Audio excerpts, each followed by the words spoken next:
Hello and welcome to Brands Hatch and welcome along to Alpha Live's coverage on 750 Motor Club TV of the first of 2 days of 750 Motor Club racing on the Indy circuit of the Brands Hatch layout here, the home of Motorsport Vision, but this weekend home to a huge grid of 750 Motor Club entrants.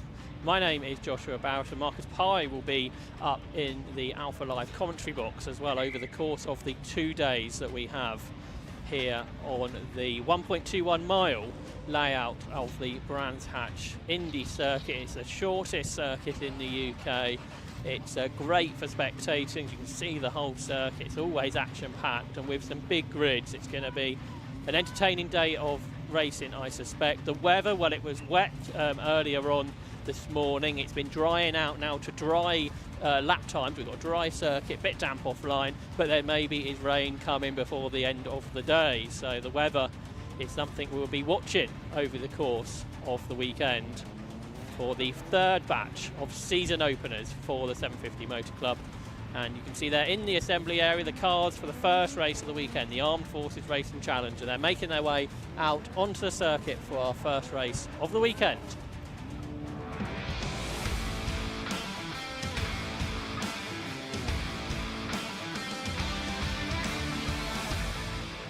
And the cars have made their way out of the assembly area for the first race of the weekend here at Brands Hatch for the Armed Forces Race Challenge, the first round of their season. It's a full capacity grid of 34 cars that will be making their way out, and it's a great variety, as you can see there on the starting grid, a Lotus Elise and a Honda Civic on the front row. And we've got manufacturers from Peugeot, Renault, BMW, Mini, Mazda, Porsche, Subaru, Daewoo and Holden as well. It's a remarkable grid that's been put together by the Armed Forces Racing Challenge, which caters for either current members or former members of the Armed Forces, and there's a good rivalry between the different sections of the forces, including the Army, the RAF and the Navy too. They're always regulars at the end of season, Burkitt Relay, with the 750 Motor Club.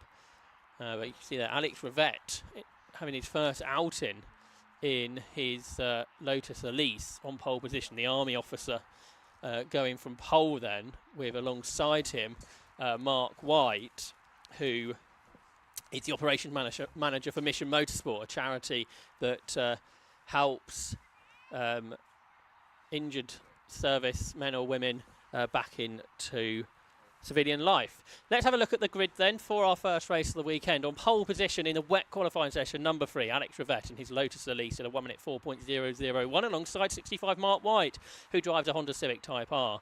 Row 2 is number 1, Jonathan Candler's Peugeot 306 GTI, who's on pole in Class C, and alongside 113 Paul Chapman in his Renault Clio. The third row, 84 Alex Smith in his Honda Integra, and regular winner in his class, a bit further down the order, 6th on the grid for Dave Russell's BMW 3 Series. Row 4, 815 is Keith Atwood's Mini Cooper S, and Adam Jewis in a new to him BMW 125 alongside in 13, so 815 and 13 on row 4. Row 5, 444, Richard Phillips did a great job in his BMW 116 this morning, but now with dry track he may go backwards. 96 alongside Ben McLaughlin's Renault Clio. On row 6, number 6, Dougie Inglis in his Mazda MX-5 is alongside 5, Anthony Seddon in his BMW 120. Row 7 is 48, which is Mike Nash's BMW 330, and 280, the Porsche Boxster alongside is Mike Reynolds. Row 8, 28, is Luke Arpino's Mazda MX-5 alongside Paul Waterhouse in 230 in his Peugeot 306. And on row 9, number 8, Phil England in his Subaru Impreza is alongside 51 Ian Cooper in the rare Daewoo Nexia. On row 10, 62 Paul Martin Jones drives a Holden Commodore, and 64 alongside Harry Townsend's Peugeot 306. Row 11 is 14 Peter McNichol's Mazda MX-5, and number 7 Kieran Lambourne's BMW 330.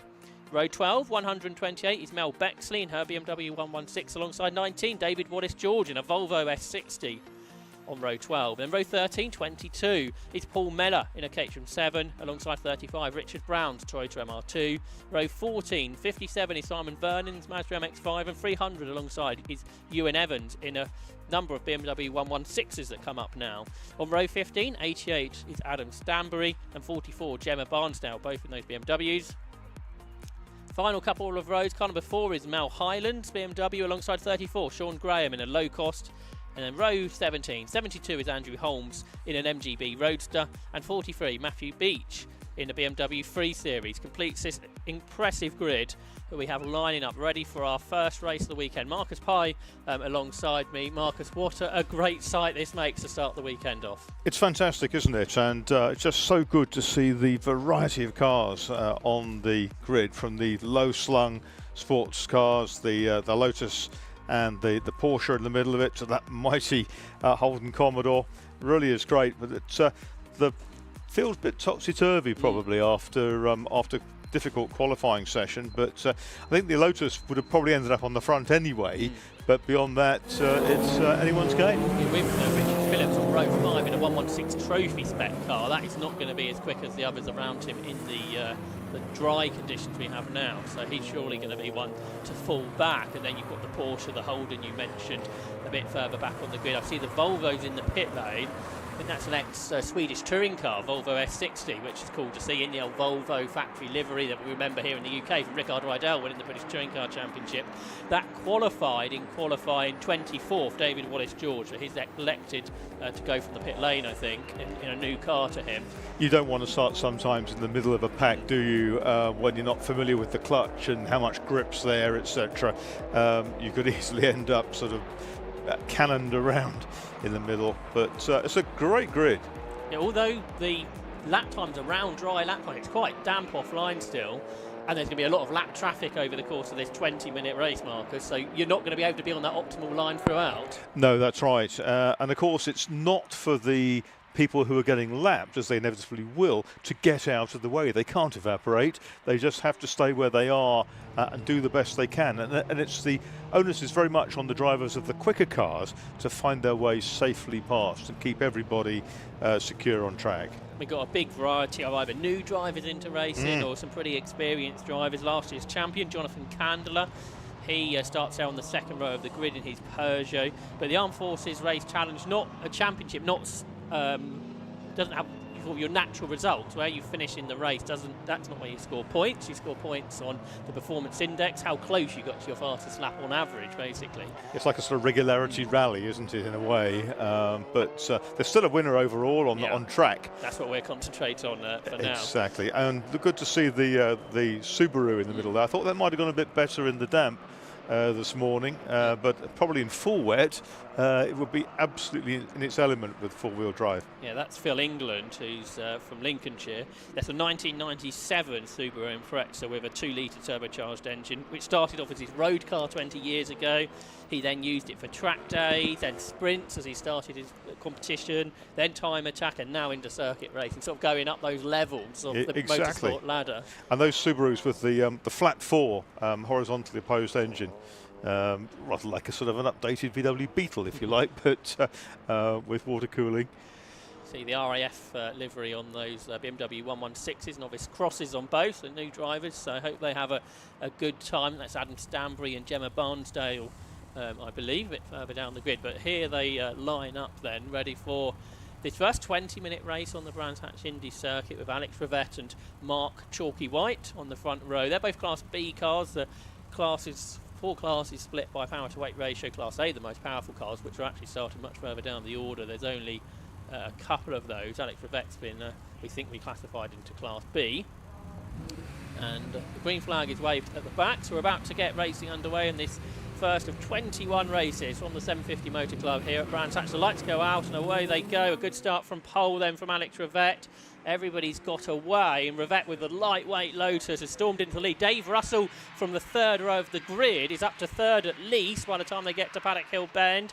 Yes, he's up to third behind Mike White, and Paul Waterhouse has had an incident. He's had crashed into the inside of Paddock Hill Bend barriers. There was damage to the rear, and the car came back across the track markers, which meant a few cars had to scatter. Yeah, there was a black BMW there, was off, and the push. That 444 Richard Phillips, who instead started so far up, he got caught up, and then the Porsche is 280 Mike Reynolds.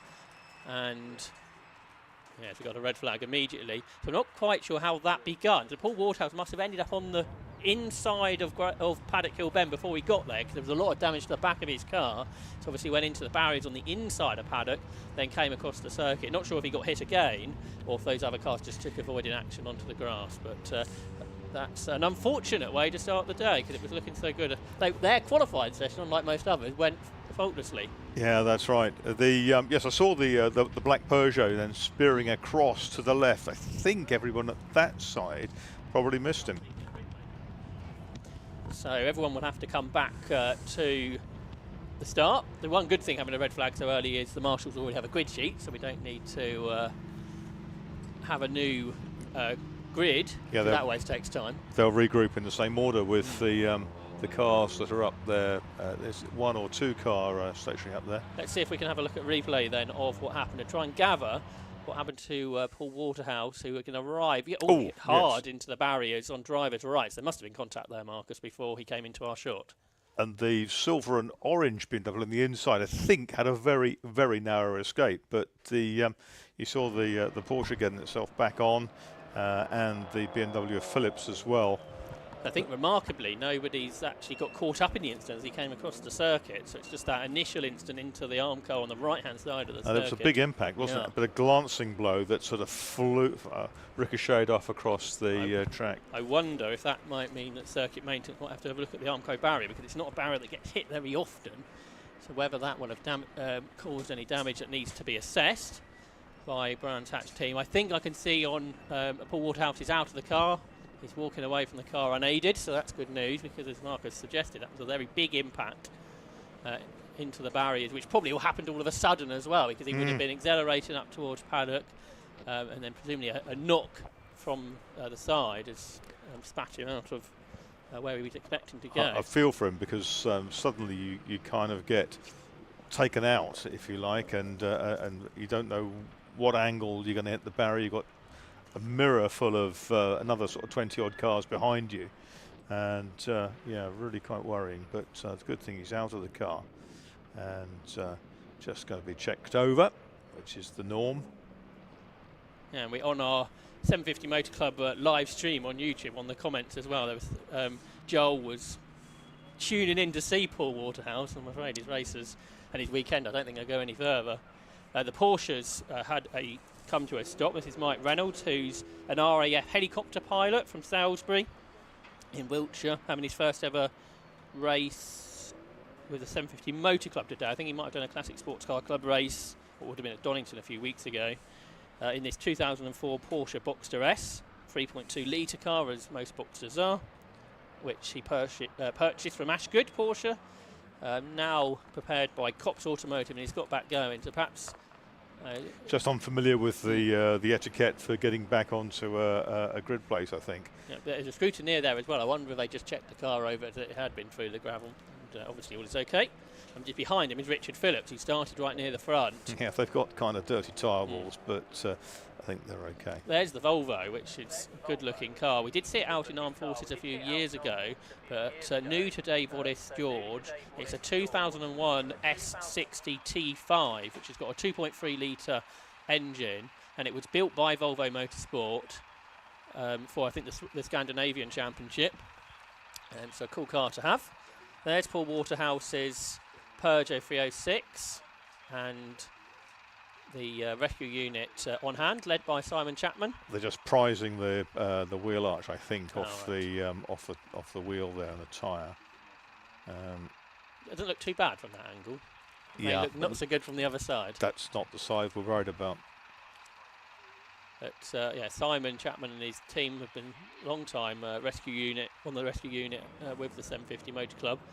And the 750 Motor Club have got a good core of officials, either down in race admin or in race control, and marshalling team as well. A good marshalling core team that follows the 750 Motor Club around. So good to see a number of novice drivers in the field, isn't it? And there's quite a group of them down there on the grid, which is an encouraging sign for not only the Armed Forces challenge, but also for the 750 Motor Club. Absolutely right. a lot of people over the course of the weekend. We're seeing the 116 Sprint Championship, which will follow this. Again, lots of novice drivers. See if we can pick some of them out on this grid.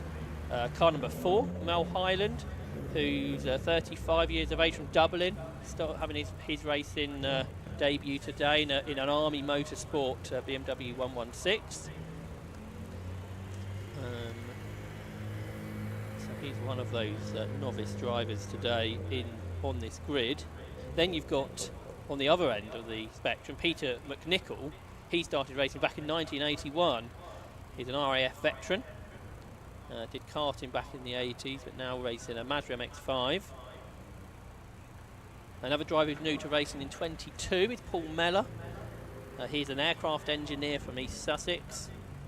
Done auto tests previously. He's in the Caterham. Yes, that's kind of distinctive, isn't it, in this field? And it's a car that he's used on the road for the last 8 years. It's done 80,000 miles, and now he's decided to go racing in it, which is sort of the old-fashioned way of how motorsport always used to be, Marcus. Very much so, and even in the internationals, I mean, back in the day, in the 1950s, you had a Healy 100 or 100S or something like that, and these competitors drove to any number of courses, Reims in France or whatever, competed, drove back, and then had the red carpet rolled out, and they got a membership to the British Racing Drivers Club, etc., because they were pucker international racers by that stage. So there's Richard Phillips clawing his way back. He's got a kind of a reprieve here, hasn't he? Whether he wants to be there again is another thing. That's a very good point. The Lotus on pole is a sleek device. Lotus Motorsport Elise with a Honda engine, transverse across the rear.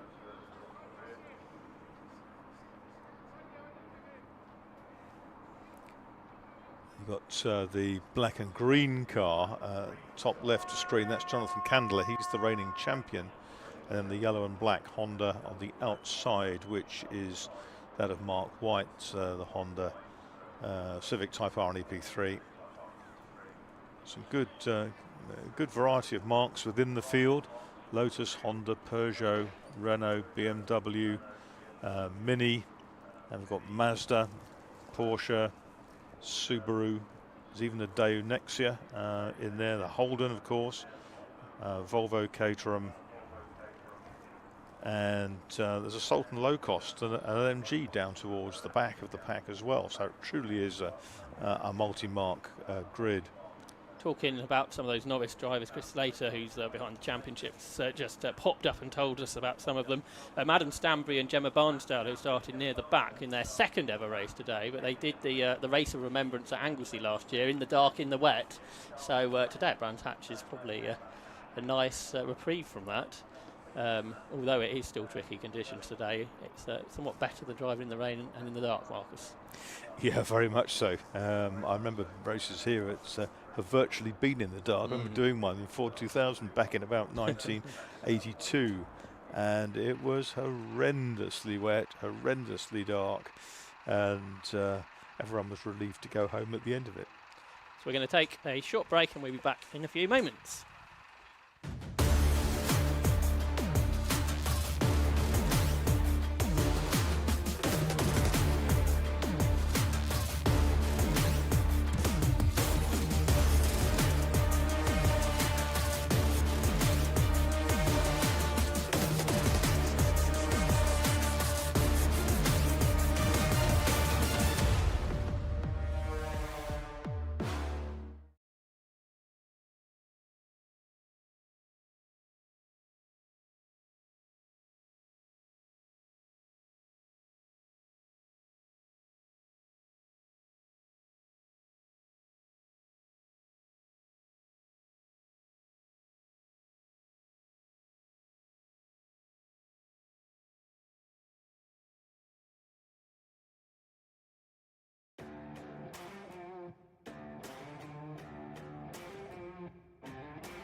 thanks to our partners at the 750 Motor Club for making the live streams this year possible, led by aimshop.com, who are also giving a prize out at the end of the year to the live stream moment of this season. So we'll have to look out for exciting moments over the course of this weekend, which will add to that. Unfortunately, not a very exciting moment for Paul Waterhouse, whose Peugeot 306, which he's raced for so many years, Marcus, is seen very better days than it is today. Well, yeah, that could be a shell job. That big hit in the rear corner, it's sort of taken a massive whack to the left rear.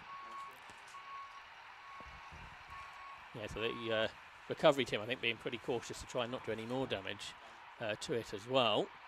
So we've got the MSV trackside recovery team, we've got the rescue team, and then we've got the trackside marshals too.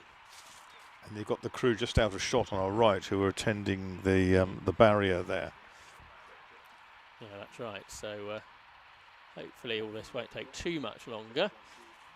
If you're here at Brands Hatch and we're hoping to have a nice long lunch break, it may be a little bit shorter now. We have, after this race, once it resumes, we have the 116 Sprint Championship, like the Armed Forces Race Challenge. They will race twice today, new championship for this year.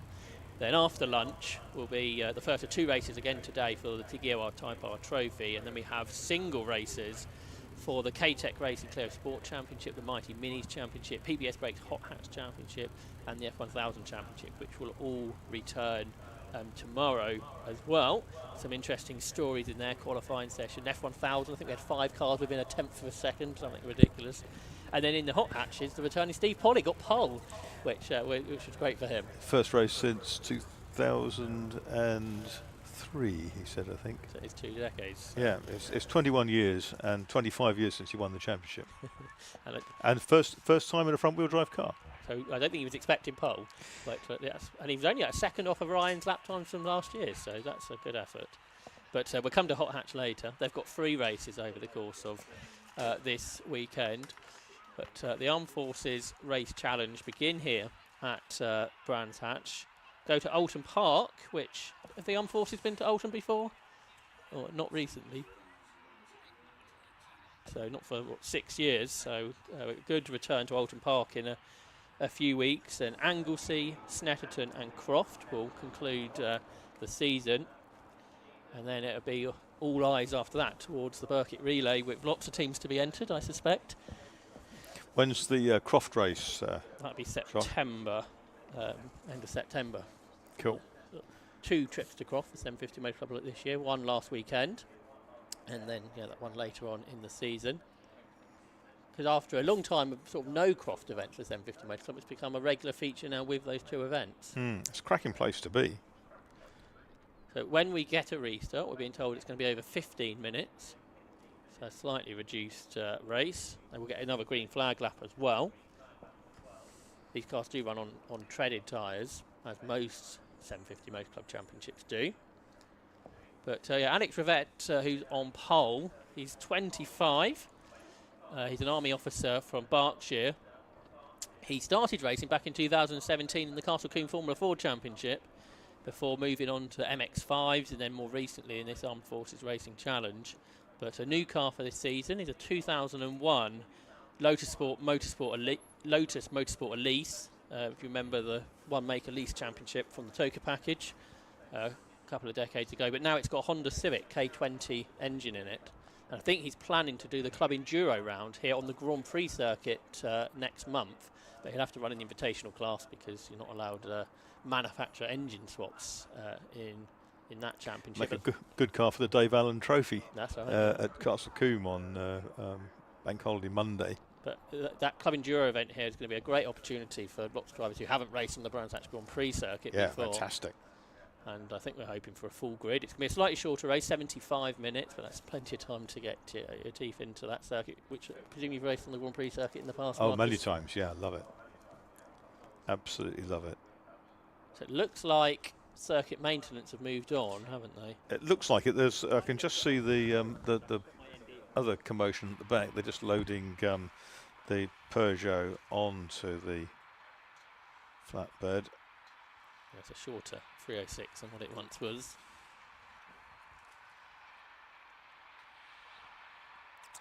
Like you say, it may need to be reshelled. So I'm not sure when we'll see Paul out again, because as most people are racing this weekend on a tight budget, and in a car that he puts all his pride into, really. He's raced this car for as long as I can remember, this 306, and it's with something like this, it's a car you can just keep bringing out and out, and it's this type of incident is very rare for this championship to have. Yeah, that's right, and it's difficult to know, what caused it, 'cause whatever the trigger point was out of our sight, but it was quite a big impact. But thankfully, he's out of the car and okay, which is all the important part of that message. There's the Mark White Honda, Auto Rara on the side of it. Yeah, Mark White is 46. He's the operation manager for Mission Motorsport. He's from Oxfordshire. Started racing back in 2016. He finished second in the championship last year. He's in a 2002 Honda Civic EP3 with the K24 2.4 litre engine, in a car that he built and he prepares as well. See lots of you watching on 750 Motor Club TV, which is good to see. Lots of comments on the chat. And as one person has made reference to, big thank you to the volunteer marshals here at Brands Hatch this weekend. It's not particularly warm. It's not, well, earlier on anyway, it wasn't great conditions to be out in. So we thank you very much for giving up your weekend and becoming a vital part of the running of this 750 Motor Club weekend. And it just wouldn't be possible to go racing without them, Marcus. No, it's it can be sometimes a bit of a thankless task, but of course they're dyed-in-the-wool enthusiasts, the marshals, a Jerry of marshals, as we tend to call them. After the great Jerry Marshall. It's 19 years since Jerry Marshall passed away. But no, great to see a really strong and loyal band of marshals who follow the club around, and also marshals who specialise in their Brands Hatch work as well. Yeah, unlike sort of in the Midlands, you haven't got. If you're local to Brands Hatch, you have to travel to many other places. So and there's something happening here every weekend. And most days in the week as well. It's probably the most used circuit over the course of the year, Brands Hatch, but we haven't got to wait too much longer because the recovery is complete over there at Paddock Hill Bend. The countdown to the new green flag lap has now the countdown's been completed, and now the green flag lap is getting underway. There's one or two cars slightly slower than others, but I think they are all underway now. Just going through shot there. Luke Arpino, the RAF workshop fabricator, who's from London but based up in Scotland. So it's a long old trip for Luke to come down to his these meetings. And he's in a Mazda MX-5 Mark 2.5, which is another car that was a road car, has been converted into a race car. And Luke, the cousin of pickup racing champion Nick Grindrod, who's won many races here at Brands Hatch over the years. The low cost is not well, I'm afraid. That's Sean Graham. The Sultan low cost. That's right. And he's not going to start the race, I don't think. Hopefully he'll be able to clear the circuit before the green flag lap. The track is better than it was sort of half an hour ago by the looks of things, Josh. Still a bit damp up the hill, halfway up the hill, but through Druids it looks like it's pretty consistent. Yes, it's a tradition, isn't it, really, up the hill towards Druids. It stays damp because of the trees. I think there's a few less trees than what there were. I think a few have been cut down over the winter due to the health of them. I think there were a few diseased trees that they found, so they must be got rid of them to keep the others healthy. So what it does mean is there's a few less trees, but it's not obviously enough to make the track completely dry where it is elsewhere. And that would be the other problem with the Grand Prix circuit, is the Grand Prix track always keeps damp because lots of woodland area. I'm looking around to actually see some flags, and there's fairly brisk wind blowing, but that will help dry it. But it's the cars themselves in these full packs that will be doing most of that work. The MG's a nice looking car, isn't it? That's right, yeah. I think a 70s B, which would be the oldest car on the grid for Andrew Holmes. I think it's a V8. That MGB Roadster. Yeah. That's the Caterham we spoke about earlier for new driver to racing Paul Meller. in his Rover engined car. Lots of these 116s, we'll see even more of them after this. There's the Volvo at the back we spoke about a little bit earlier in that that factory livery. There it is. I think we have a good close look at it. Thanks Sort to of hunkered down, isn't it? You've got some camber on the wheels. It's a bit different to the Super Touring ones that we would have seen in that livery in the late 90s. This sort of post that. But I think it is in the British Touring Car livery which Rickard Rydell won the championship in. And 2 weeks ago we had a Swedish driver winning a touring car race again here at Brands Hatch in the TCR UK Championship, which I think would have been the first person from Sweden to win here at Brands Hatch in a touring car race since then. Anyway, today here for 750 Motor Club, we'll try again to get this race underway. I've got any Swedes today. We've got a nice Landic racer in F1000 though. That's right, and some other internationals too that we'll come to. So the red lights are on, the lights go out now, and it was a good start before for Alex Rivette. It's again a good start. There's one car that hasn't got away very well at all. That was number 7, but that car has got away now for Kieran Lambourne, and they head into Paddock Huen. There's the Holden of Paul Martin Jones. Well, it is Alex Rivette leading, but not by very much this time. Mark White chasing him on that damper line up in towards Druids. Dave Russell is 3rd, so he's made a good start just like before. Candler's 4th in the Peugeot. There's the Porsche on the outside. Holden taking up quite a lot of road. There's Candler then, the champion from last year, but he's lost his Class C pole position lead over Dave Russell, who's in the same class in that BMW. Well, there's one across the grass, that's Anthony Seddon's 120. He's just about got the brakes on before the car rolled across the circuit, so he's a late entry into this race. Anthony Seddon, but he's thankfully not rolled across the circuit. Alex Smith has got himself up to 4th now and ahead of Jonathan Candler in the Honda Integra. So that's Class B car going up a spot from 5th on the grid. So then Candler has dropped to 5th. Kieran Atwood is 6th. Adam Jewis is 7th. Then McLaughlin, Inglis and Chapman's lost a lot of position from row 2. Paul Chapman has dropped to 10th place. Russell made a fabulous start, didn't he, from row 3 to be 3rd into paddock in the BMW. This is the pack down in the middle. Mike Nash gaining a spot. Good to see he's back out because he had an incident in the BMW Car Club around at Donington 4 weeks ago. That car's repaired in 48, and Mike Nash up to 11th, gained a couple of spots since the start. Doug Inglis there in that very distinctive sort of fastback Mazda. Leeds Class C for the least powerful cars. He's got himself ahead of Richard Phillips. Dougie Inglis, the 38-year-old Army logistics man from Glasgow, another driver travelling down from Scotland today, won this championship in 2022. It's a 1999 MX-5 Mark II. Mark II isn't a car you see particularly often, but there's a couple of them in this grid. Mike Nash has gained another spot. He's trying to on the outside into Paddock Hill Bend, round the outside of Ben McLaughlin, and round the outside at Paddock means we should say a high, wide and handsome move for Mike Nash as he passes Ben McLaughlin. Yeah, indeed. So up to 8 for Mike. He started much further down the order in that BMW. So he's got good pace. He's sub-minute, as are 9 of the top 10. A 55.3 for Rivette is the first flying lap. The lap record in this in Class A is a 52.2 for Wayne Lewis. We haven't got too many A cars here today. Mark Inman's Class B lap record of 55.0, so we're only 3 tenths away from that on the first flying lap. And Rivette's now got the new Class B record as he goes across the line of 54.586. The aimshop.com fastest lap of the race then for Alex Rivette.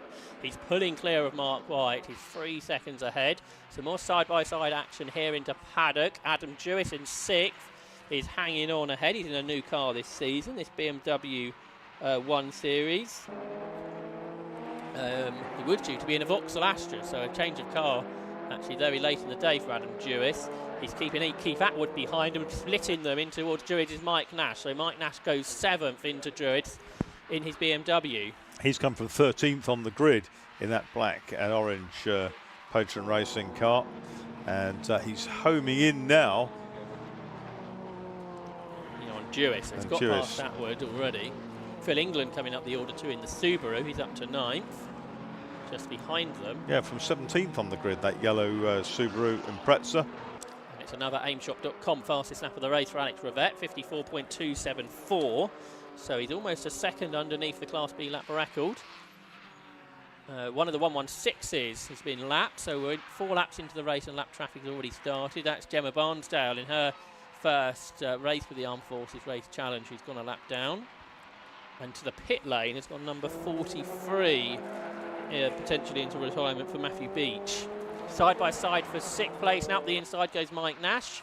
So he's now cleared the Adam Jewis BMW.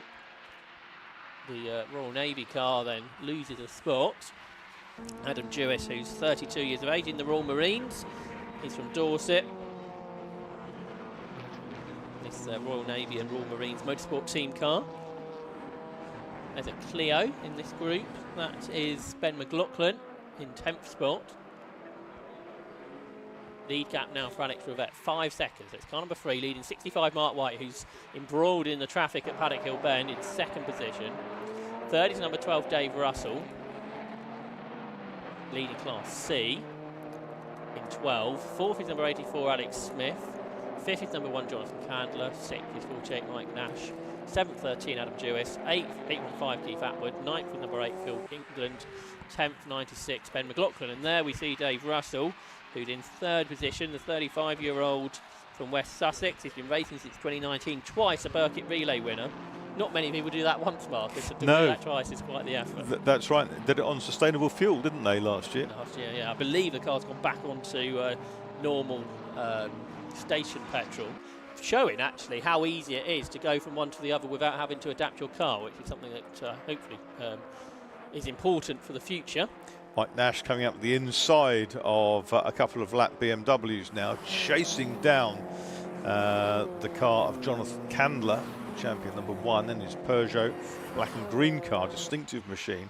And Nash now homed right in, as they've got 2 more lap cars. And that's interesting because Candler had to go kind of off the circuit there, and Nash just had a better run up the inside. That's brought them together. They went either side of those 2 lapped cars, a Mazda and a BMW, coming up the hill to the hairpin. Jonathan Candler is a 31-year-old HGV mechanic and Army reservist from Cheshire. He started racing back in 2015, twice a champion, including last year in this car he built himself. 64 is off the road. That is Harry Townsend in a Peugeot 306. He raced one of the 116s last year. Built this Peugeot for this season, but I'm afraid he's had an off. Not sure if he's pulled off or if it's a moment he's had. The Volvo goes a lap down, which is in 26th position. David Wallace George has been lapped by this battle for 5th place, and Jonathan Candler still ahead, Marcus. Yes, he seems to have a better lap there, and because he was under pressure at the hairpin, and a bit more grunt up the hill for Nash. Same move again, comes around the outside of a lapped Mazda, but Candler, good escape speed off the apex there. He's got the MGB ahead of him from the back of the grid, which is Andrew Holmes in the 72 car, purplish car with the green flashes up it. He's up to 23rd. Oh, and the MGB had the line through Surtees there, and Candler's ducked out of it, got through on the inside. But look how much Mike Nash has lost out behind the MG. He still can't quite find a way through. The MG quick in a straight line, of course, Marcus. It is. It's got plenty of grunt in a straight line, and they're still neck and neck coming up over the brow into Paddock, but they've made it through, as has the number 13 car behind, which is Adam Jewis. Yeah, so he's caught them, where Jewis particularly got caught up in the traffic. Nash got caught up in the traffic, so Jewis is caught there in the Royal Navy Motorsport BMW 1 Series. First time we've seen this car, I think. It's going well up in 7th spot. I see Luke Arpino's Mazda has parked on the runoff out of Graham Hill Bend, but into a safe position, where the battle for 5th position slots its way past Mel Bexley's BMW, the 31-year-old vehicle technician from Sunderland, in her 3rd season of racing, then goes a lap down.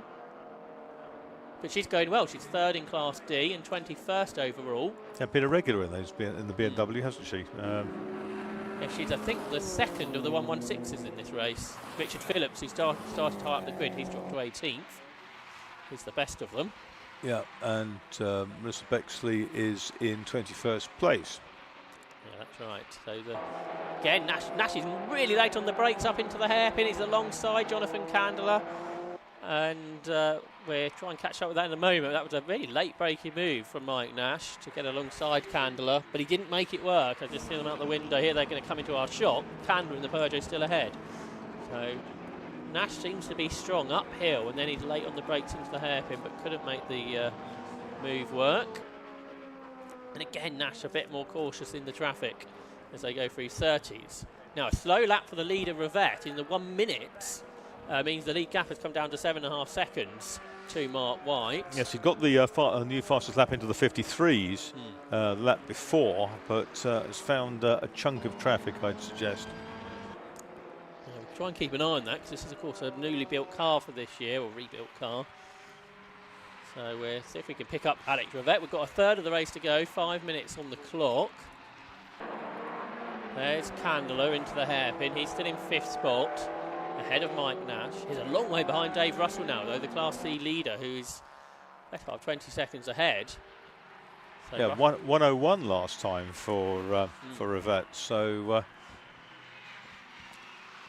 quicker lap this time, though, Marcus, across the line, back into the 54. So you're absolutely spot on. Back in the clear air.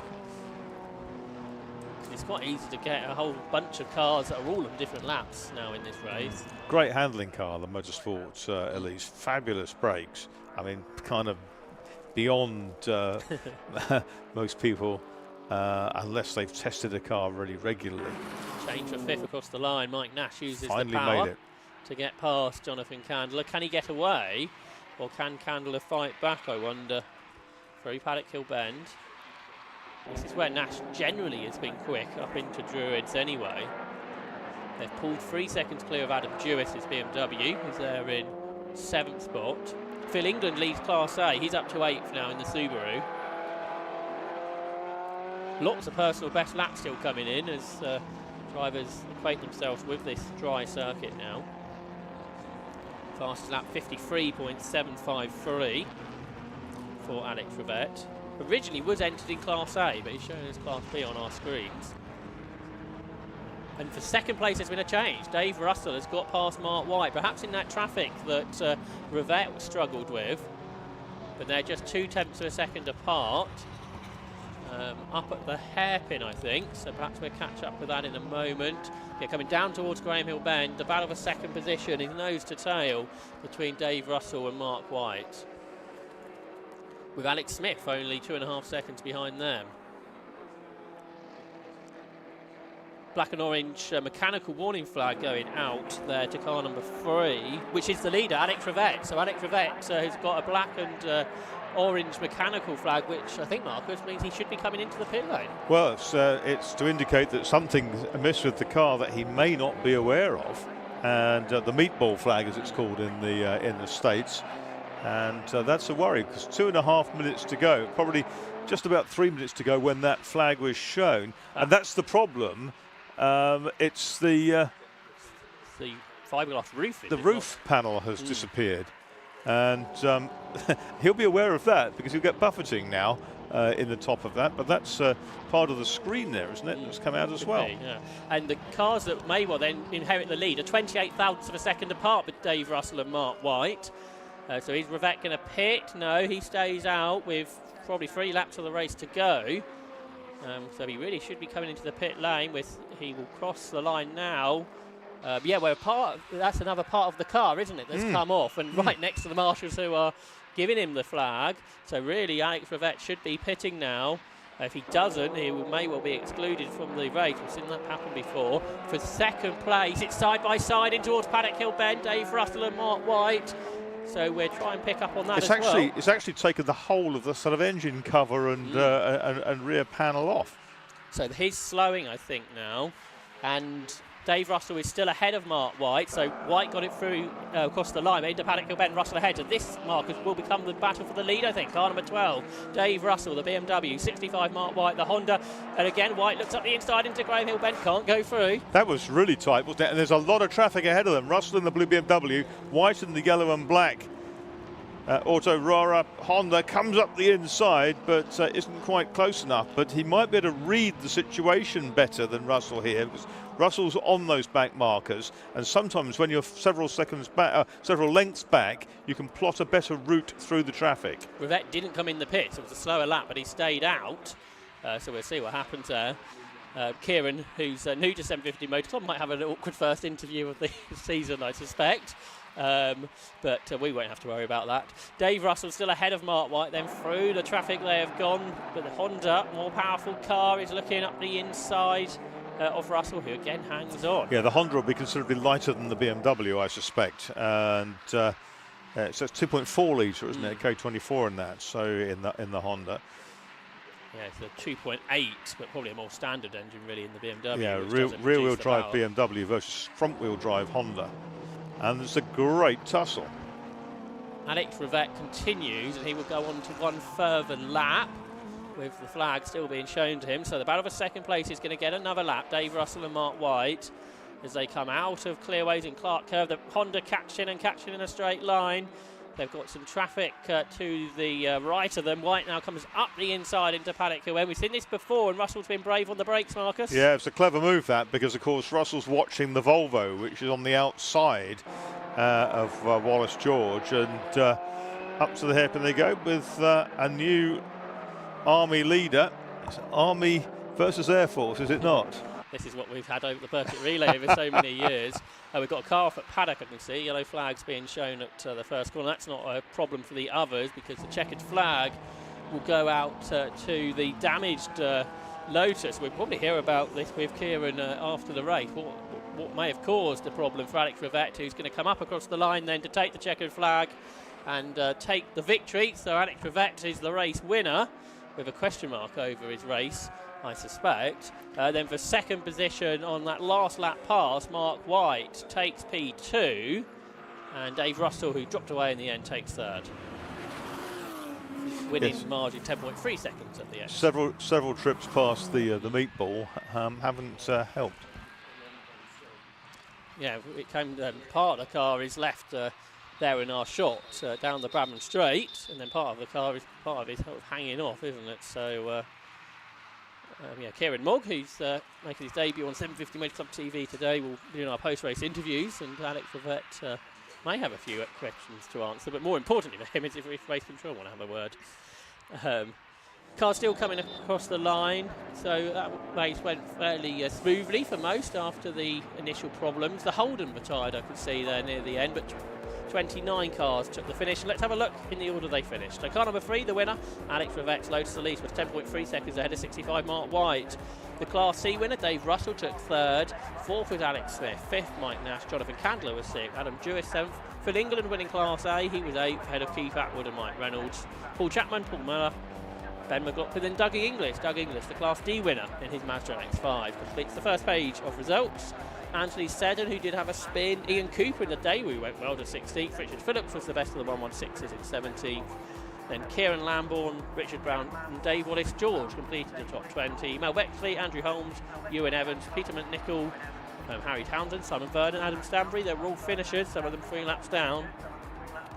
And then Mel Highland and Gemma Barnsdale completed the finish. There's actually one person that didn't finish, and that group was Peter McNichol. Here's the car in the gravel at Paddock Hill Bend.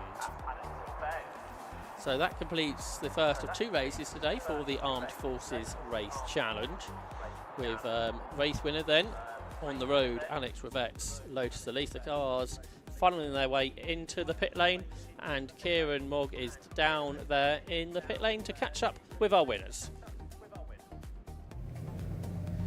Thank you very much, and what an amazing race.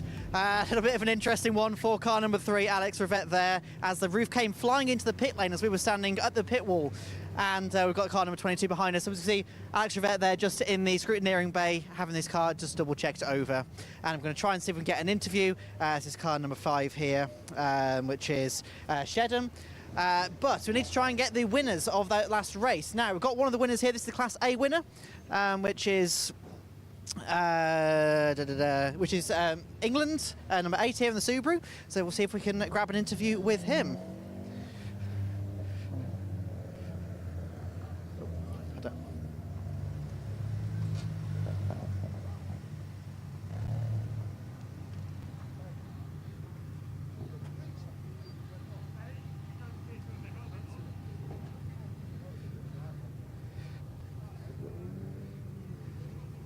Hiya. Fantastic race there. Obviously winner of the Class A race. How was it for your point of view? Yeah, well, so we had the crash on, unfortunately, for Paul Waterhouse. I was right behind that, so I was lucky to miss it. I hope he's okay. And then, yeah, after the second start, just got away okay. A lot more grip than this morning. Didn't do very well in quali. And then, yeah, it seemed to go okay. Definitely, and obviously you were, I don't know if you could see it in your rear mirror, but you and second place in the Holden Commodore were having a bit of cat and chase there. You were gaining, then he was gaining, and we're being told to move out the way to apologise. Sorry. Get out of the way of the route scrutiny there in a second. And this is a Holden Commodore here, so at one point it's actually 4 seconds a lap quicker on some of the laps, obviously as they were going through traffic. And we're finding out that something is happening with car number 3. Not 100% sure what is happening just yet. So it was a provisional winner. It might be number 65. We'll obviously have to let you know what's happening with that. And we'll see if we can no, jump in. Who's going again? He's going again. Sorry about that. Anyway, so unfortunately we can't get the drivers for this one. We'll throw to the ad break, and then we've got the BMW 116 Trophy Sprint Race coming up next.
So it's time for the first ever championship race for the Gadshocks 116 Sprint Championship. The series last year turned into a championship for the first time this year, and this is how they line up after an interrupted qualifying session. 555 Matthew Highcock on pole with 151.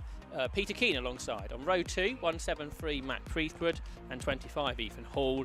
And on row 3, 10 Paul Whiten and 209 Will Abraham.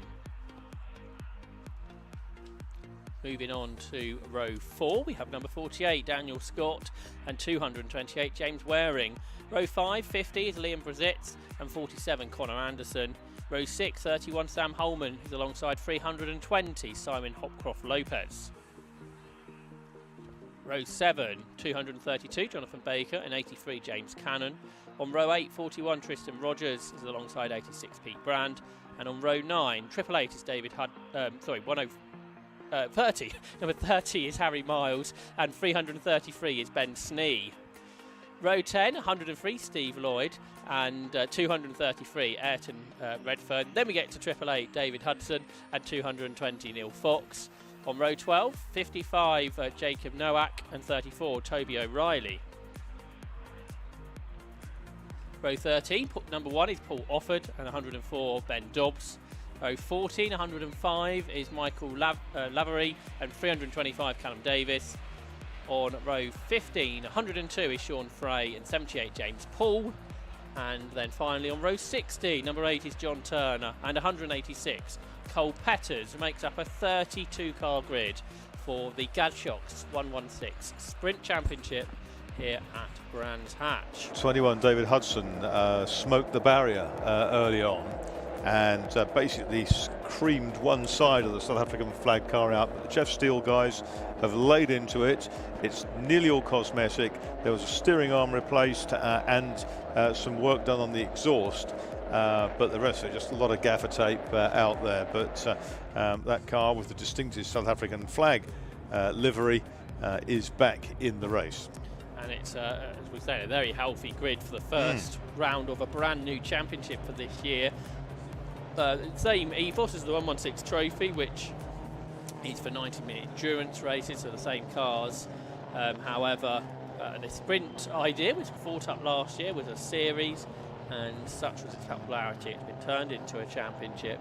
You score points really with your car, because you have the opportunity to share the car, as about half of the grid are. Yeah, that's right. I was talking to Ben Snee earlier on, and Ben won the Autosport 3 Hours at Snetterton last year with Nigel Greensall in Ben's Lotus Elan, and he's here. He's 50 now, and he's here with his two younger brothers, Damien and Dan. Damien's driving in this afternoon's race, and Dan will share with them in tomorrow. They're making their debuts in this meeting. Yeah, that's there's so many people that are doing it. There are so many novice drivers on this grid, and even more, I think, in the 116 Trophy Endurance race tomorrow.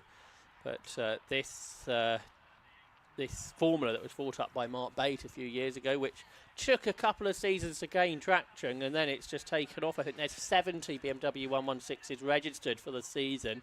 We've got about 40 of them here. And what's odd is when you see them on the racetrack, and you go home and you'll see nothing but BMW 116s on the way back.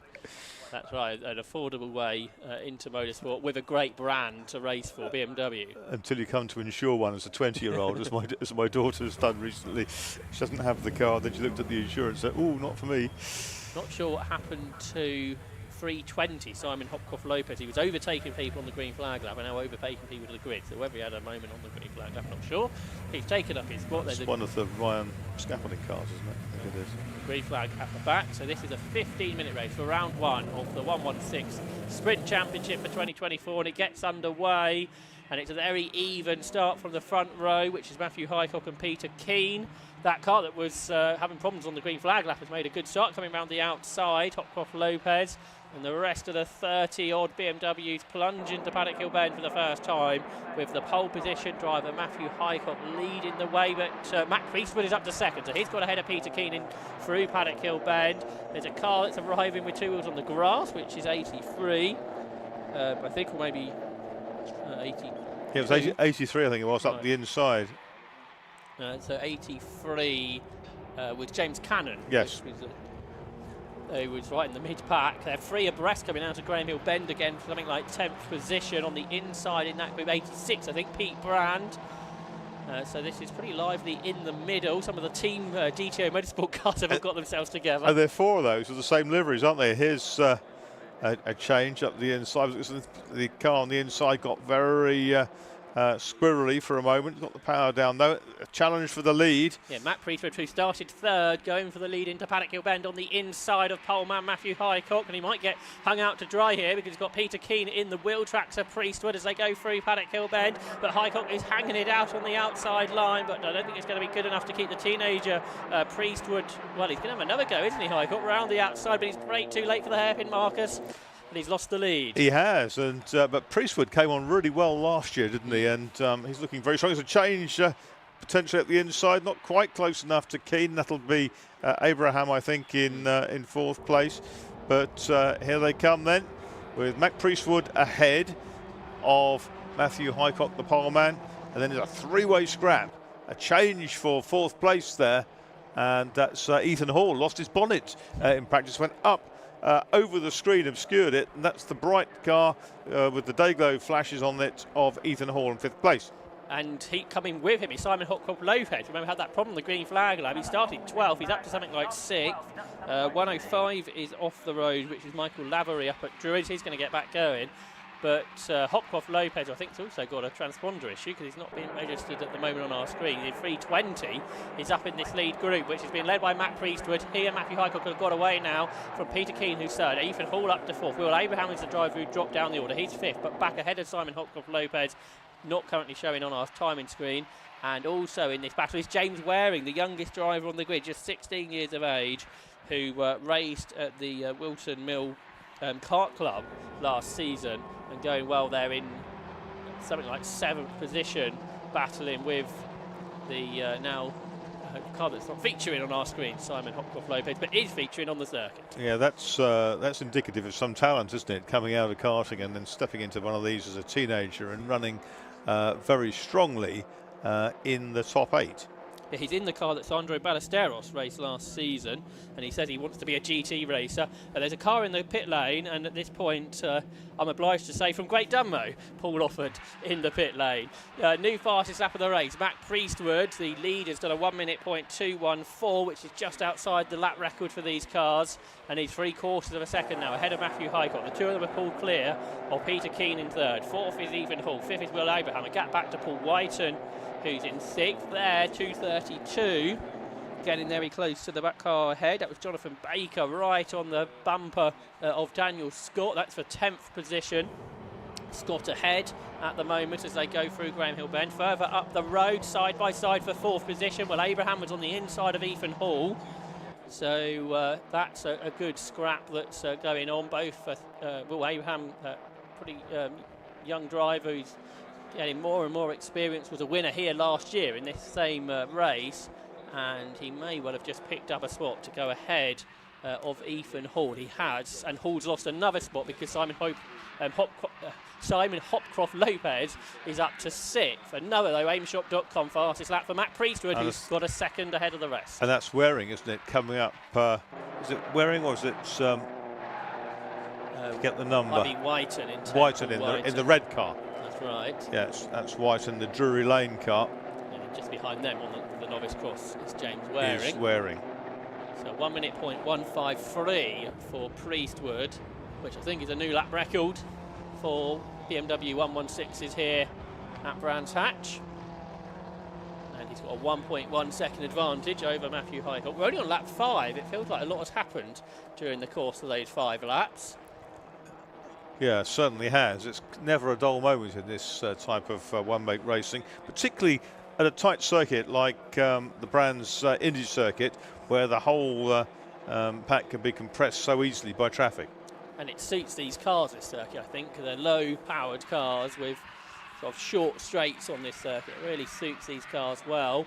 Up to 4th, there is Will Abraham, who's the latest driver, I think, with the transponder issue that is struggling on our screens. But he's caught Peter Keane for 3rd. He's trying to go around the outside. He's set the fastest lap of the race. It's gone under a minute. I don't think we've ever seen one of these cars go under a minute around here before. 59.974. Will Abraham sets the aimshop.com fastest lap of the race, and he's caught Peter Keane for 3rd position. So this is a great effort for Abraham, who did drop back, I think, in the early stages, but he's fighting back really well, Marcus. Yeah, he is, and he looks really racy right now. He's found a sweet spot in that car, and he's getting more and more confident. But that sub-minute lap for the car that we can see at the back of our screen there. Will Abraham, he's in the slipstream now of the 151, which is Peter Keane. Sweeps to the outside, up over that compression, and dives down past the lap runner, skittering through the apex of Paddock Corner. You can hear the tyres chirruping. But Peter Keane stayed ahead at this stage. Keane, who formerly raced Citroen C1, just switched to BMW 116s. And he's on the inside line for Graham Hill Bend. A better run out of the hairpin for Abraham, but he can't make anything of it. As they start to scrap, the top two have 2.3 seconds ahead now. Highcott ahead of Keane, and in the background Simon Hopcroft Lopez not that far back in P5, another 1.2 seconds at the start of the lap.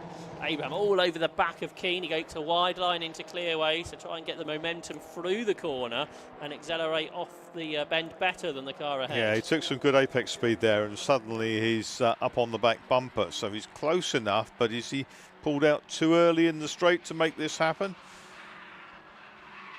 He's got his nose ahead, got a bumper ahead, but he hasn't got that territory to get back into the apex, and they're side by side through the apex, but round the outside, nosing ahead. That was very tight under braking there as 151 kind of decided to cede. That was Peter Keane. And a new third place man then is Will Abraham. Yeah, it was a move that took a long way to get there, and so often you see here at Brands Hatch you have to start the move sort of half a lap earlier, and that's what he did, taking that wide line through clearways. That's where it all begun. Then he had the momentum to get alongside through paddock. Peter Keane gave him racing room through paddock, which helped him on that outside line, had the momentum up towards Druid, and as you say, Peter Keane elected to perhaps break the step a little bit earlier. Cost them some ground, hasn't it? So it's a long chase now of the first two, Mac Priestwood and Matthew Highcock. And the two of them are 2.2 seconds apart now, because Priestwood has pulled clear of Highcock. Then it's Abraham in third after making that move on Keane. Behind them, a change forwards that sixth position. Paul Whiten goes up the inside of Ethan Hall, runs out wide up over the curbs. His car 10, Paul Whiten. Has he got sixth position secured? Well, no, because Ethan Hall is on the inside in the mint liveried 116, and back ahead he goes then. So Ethan Hall briefly lost sixth position, but back ahead by the time they got to the hairpin. Yep, the classic FX car of Ethan Hall. None the worse for that bonnet shooting up this morning. He drove it very gingerly back to the pits, had it all secured, and was back on track a few minutes later. It's got a different logo on each side of the car. Classic FX on the right hand side, you're saying it says Mint on the other side. So one of those cars that you can sort of be confused what you're looking at from one angle to another. But still in sixth position is Ethan Hall, ahead of Paul Whiten. But Whiten again has got a good run up across the start and finish line with just over 5 minutes of the race to go.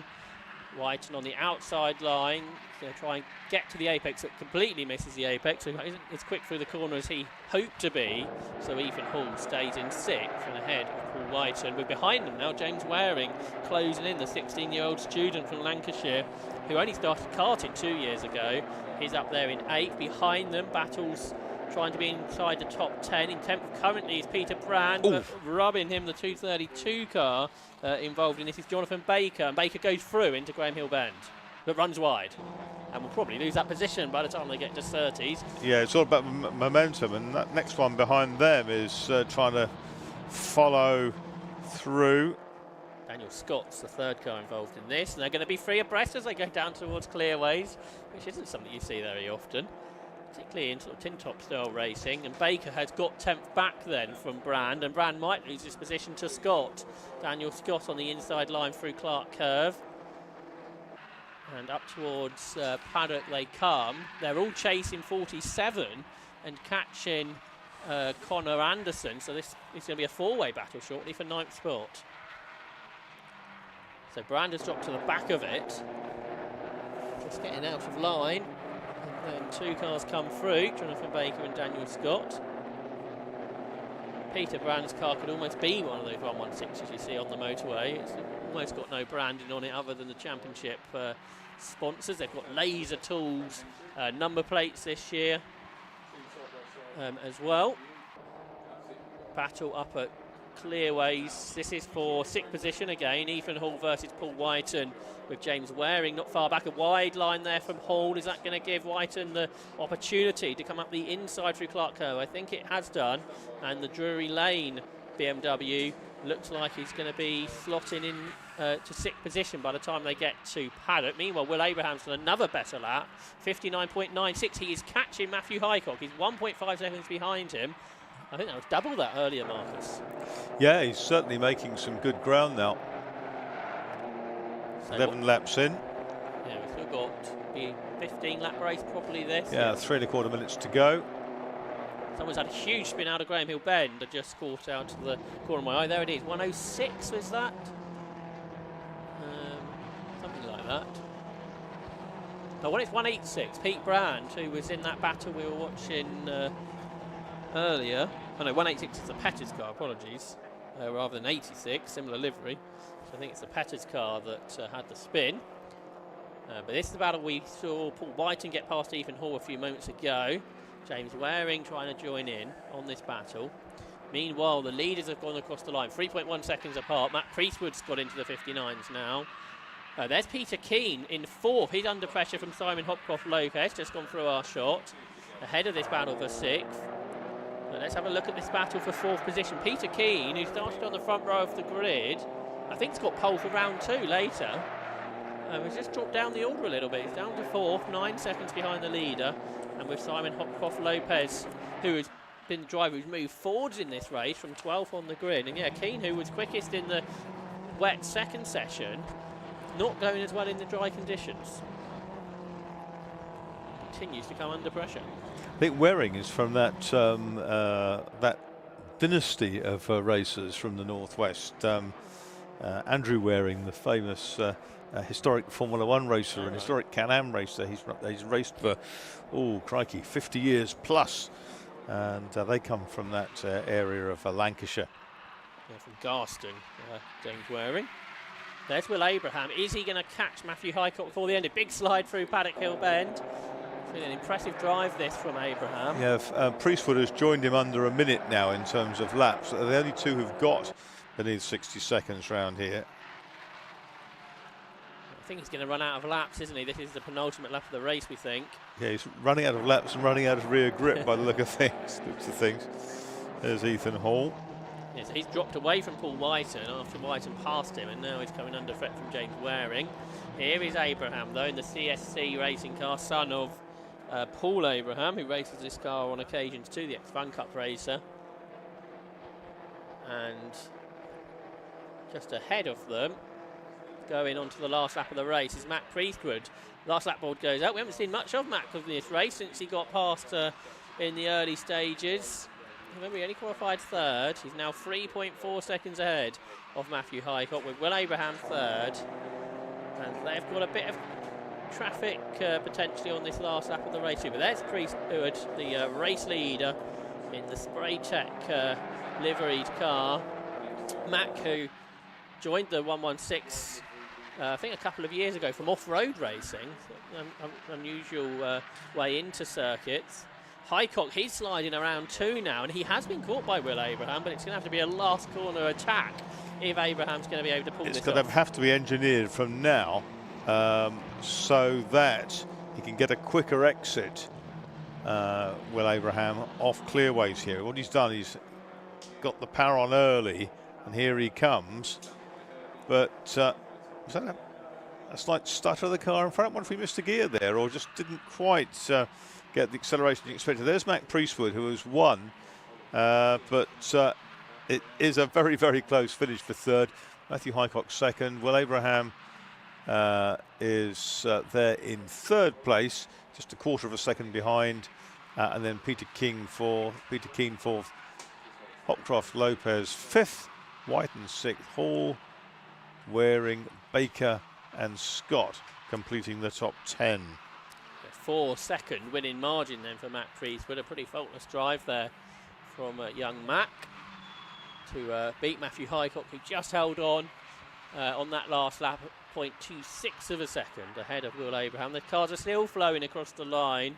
Such is the size of this entry, and with everyone still running, that one car that had pitted has got back going. So I think all 32 cars that started are going to take the checkered flag. So that's a fantastic effort from everybody. Very high standard quality of driving in that race, considering the inexperience on the grid. So congratulations to everybody there, really, because that race won very smoothly. Indeed, there was some great racing throughout the pack. Yeah, David Hudson, who had that moment in qualifying, damaged the side of his car. He's managed to bring it home in 20th place, a couple of places behind Sneed. There's the result then. 173, Mac Priestwood wins it from 555 Matthew Highcock, 209 Will Abraham, 151 Peter Keane was 4th, 5th 320 Simon Hopcroft-Lopez, 6th was number 10 Paul Whiten, 7th 25 Ethan Hall, 8th 228 James Waring, 9th 232 Jonathan Baker, 10th 48 Daniel Scott, 11th 47 Connor Anderson, 12th 86 Pete Brand, 13th 34 Toby O'Reilly, and in 14th place 31 Sam Holman. 15th was Liam Brezett, 16th Ayrton Redfern, drive through the field, 17th was Neil Fox, 18th where he started was Ben Snee in 333, 19th in fact David Hudson's car from that last lap got a place back, 20th Harry Miles, saw it a moment earlier on, Sean Frey, Ben Dobbs, James Poole, Steve Lloyd, Jacob Novak, James Cannon, Tristan Rogers. Our next one's through then, John Turner, Michael Lavery, Carl Patters, Callum Davis and Paul Offord. All 32 got to the end. Last runner 2 laps down. Yeah, It's a great stuff that from the 116 Sprint Championship. We'll see them out later on today. If you're here at the circuit, we'll be going into a lunch break next.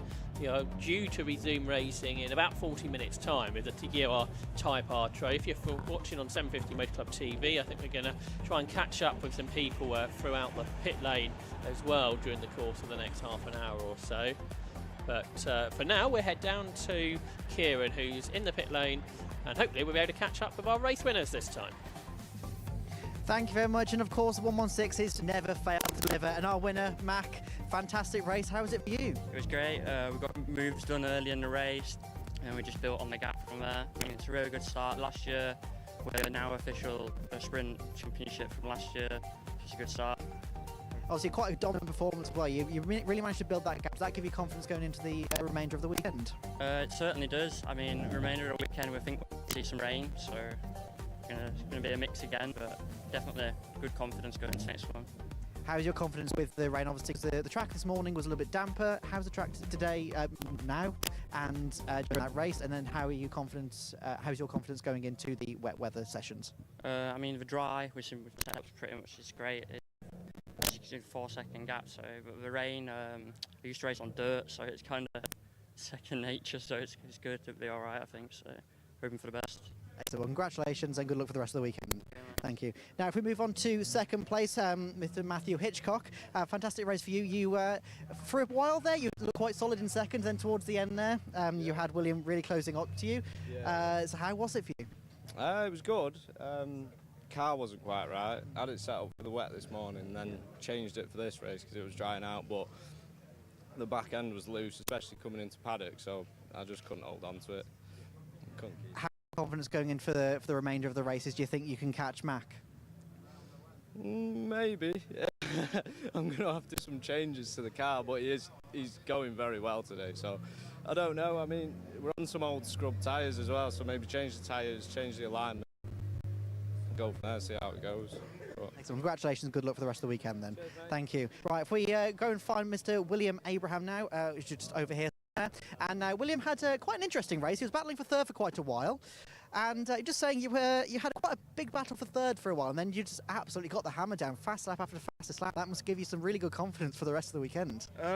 Yes and no. I mean, it's supposed to rain, so we'll see. If it's dry, then I'll be confident because I'm starting a bit further ahead in the next one. But it was a good race, lots of battling. Very close over the line with Matt, and yeah, I just really enjoyed it, to be honest. Yeah, it's great fun. How's the track conditions now? Obviously earlier it was a wet session. How are you finding it now? I think it's actually grippier than it was when I was testing yesterday. I think it's just because there's less rubber down. These tyres don't do well with rubber, especially for single seaters. So yeah, I thought there was a bit more grip and the balance of the car was different. I think everyone had the same thing. Me and Matt were both had quite big subway moments throughout the race. So yeah, it was cool. Do you reckon you can take it to the leaders for the race tomorrow? Don't know, we'll see. Hopefully. Well, good luck for the rest of the weekend then. And then we'll be going to the lunch break actually after that, so we'll see you in just a few minutes.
Hello and welcome back. And this time it's a bit more chill. We haven't got any cars that are driving around. We haven't got to try and chase any drivers down. Well, in a minute we do.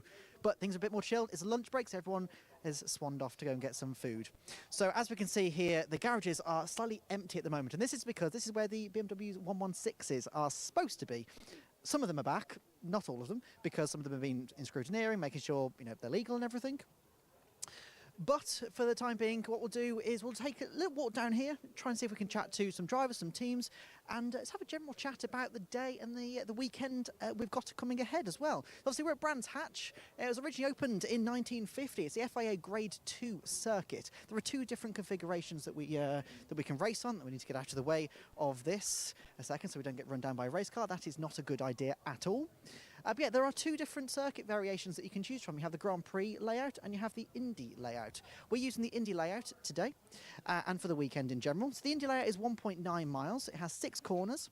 And the current lap record is actually held by Scott Mansell. If any of you have watched YouTube in the past couple of years, you might know of a driver called Driver 61. And he was driving the 1997 Benetton F1 car that was originally driven by Jean Lacey and Gerhard Berger. Some of the races, I should say, that this track has hosted and continues to host includes GT World Challenge Europe, British Superbikes, BTCC, British GT Championship, TCR UK, and one of my personal favourites, the Formula Ford Festival, towards the end of the year in usually October. But we have, obviously, this weekend, we have 750 MC. We have a lot of different series, and there's a driver here, Mr. Phil Keane. Let's see if I can get a word with Phil. Could I just jump in a second? That was... Oh, sorry, do apologise. Oh, right, so do apologise. So obviously that was a pretty interesting race. Obviously you were fighting for 3rd position. Eventually, obviously, you managed to get 4th. But how was it for you? Yeah, it was good. We're just really struggling with the front end of the car, really, and that's for some reason. The first few laps were okay, and then all of a sudden it went off massively, so maybe tyre pressure's too high, possibly, from before. So, but it was pretty good. Like I said, just really struggling with front end. So once I sort of lost the lead pack there, it was very difficult to keep up, and obviously trying to keep 320 behind me as well, which was quite an effort, but managed to get there in the end. So yeah, it was okay. It was all right. Yeah, absolutely. And obviously the track has changed quite a lot from this morning when you guys were initially out.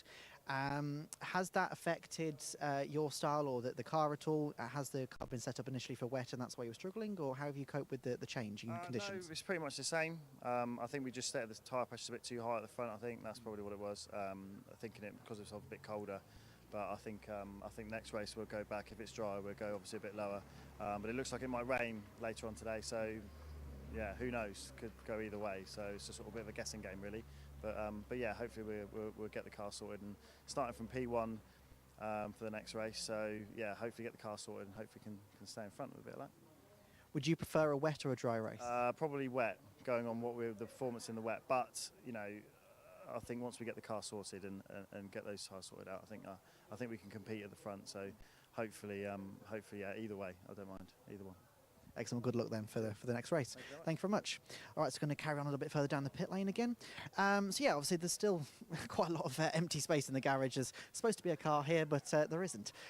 So we're going to have to walk a little bit further down before we can try and find anybody else to have a chat with. And obviously a lot of these, well, they're all pretty much run by individuals. So there's some that have no liveries on the side of them, and there's some that have extremely interesting liveries. This is one of my personal favourites, absolutely fantastic looking car, matte black, which you can never go wrong with a bit of matte black, can you? It absolutely looks fantastic. Number 78 with the... So let's have a quick look into it, because I mean, just the trouble is, right, when I'm talking about colours, I'm technically colourblind, so I can talk about colours, but it's not going to make absolutely no sense to you, going to make no sense to me at all. But from my point of view, it looks fantastic. If we have a look in as well, you can see that even the interior, if you want to come over here, Vive, come over here, come on, that's it, come on. Have a look inside as well. Even the interior is colour-coded to the car as well. And we have one of the drivers here. Can I just have a quick word with you? Who do we have here? James Paul. James, so were you out in that last session? I was, yes. Excellent. And how'd you get on? I started 30th, not sure how we finished. Had a good start, got through 4 or 5 at the start, but preserving the car for tomorrow, because my other driver will have the ump if he turns up tomorrow. There's not a car left. So it's preservation and a bit more testing. And how have you found the changing conditions today? I'm glad that it's now dry. It was a nightmare this morning and I was poodling around like an old lady at the back. Quite happy with that. don't like the wet, but yeah, it was good. Enjoyed it. There are a lot of drivers that are saying that they actually prefer the wet as well, so you were definitely a fair weather driver. Definitely fair weather driver, yeah. So. Excellent. And can you talk us around the livery as well? Because I was just saying that I absolutely love the look of this car. Can you talk us around the choices? Hoodpin is like a lifestyle automotive website. They sponsor us, and then we're also sponsored by Frank Warren, Hall of Fame promoter for Queensbury Promotions. So yeah, we like to keep it simple, nice and bright, and yeah, it's all good. Makes it definitely stand out, I think. Good. Yeah, that's what we want to do. Absolutely. Well, good luck then for the rest of the weekend. Love it. Cheers. Thank you very much. And obviously we've got some more cars over here as well, but we'll head back out this way. I'll just squeeze past you, Aviv. And yes, obviously Matt Black looks absolutely fantastic, and we've found out now why it's Matt Black. We'll have a quick wander down. Let's see if we can find out somebody else. Now, I have been speaking to a couple of drivers this morning. There is a team down here I do want to go and speak to, and I can't remember what garage number they're on. I probably should have remembered that, but I can't quite remember. And they built the car themselves in the last couple of months, and one of the drivers actually passed their ARDS test 3 months ago. So he's quite new to all of this. And see if we can pop in here and chat with anybody. I don't think that anybody's free down there. No, the trouble is, at the lunch break, everyone is, well, eating lunch, and so when we've got to try and fill something to have a chat with them, it makes it a bit more difficult. But this is the car that I wanted to have a chat with, these two drivers. They built this car in the last couple of months. It's taken 300 hours to put together. And oh, here are the two drivers actually. We'll let them push the car back in, and then I'll steal them for just a couple of minutes. It's still running apparently. But yeah, so this has taken 300 hours to put together, and when they've parked back in the garage, have a look inside as well, because the dad is a painter and he's painted the full inside of the car, and it looks absolutely stunning. But if I can just grab you two gents a second. So how was your race? Who was in the car firstly? You were in the car. How was your first race? Obviously you've not long passed your test. Yeah. How was it? It's fantastic. It's as I imagined it. Speechless really. Is adrenaline still 100 mile an hour? Yeah. Well, no, it was really good. Really loved it. Can't wait for the rest of the season and tomorrow as well. It was great for me to watch him because you supported me last year. It was great for me on the sideline, kind of cheering him on. Yeah, 3 abreast through Surtees. There was a bit, ooh, but no, you're doing great. Yeah, really good. Really proud of him. Absolutely. And obviously, we were talking earlier about the fact that you've built this car in the last couple of months, and it's taken 300 hours to put together. And you've only just passed your license as well. So could you talk about obviously your first experience, obviously at a first race event, and the experience of building this car together, and obviously racing it for the first time? Well, building the car, I had a phone call off Lewis going, yep, we're building this car, I'm coming back with it now. And then from there it was countless hours after work, a few weekends, side weekends, many late nights on a work night up to like 3 a.m. But yeah, built it to the best of our abilities. Labour of love. Labour of love. Yeah. And then seeing it all stick it up, ready for this race has been absolutely phenomenal. It's the best feeling ever. And having the privilege to race it as well, it's absolutely fantastic. So yeah, I don't know what else to say.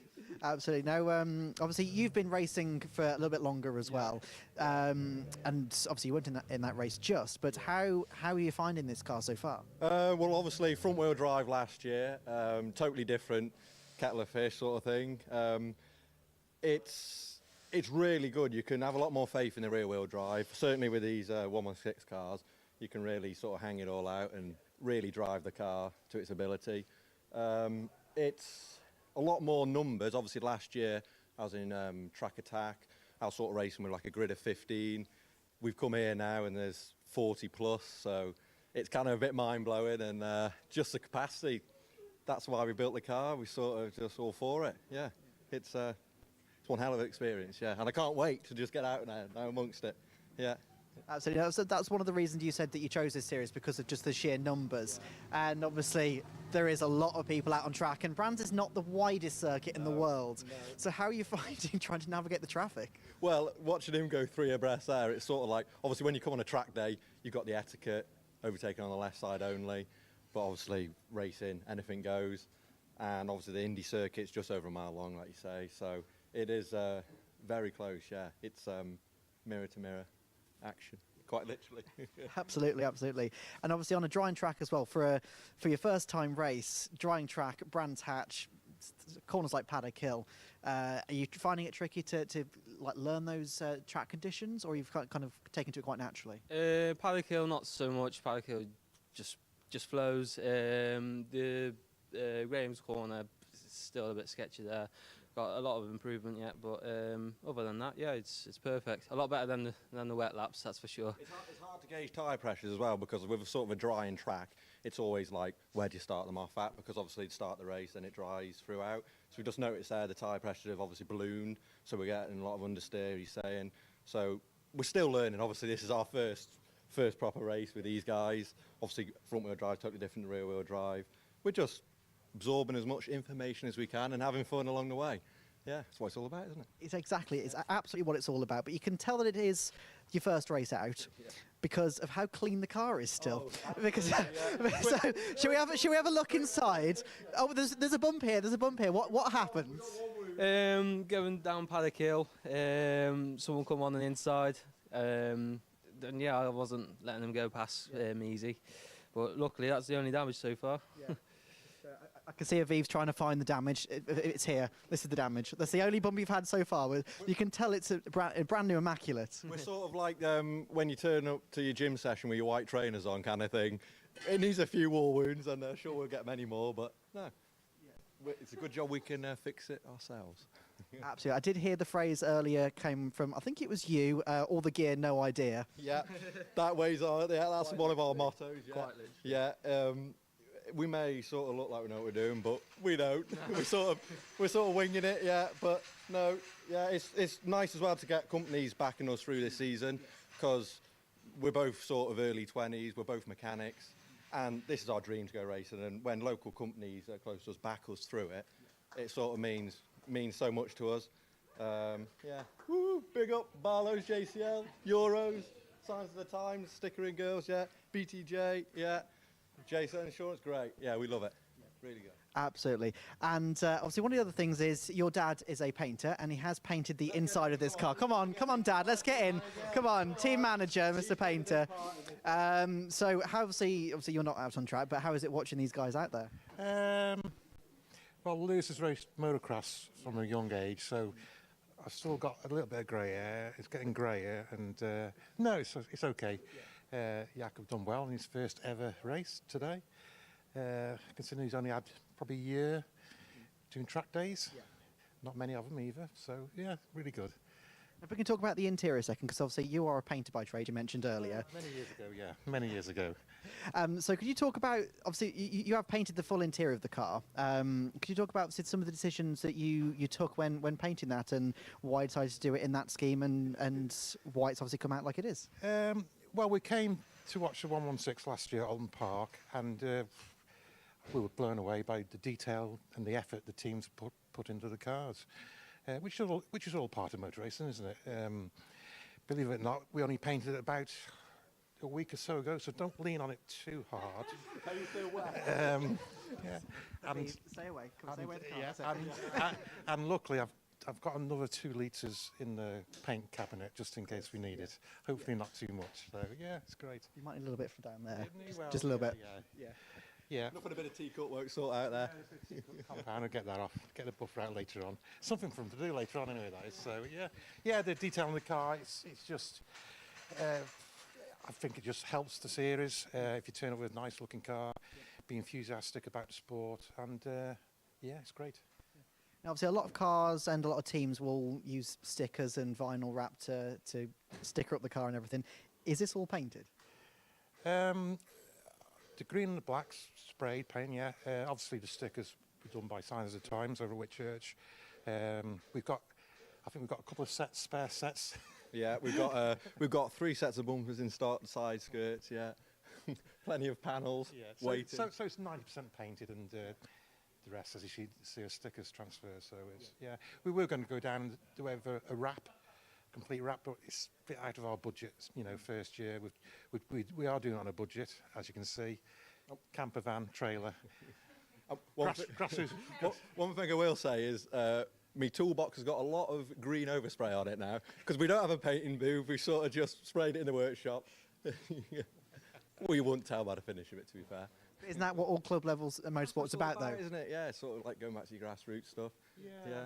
And this is keeping it to that. I know there's a lot of great teams out here. We're really impressed and really run really well, which is good on the media side. Sort of blown away by the outfits, aren't we? Like we sort of last year would turn up, you know, your vans, your trailers, and you know your number plates on the cars and stuff. Then I turned up in range yesterday and I felt a bit small. Yeah, playing with the big dogs.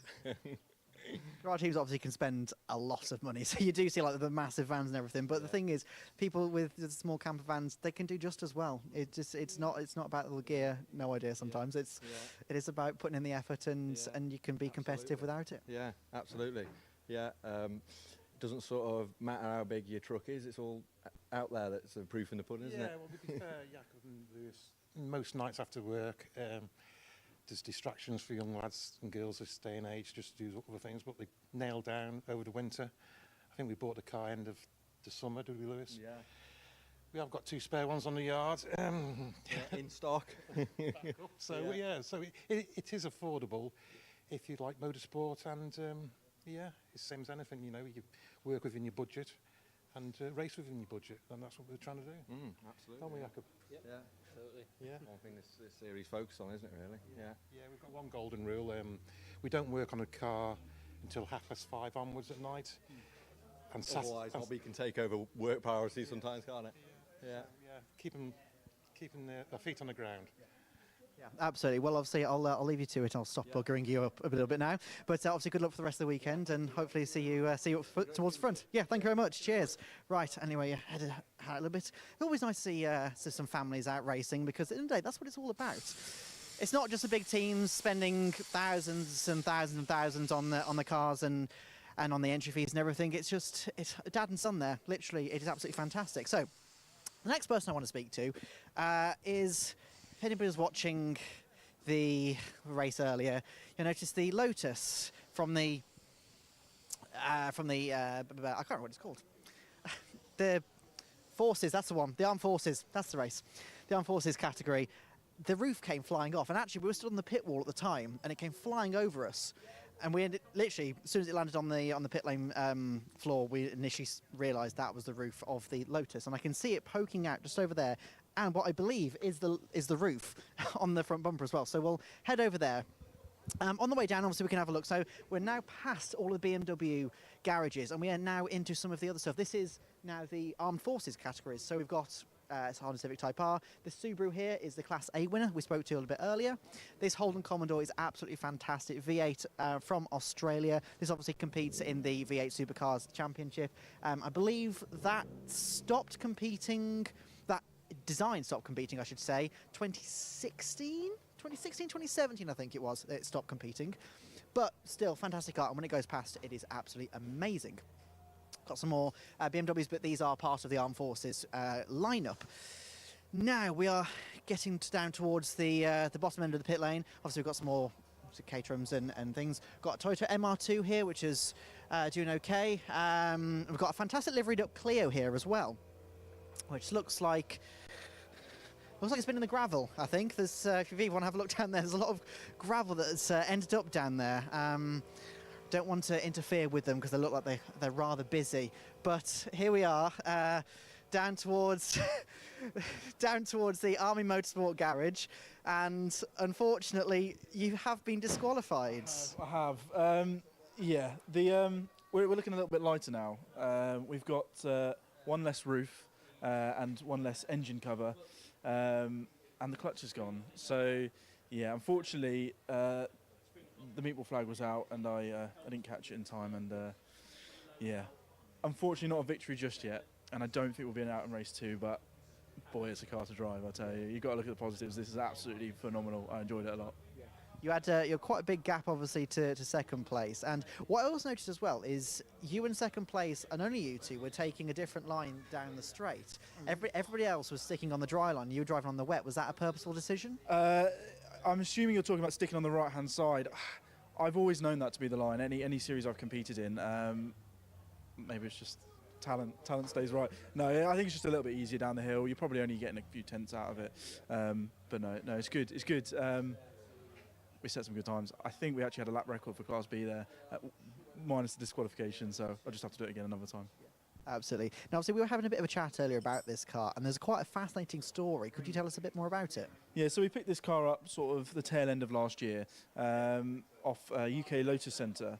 Unfortunately, the original owner of UK Lotus Centre passed away, Rocky. So this race is in memory of him. We picked it up in sort of an idle state. The engine, we didn't even know if it turned on. So we managed to sort of pick up the car off UK Lotus Centre and revive it, really. It wasn't too much work, in all honesty, but they're here today in support. It's been an absolutely phenomenal project to work on with my chief mechanic, who's my dad. So big shout out to him. But yeah, the K20 Lotus Elise has been really, really good. Good fun to drive, good fun to work on. Just a little bit more work now. Yeah, absolutely. And one thing that I did you mentioned earlier when we were having a bit of a chat is this doesn't have a Lotus engine. No. So yes, we've got our Honda Civic K20 in there. So if a Lotus wasn't quick enough and powerful enough as it is now, we were kicking 135 at the back straight.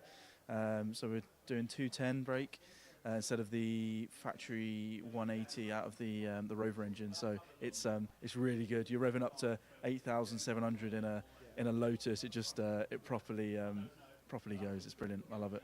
I suppose VTEC kicking in a Lotus, is it difficult to keep it in a straight line at times? Coming out of the corner, you do have to be a little bit careful, but once you feel the rear tyres lock in, it just roars, it opens up. Qualifying was a little bit sketchy this morning. I was properly teetering it on the edge, but no, they just complement each other so much. Absolutely phenomenal. Absolutely, and obviously the entire series, obviously the Armed Forces racing is for everybody to obviously take part in. At the moment, although you crossed the line first, you didn't obviously get the win, but would you call that as first blood for the Army? Oh, yeah. I mean, it's, at the end of the day, we're doing this series as a proof of concept for next year. This is a developing car. This is the first race the car's been in. So, victory for the Army in concept. I think we're definitely proving that we're putting the right people in the right places, and we're pushing the sport forward. We've got new team members here today who I've afforded the opportunity for them to work on a race car. But no, it's really good to highlight talent, and see everyone else on track have fun as well. Absolutely. And we're also talking about this BMW 1 Series behind you as well. So from what I understood, you have selected, or the Army have selected a driver for that season, for this car, and have paid for everything. Yeah, so team members that have showed a dedication to the team and the sport the year prior, we afford them the opportunity to test the car at the beginning of the year. This is done through our selection event. Now on this selection event, we sort of look at the drivers as individuals and what they've afforded to us, and sort of how they listen to coaching and development, and then ultimately we select a driver who this sport would typically be inaccessible for, because it is an expensive sport, especially when your roof flies off. No, it is an expensive sport, and it just opens it up to people who wouldn't necessarily be able to do that. So it's really, really phenomenal. It was his first race out today. I think he's done really, really well and had a blast. So I'm looking forward to developing and seeing him develop over the season. Really exciting. And so who is in the car, and what made the Army, or I don't know, obviously the selection process, but why was he the driver that was chosen? So ultimately, the driver's chosen not just on raw speed. We like to afford opportunity. It's to do with how you're listening to coaching, how you're developing, how you build up speed, and also the time you've invested into the team. You could just shove anyone and give them a free drive, but actually spirit and cohesion in the team is a big thing. So if we feel that a person has done well in those aspects, then we'll invite them to come have a drive and see how they do. So yeah, absolutely. And how many cars are you, as the Army Motorsport team, running? So this year I want to say we're running about 7 or 8 cars, which is actually quite low for us. We have about 14 or 15 cars total within the team. Trying to get a few more of them out. I think this is still, we're living in a legacy from COVID, unfortunately. So budgets are a little bit tight, but we're slowly building the team back up, and hopefully we'll see some more cars back on grid towards the end of the year. We've got a few more veterans back, which is really good, and we were able to have a few guest drivers as well. So if anyone else does want to join, please come and have fun with us. Yeah, it's good racing. Absolutely. Well, fingers crossed, obviously, you can get this repaired. You said it's not going to be out for the second race. I don't think so, no. We've got a few too many gremlins inside, but back at Brands Hatch for Club Enduro and hopefully Croft after that. That'll be good. Absolutely. Well, I'll leave you to it then, because it looks like you've got a bit of work to do. But good luck repairing it. Cheers, thank you. I hope you enjoy your day. Cheers, thank you, you too. Right, so we'll carry on a little bit out. I don't know how many minutes we've got left. I don't think we've got too long. Ambulance going past there, obviously. Giving a big thumbs up to the drivers. So I believe that is all we've got time for now for the pit walk. I can't remember which race is up next. I probably should have memorised that. But I think we're going to go to a quick ad break. And we'll be back in just a couple of minutes. I'll see you then.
Well, good afternoon, everybody. We're about to resume racing here at Brands Hatch for this 750 Motor Club meeting, and the Tigiwa Type R Trophy is our first race to come up after lunch, the first round of the Type R Trophy for 2024. We have both races here at Brands Hatch this weekend coming up today, so it's a busy afternoon for this championship, which is for Honda Civic EP3s, run to a tight regulation set, and it is the largest grid of single-make Honda Civics in the country. Very competitive as well.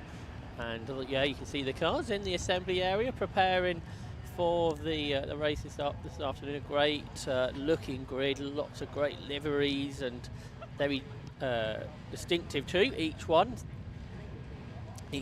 of them. And in qualifying this morning, it was a driver who we haven't seen in the championship before who set the fastest time on a drying circuit. Don de Graaf, the 33-year-old, returning to racing this year. He hasn't raced since the pandemic. He finished third in the Clio 182 Championship back in 2019 when he most recently raced, the former Formula Renault man, setting the fastest lap in qualifying by about half a second over the reigning champion, Joe Jessup from Northamptonshire, who took the title last year in pretty dominant style. But he's had some real competition this year with Don de Graaf joining the championship. Then Matt Wilkins, third fastest, who won the last couple of rounds last season, finished second in the championship, the driver from Berkshire. So he will go off road too. An impressive session from Martin Bugg in his newly built car for this year, in his third season, the ex-National Autograss champion. Set his best qualifying position in the championship to qualify fourth. So again, we have lots of returning drivers as well as some newcomers, but it's a new driver to the championship that is on pole position. Also welcoming into the championship Wayne Flint, moving over from BMW Racing. He's the sort of mid-pack, the driver from Devon, making his Type R Trophy Championship debut today. We have Andrew Cooper moving over from Formula V. He's on the grid this weekend too. So it's good to see a number of drivers joining the championship, as well as a very large percentage of drivers returning from the 2023 season. And we shouldn't be too much longer before we're able to get this first race of 8 this afternoon underway. And the grandstand starting to fill up with spectators here this afternoon at Brands Hatch. If you're here at Brands and listening on the PA system, thanks very much for coming out. It's not a particularly warm day for the end of April, unfortunately, but hopefully some great racing to look forward to, with a couple of Type R Trophy races this afternoon. Tin top action also from the Clio Sport Championship, Mighty Minis and Hot Hatch as well. And the second races for Armed Forces and 116s will be out later, as well as the single-seaters, EF 1000 Championship, the fastest cars here by a long way this weekend, and potentially the fastest cars on the Brands Hatch Indy circuit all season. They were last year, with Matthew Higginson's 44.67 seconds being the fastest lap of the season last year at Brands Hatch on this circuit, which is a impressive effort. We'll see if we can go even quicker than that today. We've had, after some early rain this morning, the track has dried out, so we've got a full dry circuit now to look forward to this afternoon. Hopefully it will stay that way. Some weather forecasts suggest that may not be the case by the end of the afternoon, but we'll make the most of the dry conditions we've got now. See number 66 there, Ross Borman, former Clio 182 racer, who moved over to the Type R Trophy, I think, last season. He's qualified in 12th. He's alongside Jake Johnson there in the assembly area. Jake from Cheshire, in his 4th season of racing, formerly raced in the CNC Head Series in a Ford Fiesta, but moved over to this Civic for this season, so he's qualified 11th. Then alongside Borman, we can see Wayne Flint, who we just told you about, ex-BMW racer from Devon. And then alongside him is Adam Parker.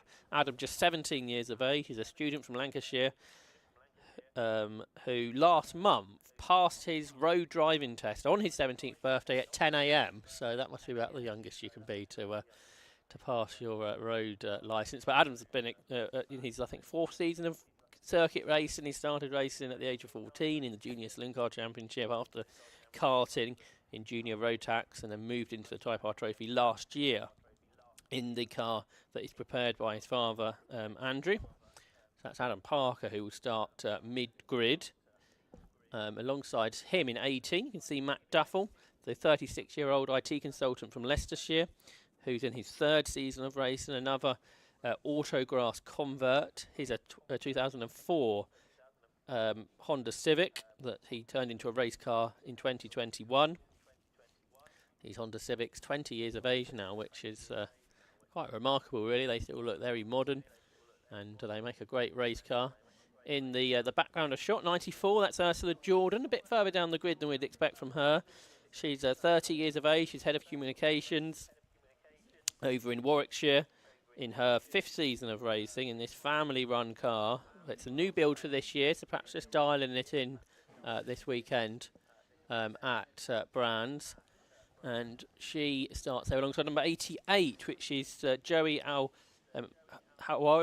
who's 36 years of age from London, in his first ever race today, in a car that was built by Ashley Hewlett.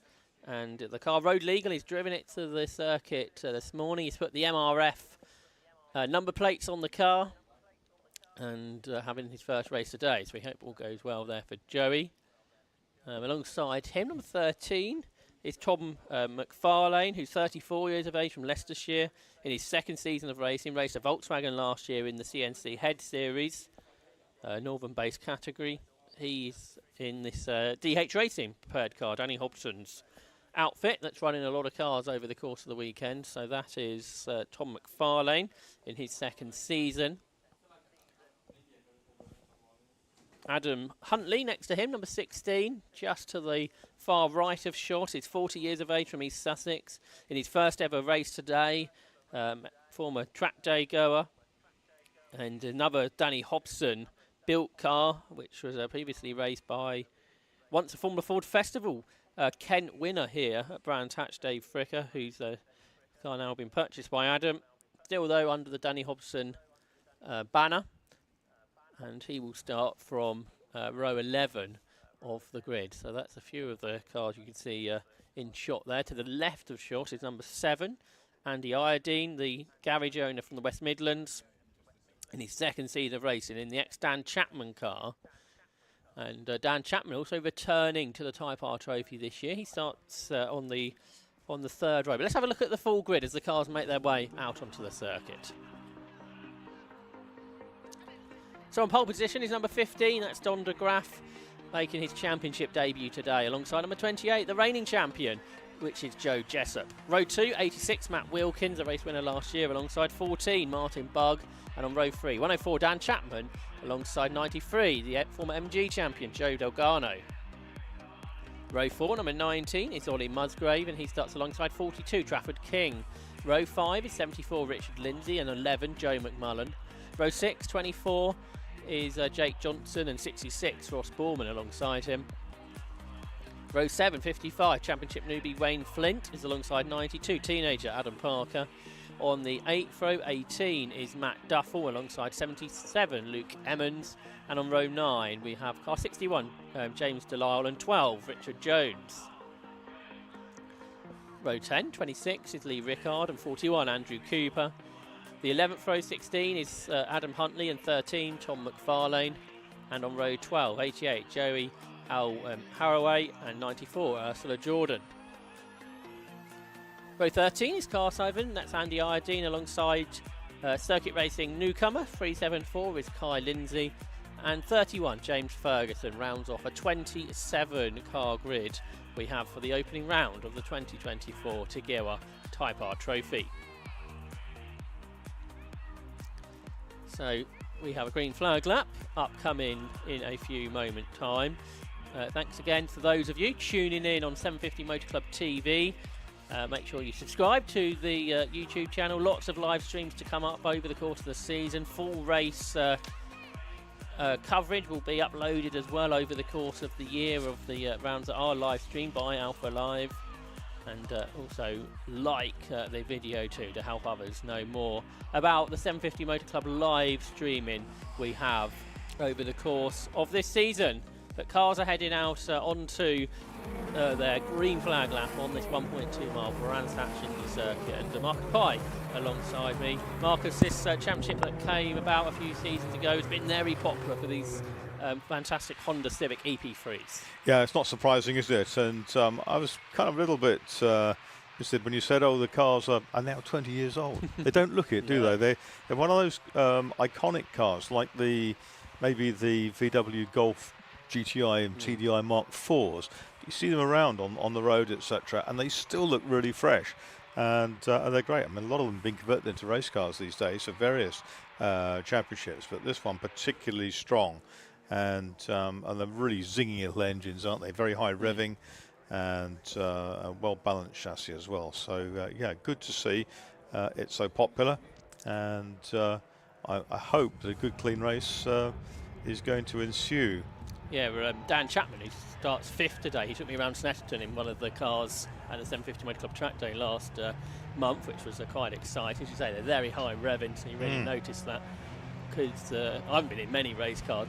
Mazda MX-5 is another one. These lot more violent cars to sort of sit in, but they make really good lap time thanks to that. And Dan got nice and sideways a few times, but well easily controlled from his. Strong braking, do you feel? Do you sense when you're in the passenger seat a really good retardation? Yeah, certainly for what is a production car at the end of the day. I was speaking to Josh Files, who drove a similar car recently, and he said compared to a full touring car, the brakes aren't great, but what do you expect really from a car that is, these are just road cars that are converted, and round here the lap record in the Type R is a 55, so 55.34, which goes back to Adam Shepherd, who was a winner here a couple of weeks ago in the TCR UK Championship. That's a quick lap, isn't it, around Brands Hatch? When did he set that? That would be 2 years ago or 3. I haven't got that. Yeah, certainly it's. Yeah, I think it's lasted a while, years, hasn't it? Since he's been in the championship.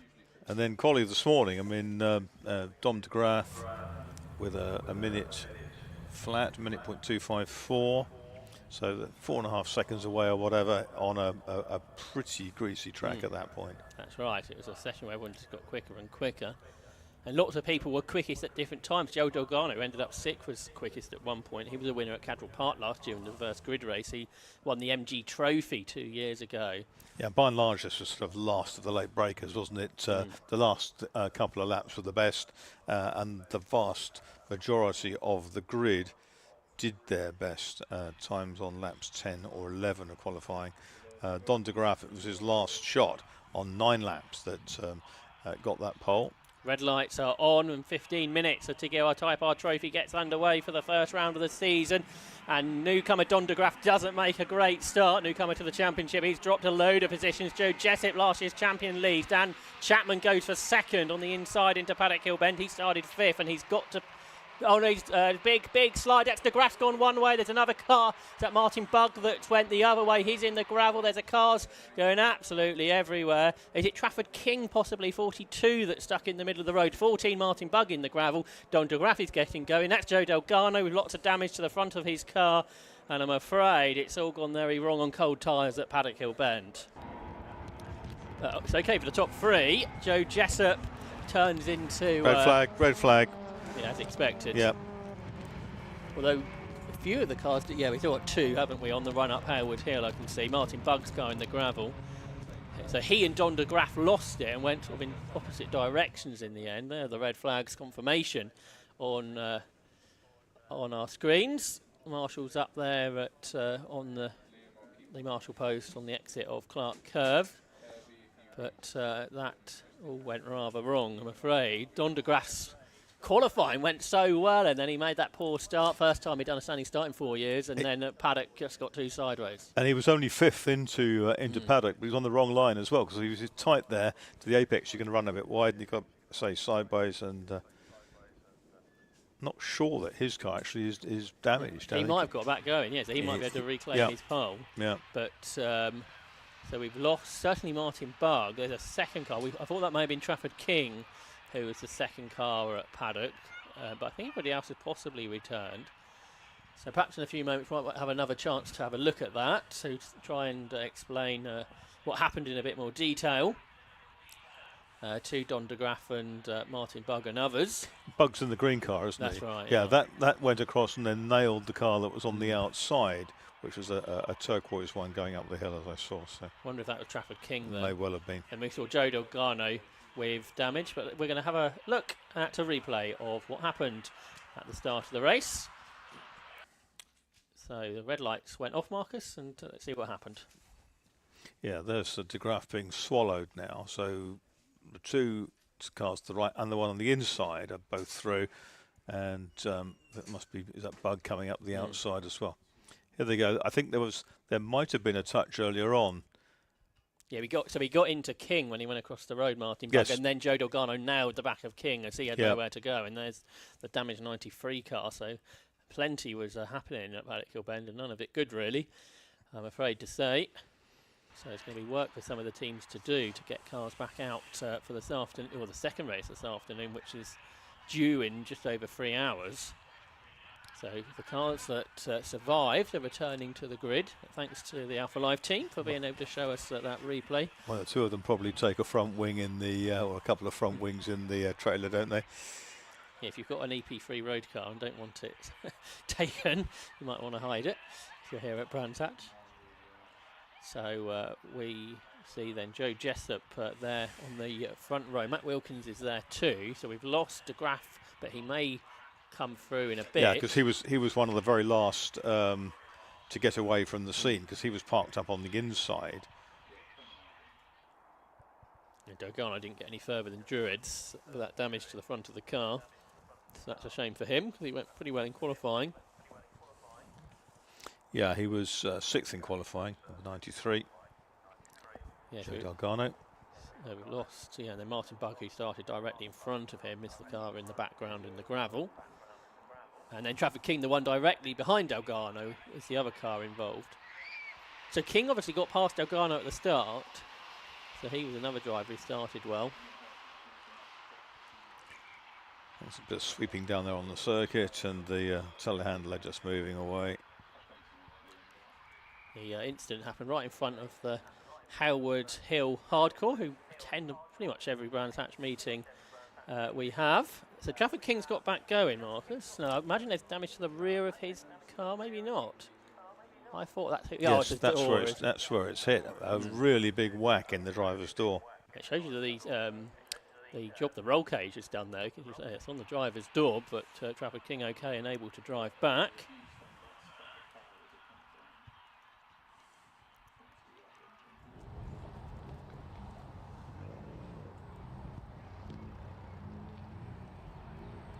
People are asking online about how they can find out more about these championships and how to get involved. Well, if you head to the 750 Motor Club website, 750mc.co.uk, there's a full list on the homepage of all the championships, regulations, and there's contact details on there as well. And there'll be lots of people in the office that will be more than happy to talk to you about how you can get involved in 750 Motor Club racing. The 750 Motor Club, the home of affordable motorsport in the country. And Marcus, you've been watching 750 Motor Club racing for so many years, and the club has, particularly in the last decade or so, it's very much grown, and with, I guess, the landscape of motorsport as well. Very much so. It's changed a lot, and what it does so well is it listens to its members, it caters for the emerging trends that are out there, it picks up on cars that are capable of sustaining a one-make championship. Anything really in that original idiom of providing, I don't know about affordable motorsport, this is accessible motorsport very definitely. Motorsport is expensive by definition, but if you want to do it on a budget, this is the place for you. And as I say, the landscape sort of changed back in particularly the 80s. Single-seater racing was very much the way to go, I guess, if you want to get involved in motorsport. There are still single-seater championships. Formula V, very popular this year, full grids. But tin-top racing, production car racing is sort of the 21st century way of doing things. Yes, that's right. And there's no shortage of the base cars out there, which is useful. But in single-seaters, I mean, that all changed. I mean, Formula Ford came on in '67, first race here in the first week of July of 1967. But that really was overtaken in a way by Formula Vauxhall and Formula Vauxhall Junior, which replaced Ford and Ford 2000 in terms of visibility, because they were running on the big with the big leagues and putting a lot of money in as well. Renault also came on board, putting a lot of money behind their championships, both the Clio Cups and Formula Renault. And now, of course, it's all swung round in that, and Formula Ford is the flavour of the month again, but not the subsequent Zetex or Duratex or EcoBoost or whatever else. It's going back to the old Kent days, which were just superb, and that's really strong. But this type of racing, we'll see. We've got the Hondas on, we've got the Renault Clios coming out next. They're great little cars, and as that sort of hot hatch genre of car became hotter and hotter and hotter over the years, when these days, you've got a car and you think, it doesn't have 300 horsepower, it's not really something I want. It's the cars are out there, and all the work's done by the factory engineering teams on producing something that's a really strong, quick car. So converting them into racing spec is not the deal it was back in the sort of 60s or 70s. Yeah, I suspect Joe Dogano's done a radiator, and that's the fluid we can see on the runoff up at Druids. Yeah, it looks like some kind of coolant rather than oil, but it could be an oil cooler buried down there as well. But more likely to be the radiator, as you say. He stopped the car nice and early, so hopefully hasn't done any long-lasting damage. And he hasn't driven around the circuit spreading fluid all over the road. And provided they've got another rad in stock or whatever, and maybe a bonnet, that may well go again if it's not damaged the suspension geometry of the car. But these days, these type of cars are so strong. See number 74 there, that's Richard Lindsay, who moved to circuit racing last year. He raced in the Brisker Formula 2 stock car scene previously. And he's brought his son along to the championship this year, Kai Lindsay, making his circuit racing debut, again coming from short ovals. The short oval scene, I guess that's changed a bit in recent years, because a lot less ovals in existence or operating. So that more of the recent thing has been people coming from autograss racing, which perhaps wasn't as popular before. Well, autograss kind of grew out of autocross, which was the thing when I was growing up in the sort of 60s and 70s. And autograss had a huge focus and a huge following across, but I think particularly across the Midlands and the North for some reason. I'm not quite sure why. I suppose it's demographic of motor clubs and their spheres of operation. But when I was a kid, there was autocross with minis, increasingly light minis, so to speak, and then the specials, and the specials were the cars that sort of dominated by the end of it. But then rallycross came along, and that again changed, and the manufacturers got involved at that point. And in one way that's good, another way it's not so good, because suddenly budgets go up to be running at the front, but rallycross still hugely popular. Autograss, I'm sure, still has a very strong following. And say the oval racing, it kind of tends to be sort of family orientated, doesn't it? If you're kind of born into an oval racing family, that's what you do. Same with circuit racing.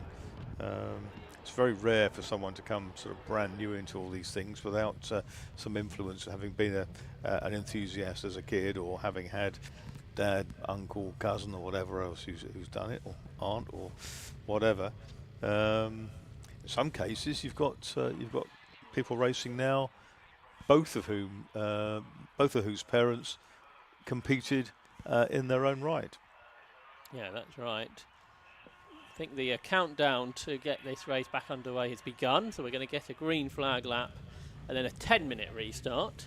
So it's going to be a real sprint, and I wonder what Don de Graaf has learned from his first experience of firstly getting the car off the line and then what happened at paddock. I think what he's done is he's certainly learnt how not to do it, and he's got away with it, which is incredibly fortunate. Yeah, where there's 3 other damaged cars. Not necessarily nothing to do with him, I don't think, 'cause that was a secondary incident that was going on. Yeah. But like you say, he's got away with it and gets another go from pole. Joe Jessup was a bit of a starter last year, and I think he's continued that into this season. He starts alongside last year's champion. He's in his mid-40s from Northamptonshire.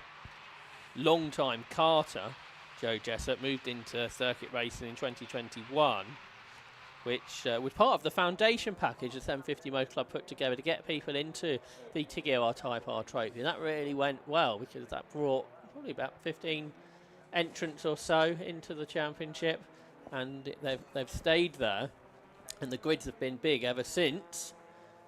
And Joe Jessup, one of those cars, and then he's continued racing it, finished 3rd in the championship in 22 and then won the championship last year.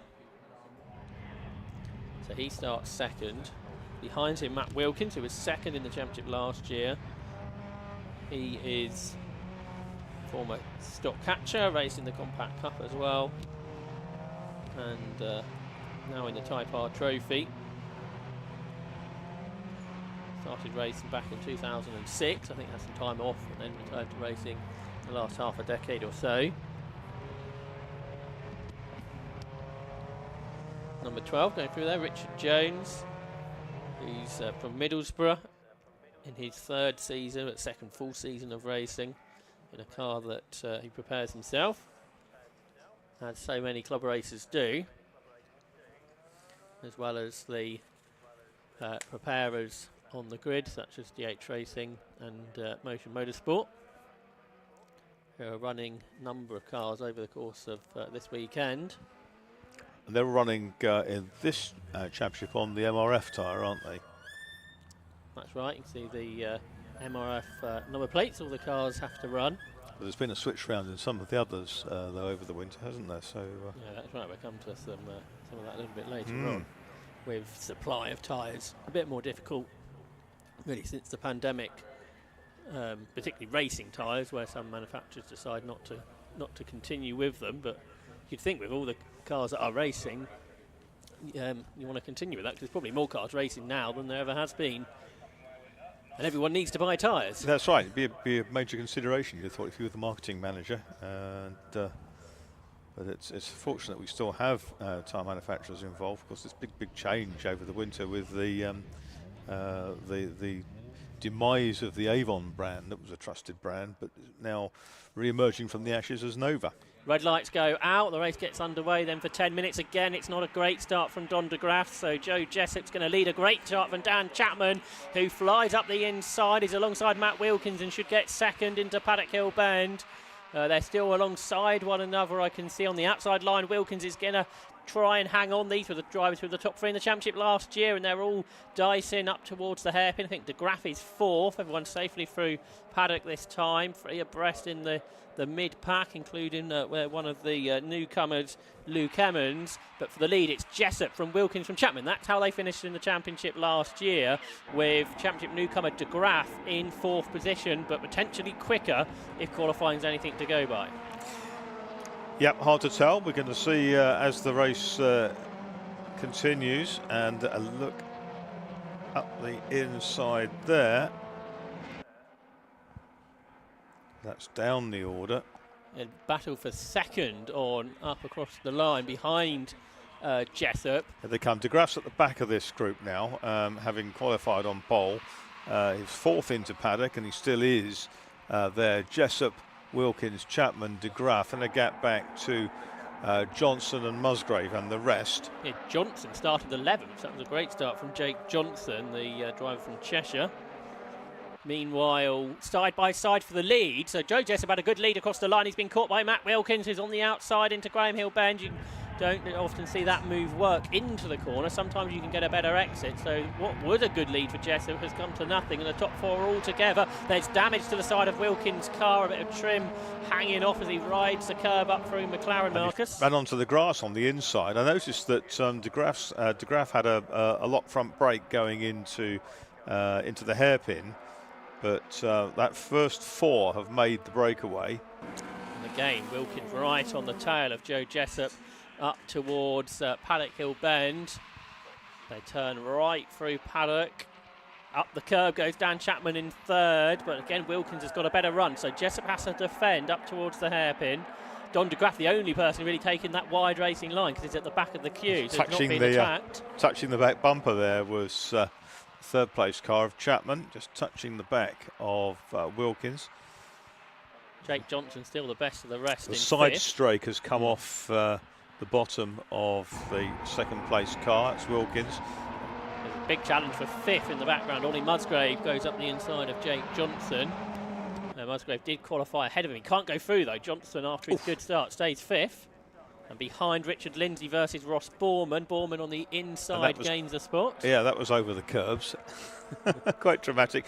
And Lindsay's going to lose that here as well to the gunmetal car on the inside. For the lead, Matt Wilkins is on the inside of Joe Jessup into Paddock Hill Bend. Jessup surely can't do anything about it here. So the double Donington Park winner last season goes through. So Matt Wilkins leads. And here comes de Graaf up the inside of Chapman into Druids, but he can't go through. Big gap then back to a huge battle pack for fifth place. But Ollie Musgrave's got himself ahead of Jake Johnson.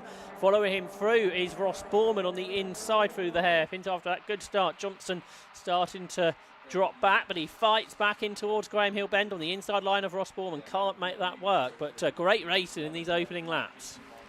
Yeah, it is. De Graaf looks quick enough from this distance, but he's got himself a bit boxed.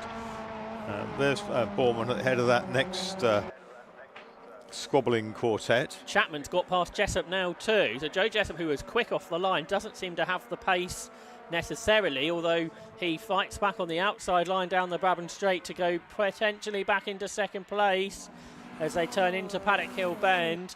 And the outside line, the Chapman's on the inside line, but it's very sideways, so de Graaf could get both of them here if he has a good exit. Charts to the left-hand side of the circuit. Jessup somehow still second on the outside line into Paddock. He'd have been better going the other side, but the momentum would taking him to the outside. There wasn't any opportunity, I don't think, of switching his trajectory. Jessup's in the 57s, a whole second slower than Matt Wilkins, who's got the fastest lap at 56.1. Still half a second or so away from that record pace. I wonder if Jessup hasn't got the setup that he was hoping for. Certainly hasn't got that pace that Matt Wilkins was able to show, and it seemingly Don de Graaf has behind as well. But de Graaf hasn't been able to move forward at this stage. For fifth, Ollie Musgrave coming under pressure from Ross Borman, who's having a good race. He started 12th. He's up into sixth position. Looks like Trafford King did make the start, didn't he? Despite that big damage to the driver's door. Now Jessup's done the fastest lap, so lacking pace in the early stages. Now the aimshop.com fastest lap for Joe Jessup, a 56, or it's not quite the fastest lap, is it? 0.154, 6 thousandths slower than Matt Wilkins, who still does have the actual fastest lap of the race. But Jessup is catching. He was a tenth quicker on that lap. But yeah, then Musgraves, Borman, Wayne Flinton, who come into the championship ahead of Jake Johnson as they turn their way through Graham Hill Bend. Down the Cooper Straight. It's a line of about 10 cars in this group. Top 10 cars get reversed for the grid for race 2. Joe McMullen is the driver currently in P10, but he's got plenty around him. Behind is there Richard Jones in 11th, I think. Meanwhile, leads across the line. This time Joe Jessup has done the fastest lap, and it's it's a tenth away from a record time, but we're almost at record pace now, 55.438, and the lead gap comes down to 4 tenths of a second after the aimshop.com fastest lap for Joe Jessup, who dives up the inside into the hairpin, runs wide though. Marcus, can he hang on? It looks like he probably can, because there's no way around the outside at Graham Hill Bend when your route's being cut off, and Jessup did that really well. Still that side skirt hanging off the side of the Wilkins car. In third still is Chapman. Fourth is de Graaf. And probes on the inside up there, and they're going to slow themselves both down at this point, which might open them to attack from Daniel Chapman. Yeah, great battle this is. Position changing a few times, which you don't always see in one-make racing around here. So it's Jessup back ahead by 1900th of a second from Wilkins. Into Paddock Hill Bend they turn, with Chapman sideways behind in P3. De Graaf's dropped away a little bit, They've got a car to lap shortly. That was a bold move that Jessup made a lap ago up here at Druid. We saw the end of it. It was almost like he had to have one shot at it just to see, and probably was just as surprised as we were that he went through. So Wilkins is again the attacker. So Jessup, who's got the fastest lap, leads. It's 31 that they've got to lap in a moment. That's James Ferguson, who I think is new this weekend. A huge battle pack for fifth continues, and there's some touch in there too, as Wayne Flint there is on the inside of Ross Borman, I think. So Borman has lost out. Jake Johnson got rid. There's a touch there. There he sideways goes Wayne Flint. Joe McMullen got into the side of him, and that's going to give Richard Jones a chance to come up the inside of the pair of them as they go through Clark Curve. And then Trafford King is joining in. Can King get into the crucial top 10? Meanwhile, there's a challenge for the lead up towards Druids again. Yeah, that's right, and tries both sides, still with that flapping skirt, but look at this, Daniel Chapman is now right with them and looking really threatening. Down into Graham Hill Bend then, with Joe Jessup hanging on, but by the smallest of margins. It seems whoever leads cannot get away, and then they come under pressure, but when they're the driver behind, as Jessup was earlier, now Wilkins, they're the quicker one.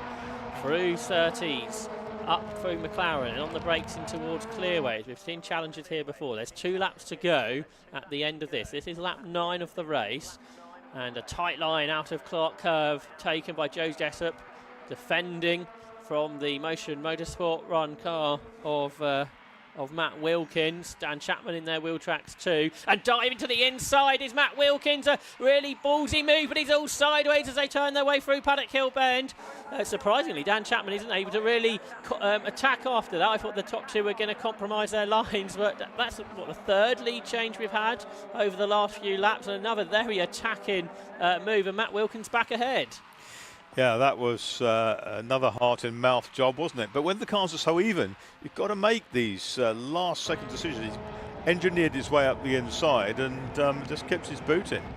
Yeah, a few weeks ago at Brands Hatch we had some other similar one-make racing where there wasn't really any pass changing at all. This is really great stuff from the Type R Trophy competitors. And now Dan Chapman is looking up the inside of last year's champion Joe Jessup. He can't quite do it though. Jessup covers off the line. There's 1 lap to go at the end of this, and Matt Wilkins going for 3 in a row because he won the last 2 rounds of last year at Donington Park, and now he leads onto the final lap here at Brands Hatch. But this race has been a difficult one to win, and he hasn't won it yet. He hops up over the curves through Paddock, has a good exit though, extends his lead. Interestingly, Don de Graaf has fallen a long way behind these 3, so it's a 3-way battle on this last lap. Yeah, it's almost like he's thought, well, I'm going to settle for this now. I couldn't live with them. There's no point over driving, and let's just keep it on the island.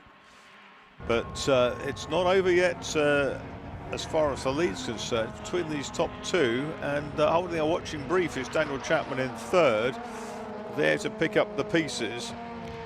I wonder if Jessup was going to dive up the inside of Clearways, but he's thought better of it. Can he get the exit? He's got a better run through the corner. He has. He's earlier on the power, isn't he?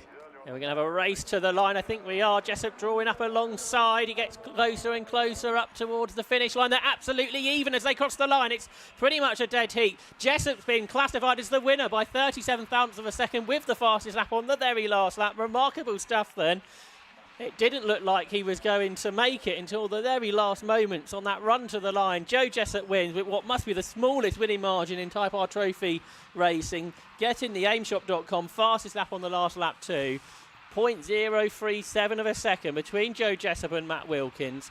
3rd goes the way Dan Chapman. Don de Graaf with 4th. Jake Johnson got back to 5th. Well, I think it's his best result in the championship, ahead of Ross Borman, Ollie Musgrave. Trafford King got to 8th, who I think probably started that from the back. Oh, and Andrew Cooper, I think the director of 750 Motor Club, I'm afraid, is in the gravel trap. But that was a great way to start the Type R Trophy season. Possibly the best Type R Trophy race we've had, I think. That was fantastic, and that fastest lap on the last lap, what was it, 55? Yeah, 55.385, yeah. Just missing out on the record. Let's take a look at the results, and that small winning margin of 0.037 seconds. Joe Jessup the winner from Matt Wilkins. Dan Chapman was 3rd, Don de Graaf in 4th, Jake Johnson in 5th, Ross Borman was 6th, ahead of Ollie Musgrave, Trafford King, Joe McMullen, I should say, in 9th, and then Richard Jones 10th. Just missing out on the top 10 was Wayne Flint. Richard Lindsay also dropped back to 12th. James Delisle and Adam Huntley completed the first page of results. And Adam Parker, Luke Emmons, Matthew Daffel, Lee Rickard, Tom McFarlane, Andy Iodine, Joey L. Haraway and Kai Lindsay finished on the lead lap. Andrew Cooper was in the gravel at Druids.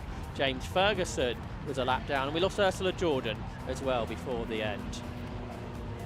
But as Marcus was saying, that fastest lap from Joe Jessup, and it was the exit to Clearways. You don't rarely see it in tin top racing. You can Caterham racing, things like that, a big slipstream to the line, yes, but not this type of racing. But the engines in these type R's are really zingy, really accelerative. They pick up their revs so quickly, and a good run out. You can see how early Jessup got back on the power, and it worked beautifully. And down with our race winner, Joe Jessup, is Kieran to have a chat with our top three. Thank you very much. Yes, a photo finish to end that race. I'm going to have a chat to the top three drivers. We've got Joe Jessup, Matt Wilkins and Daniel Chapman. So let's go and have a bit of a chat over here. Got to take the outside route. Careful not to get run over by any cars. And we'll have a chat with Joe first. So Joe Jessup, wow, that was 38 thousandths of a second, I believe, was the difference. 38 thousandths of a second, yes. You really had to fight for that one. How does it feel? It was a fantastic race, just super competitive right from the beginning. So yeah, I was just on 100%, like every single lap, every single inch of it. And yeah, Matt did a great job. He just left a tiny gap around that last corner, just managed to sneak up the inside. Now, there is obviously some talk of some rain coming later, and obviously over the next couple of days and everything. How's your confidence going into perhaps even a wet weather session? I mean, it was pretty slippy in qualifying this morning, so did some bits and pieces with the setup, so we're feeling okay. I mean, I've never really raced around here in the wet, so we'll just see how it goes. I think I'll be starting 10th for the next one. Well, best of luck and congratulations on the win. Thank you very much. I will try and get Matt Wilkins next. Matt, if I could just grab you a second, sorry. Is that a bitter pill to swallow almost? 38 thousandths of a second? On the last lap, but you know, we'll take a good result. Yeah, definitely. Obviously, you had a really good battle. Obviously, you've definitely got the pace there to race for the win. So yeah, is that at least... like a more even playing field this time with the new weights and stuff? Seems good. Yeah, definitely. How, obviously, there's some chatter of some maybe wet weather. How did you get on in the wet session this morning, and are you confident if it is a wet race for your next one? Yeah, we've done quite a bit of wet testing because the weather's been bad this year, so I feel quite confident in the wet here. Definitely. Well, obviously, commiserations on that, but good luck off the next race. Thank you very much. And we'll grab Daniel Chapman next. There's third place man. Daniel, that was quite an intense battle you locked yourself in with for that race. How was it? It was really good, to be fair. Really enjoyed that. It was a good race from start to finish, and it was close all the way through, which is what we want really in tin top racing, isn't it? So. Absolutely. Well, congratulations on the podium, and good luck for the rest of the weekend. Thank you very much. And we'll head to an ad break and then on to the next race afterwards. See you in a second.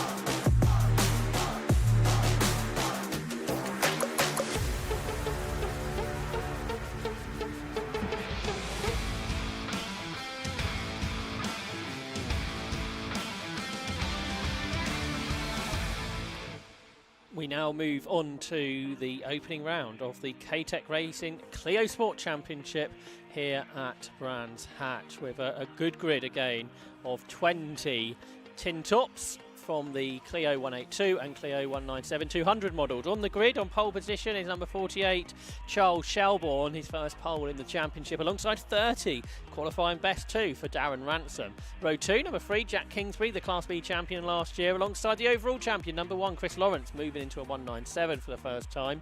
On row 3, 55, Justin Griffith, who was quickest for a lot of the session, is alongside 111, Nick Harrison. On row 4, we get the first of the Class A 182s. Number 13 is Mark Enoch, and alongside him 7, Stephen Richardson. Row 5 is 72, Pete O'Connor, and 17, Sonny White. And on row 6, 10, Josh North, and 82, low-cost winner last weekend at Croft, Paul Clark.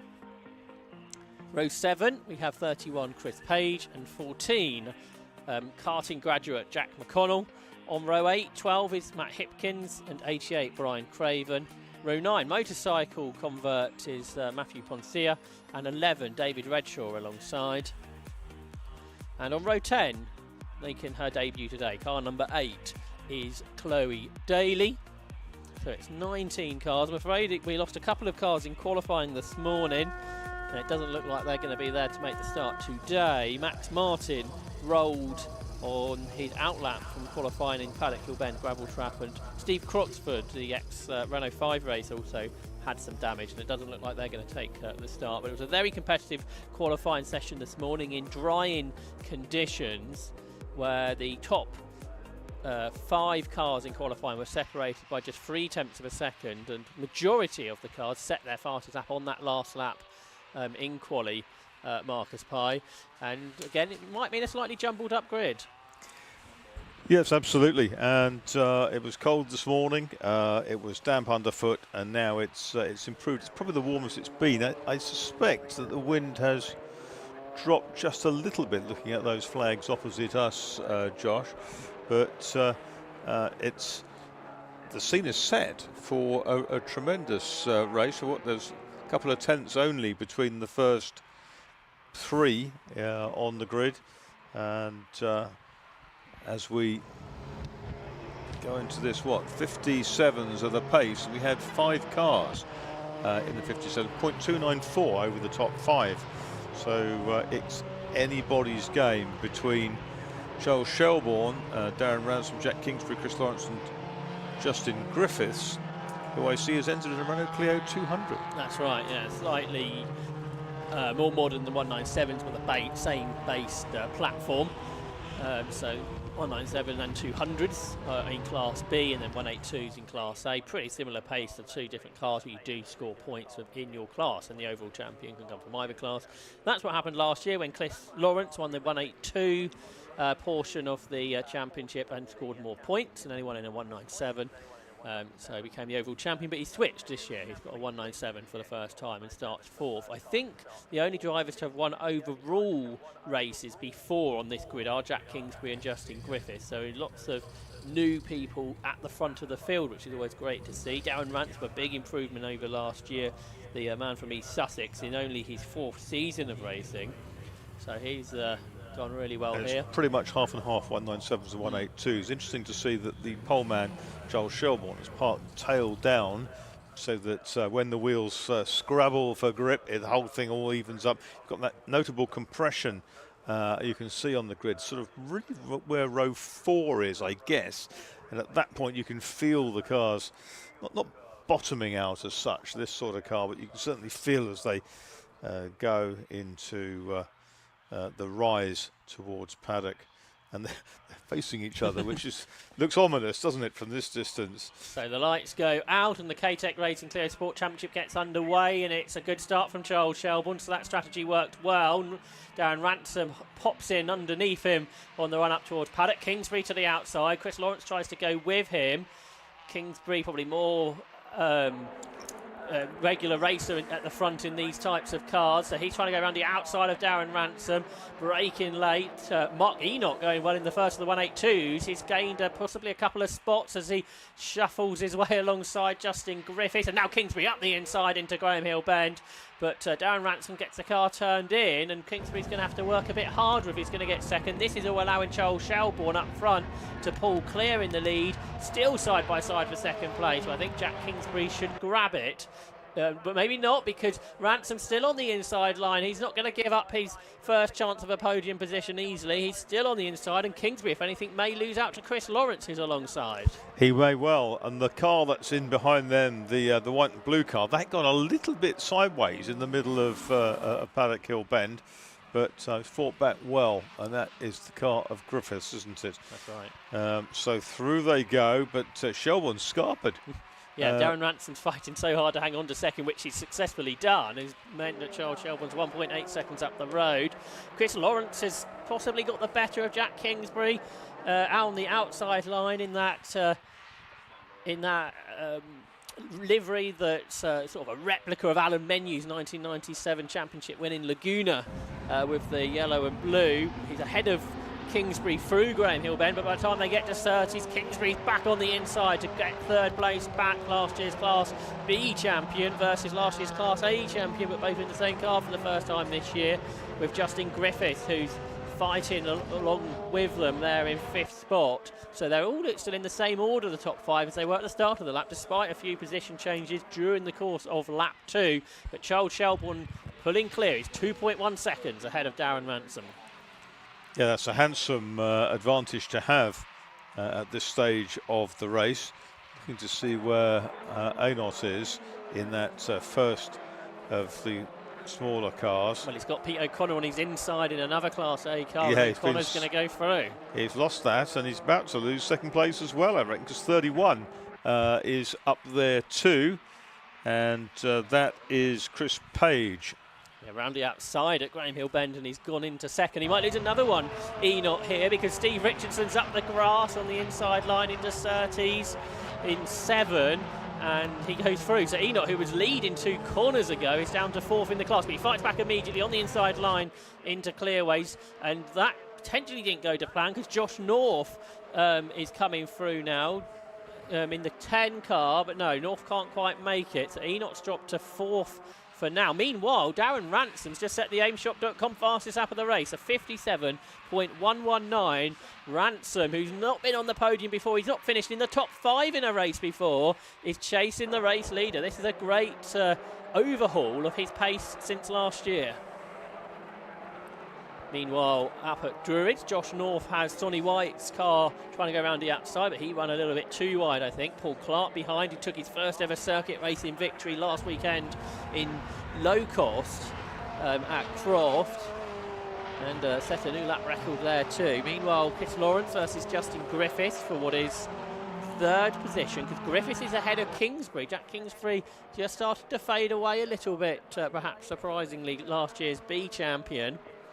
And now Griffith has got good pace in that Hustle Motorsport Clio 200, as Marcus made reference to earlier. Slightly different car to the 197, but similar enough. And he's just set the fastest lap. He's the first man in the 56s. The aimshop.com fastest lap is a 56.989. Yeah, that's Justin Griffiths, isn't it? Yes, in that. I can see now, yes, it's slightly different, isn't it, to look at? Not a great deal of difference, but the front is the giveaway. Griffiths is planning to build a V6 Clio for hot hatch for the future. That will be cool. But I think he's been moving house over the winter and still in that process, so that means building new race cars is put on the back burner for a little while. But he's still got his Clio 200 here, which means he is fighting Chris Lawrence, what is 3rd at the moment. Meanwhile, Shelbourne to Ransom, it's coming down by about a 10th a lap. It's 1.7 seconds at the moment. There's still 2/3 of the race to go. And Lawrence and Griffiths up the curb for Chris Lawrence in true Renault Clio fashion, taking that line. Then Kingsbury there, just dropping away in 5th. Nick Lawrence 6th. Then the first of the A's, which is Peter O'Connor. He's now a 2nd ahead of Chris Page. And then Stephen Richardson. Mark Enoch, the fast starter, very much fading away now in 10th position. Yeah, that Hustle Motorsport 200 looks to sit well on the circuit. And he's tucked in behind Chris Lawrence. Yeah, Griffiths, aerospace engineer, he was telling me a few decades ago or so, he was making propellers for Spitfires when they were being, the ones that were being restored and such like. Oh, and a bump into the back of Enoch, who might have missed a gear or something. That was Josh North, who then clipped the back of him, which has damaged the pair of them and slowed them up, and Sonny White has passed the pair. I think that was an error. Firstly, perhaps a gear change for Enoch, and then North just didn't notice what was happening. You can see the damaged bumper now bearing testament to the back of Enoch. So there's Griffiths up the inside of Lawrence into Druids. So that's Justin Griffiths up into 3rd place. Yeah, it's a 2010 car, the Clio 200 that he drives. The driver from Shropshire. He finished 2nd in the championship 2 years ago when there were not so many 197 200s on the grid. Former rally driver a couple of decades ago, but it's been circuit racing now for 6 or 7 years. Meanwhile, 7 laps are being completed, some more challenges. So Enoch's back up to speed, so I presume it was just a gear change. And Josh North with that damaged front bumper now has got Paul Clark coming around the outside of him through Clark Curve. So Clarkey going for 12th overall on that outside line for Paddock. The lorry driver from Southampton, Paul Clark, slots in back behind Josh North, the driver from Shropshire in his second season of racing. Behind them, Brian Craven in a new car to him in the ex-Benz Swift 197 that went well here a year ago. And also involved in that battle, car 12, that is Matt Hipkins, another of the new drivers in the championship this weekend. Number of newbies in the Clio Sport Championship this weekend, which is good to see. Fastest lap 56.9, still with Griffiths, or it was until Darren Ransom went through, set the fastest lap 56.824. Then that was battered by Justin Griffiths again, 56.787, the new aimshop.com fastest lap of the race. And that means Charles Shelbourne, who's had this comfortable margin all race long with half of the race to go, he's gapped down to 1.4 seconds. Despite him doing a personal best last time. Meanwhile, the battles a bit further down the order continue. Brian Craven and Matt Hipkins, and then just behind them, 14, which is Jack McConnell, the driver from Belfast. Although he's based in Milton Keynes nowadays, a multiple podium finisher in the British Karting Championship, former Irish karting champion back in 2016, and 2 in the car that Spencer Stevenson raced a couple of seasons ago. So that's Jack McConnell at the back of this group in 16th spot, chasing after Matt Hipkins and Brian Craven. Lead gap's been halved. It's 7/10 of a second all of a sudden. So Charles Shelbourne, who's hasn't been under threat, a slower last lap. Here he is for the first time really under pressure in this race with the more experienced Darren Ransom and Justin Griffiths behind. And then the 2 champions from last year, 4th and 5th, struggling to live with the pace with the 2 in front. That's interesting, isn't it? They've sort of found themselves shuffled back. But there's the top 3. Blue flags go out to number 11, who's about to be lapped. David Redshaw, another newcomer, on what is lap 10 of the race. So there's Redshaw. They've already lapped Chloe Daly, who's in 19th. Shelbourne up the inside of the lapped car. And on this lap, Marcus hasn't lost any time like he did a lap ago. No, this looks like a better lap from him. Does it reflect in his lap time? It's a PB, isn't it? Personal best. And it stretched the advantage. Another car to lap is Matthew Poncia, who's been building his car up over the winter. He is a former motorcycle racer. Changed for 4th. Chris Lawrence has got himself, has lost the place to Jack Kingsbury.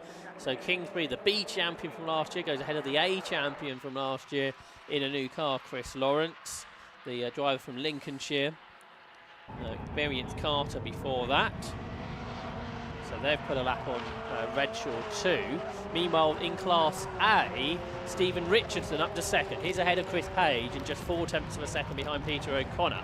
So good battles in both of the classes today.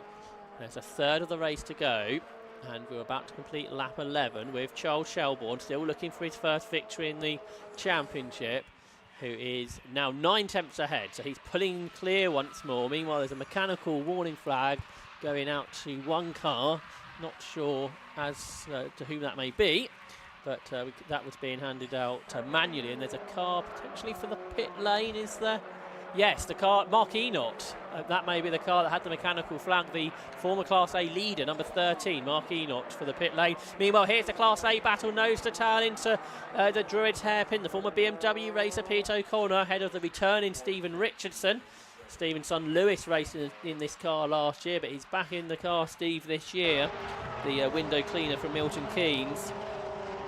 And he's going for a class win, which I don't think he's had before, right on the tail of Pete O'Connor as they turn through 30s. Yeah, two drivers have had a warning flag, 17 being one of them, and that is Sonny White. The other being number 30, second place man Darren Ransom. That'll be for track limits, I suspect.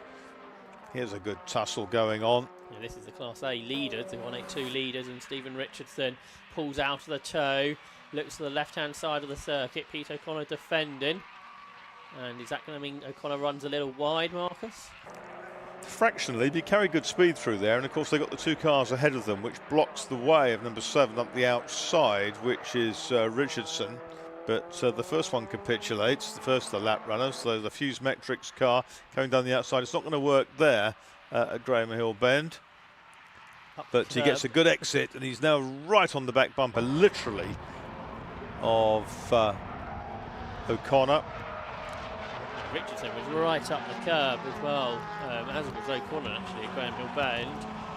O'Connor's hanging on, but a much tighter line taken at Clearways. We know from the previous race that doesn't always work well on the exit of the corner. So does that mean that Steve Richardson can have a go into Paddock Hill Bend again? He's right on the bumper. He's so close to the back of O'Connor's car you can hardly see it until he pops out of the toe. Up on the outside line into Paddock. The car skitter on the brakes and they turn right through Paddock Hill Bend. And it pogos with the inside rear wheel off the deck. And then they are mirror to mirror. They're hitting mirrors. Richardson's very late on the brakes for Druid and he's just going to run out of road. So Pete O'Connor hangs on. Folded both mirrors in on the way up to Druids. And Richardson noticed that immediately, looked left at the last moment because he knows O'Connor can't see what's happening in his left-hand side door mirror. Equally, if Richardson gets ahead, he won't know what's going on in his right-hand side door mirror. But the battle for the lead of the class is pretty epic at this stage, with 2 drivers that haven't won before, as far as I believe. They've both had podiums, but not class wins. Similar thing going on out front as well. But a bigger gap there between Shelbourne and Ransom of a second. It's far less than that between the 2 Class A cars. Pete O'Connor again having to defend into Paddock. There's 2 laps to go and diving up the inside Richardson. A massively committed move and he goes through. I think he had to let Pete O'Connor deal with whatever was coming there. If O'Connor turned in, there would certainly have been contact. But Steve Richardson is through. He's now the leader of the Class A cars. Yes, that was extremely committed, and the Fuse Metrics car goes ahead in its class. He's just put a few car lengths between himself and Pete O'Connor. Meanwhile, up front, Charles Shelbourne and Darren Ransom, similar gap, but Justin Griffiths has fallen away into the clutches of Jack Kingsbury. Once more, interesting how the race, and now Kingsbury round the outside there through Clark Curve for 3rd position. 1 lap to go. Top 2 is a second between them, but it's side by side, yeah, for 3rd. With Kingsbury on the outside, is Griffiths going to fight back here on the tighter inside line. Kingsbury just a little slide as he turned the car in, but that's okay. He was able to save that. He is through, as Marcus said, into 3rd spot. You can see that coming, and up comes Lawrence round the outside, and he's attacking Griffiths again. Yeah, great racing. This is a great start to the afternoon. The Civics and the Clios have proved you can overtake around Brands Hatch in single make racing. 2 great races we've had here. But for Charles Shelbourne, I'm not sure he's had a podium before, but he's about to win, it seems, the opening round of the K-Tech Clio Sport Championship. But a penalty for Ransom. Darren Ransom's been given a 5-second penalty for track limits. Marcus suggested that, so Shelbourne, his winning margin is going to be pretty large as he comes up across the line. And so 48, Charles Shelbourne wins for the first time in the K-Tech Racing Clio Sport Championship. I don't think Darren Ransom's 5 seconds ahead of those behind, so he's going to miss out on a podium. Jack Kingsbury takes 2nd in the classified order. 3rd for Justin Griffiths. 4th for Chris Lawrence. Darren Ransom dropped to 6th. And for Class A, it's pretty much side by side across the line. Steve Richardson hangs on. It was less than 3 tenths, though. Perhaps not quite as close as it first looked. But Steve Richardson, a winner for the first time as well. But in the Class A element of the race by a much smaller margin, with Pete O'Connor 2nd. And Chris Page, his first podium, I think, there in 3rd position. So lots of new there, with 2 new winners, new podium finishers as well, but some bad luck for Darren Ransom. Yes, he gets bumped to 5th and all of that. Just going to have a look where, let's have a look at the results first of all, as they come up on our screen now. So number 48, Charles Shelbourne, the race winner. He did get 1 podium last year, but that's his first victory. 2nd is car number 3, Jack Kingsbury, and 3rd, 55, Justin Griffiths. 4th was Chris Lawrence. Darren Ransom with that 5-second penalty drops to 5th. Nick Harrison was 6th. Steve Richardson wins Class A, the Clio 182s, by less than 3 tenths from Pete O'Connor, and Chris Page on the podium there too. Sonny White was 10th, with Josh North 11th, and Paul Clark 12th. Matt Hipkins and Jack McConnell, 2 newcomers, complete the first page of results. And we move into page 2, we find Brian Craven, the last guy on the lead lap, and then some newcomers a lap down, Matthew Poncia, David Redshaw and Chloe Daly, with Mark Enoch, the one retirement after that contact we saw when perhaps he missed a gear or something like that up at Clearways. But yeah, Charles Shelbourne's had that one podium last year which came at Croft, but although he wasn't the fastest driver in the race, Marcus, he had a very dominant performance, was never really under pressure from Jack Kingsbury, and I think we're going to hear from those drivers in a few moments with Kieran. Another fantastically exciting race for the Clio Cup, and we've got our top 3 here and also our Class A winner and our Class B winner, so we'll try and take a bit of a chat with them all. So firstly we'll go and chat to Stefan Richardson. Fantastic race there, congratulations. Class A winner, how was it? Oh mate, I've got to put it in first from the start. I've been off for a year and then I was just, oh my days. Babe, happy anniversary, and this is for you, darling, and you know, Oliver Wade as well. But no, absolutely fantastic, mate. A year off, I just can't believe it. I mean, I kind of was just, yeah, it was brutal, but I knew he lost his tyres, so I just had to be patient. He was good on some of the braking things, but obviously I've been watching racing my life, so a bit wisey to some of it all and out there else. But this would be a first ever win, mate, after 5 years. And big thanks to Fuse Matrix, Millington's Home Removals and Beanie Sport have been amazing as well. So yeah, I can't, mate, I'm choked up, geez. You're going to have to go somewhere else. Congratulations, congratulations. Everybody, really, congratulations, really. Well, we'll let you have your moment then. Cheers. Thank you very much. And yes, we'll come and chat to Charles Shelbourne, overall race winner and Class B winner. Congratulations. You had to fight for it, but how was it? Yeah, really good, to be fair. A bit daunting on pole, but got away clean, and a bit lonely at the front, but yeah, I did enjoy it. Nice to have a win after all this time. Absolutely. And how did you find the track conditions? Obviously, this morning when you did your qualifying, it was a bit damp. How is it this afternoon? This morning, to be fair, I found them pretty decent. Didn't struggle, put in some good laps, and then just managed to get our pole on the last lap with 4 seconds to go. So a bit sketchy, but yeah, like I say, put us in first for the race, got away clean, and a good result. And this is your first ever win? First ever win, yeah, and first ever pole. Well, congratulations. We've got to... So yeah, it's nice to get one, to be fair. It's nice to win something. Absolutely. Well, we'll go first ever Class A winner, first ever Class B winner. Congratulations. And we'll head back to production first. We've got a quick advert, and then coming up afterwards, we've got some more racing. Don't go anywhere.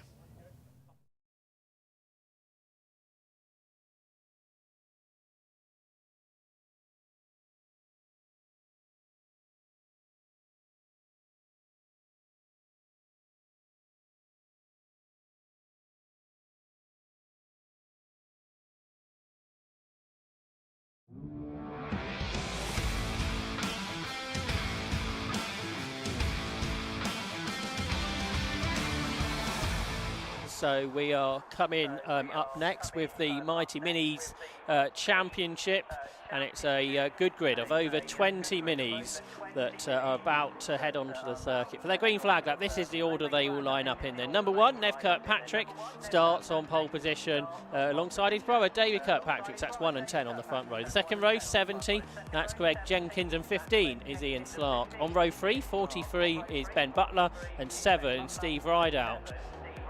Row 4 is 61, which is Matthew Baker, and 8 is Stuart Coombs. Then there will be a gap before the Class A cars. On the front row there is 58, that's Ollie Samways, and 42, William Burnham. Next up, 32 is James Jenkins, and 93 is Sam Slater. On our next page, we have 73, which is Nigel Fraser-Kerr, and 40 is Chris Didcott. 72 up next, which is Morgan Harris, and 33, William Tyrrell. Then we have 9, Graham Shepherd, and 44, Trevor Peters. 20 is Martin Hathaway, alongside 30, James Bryan.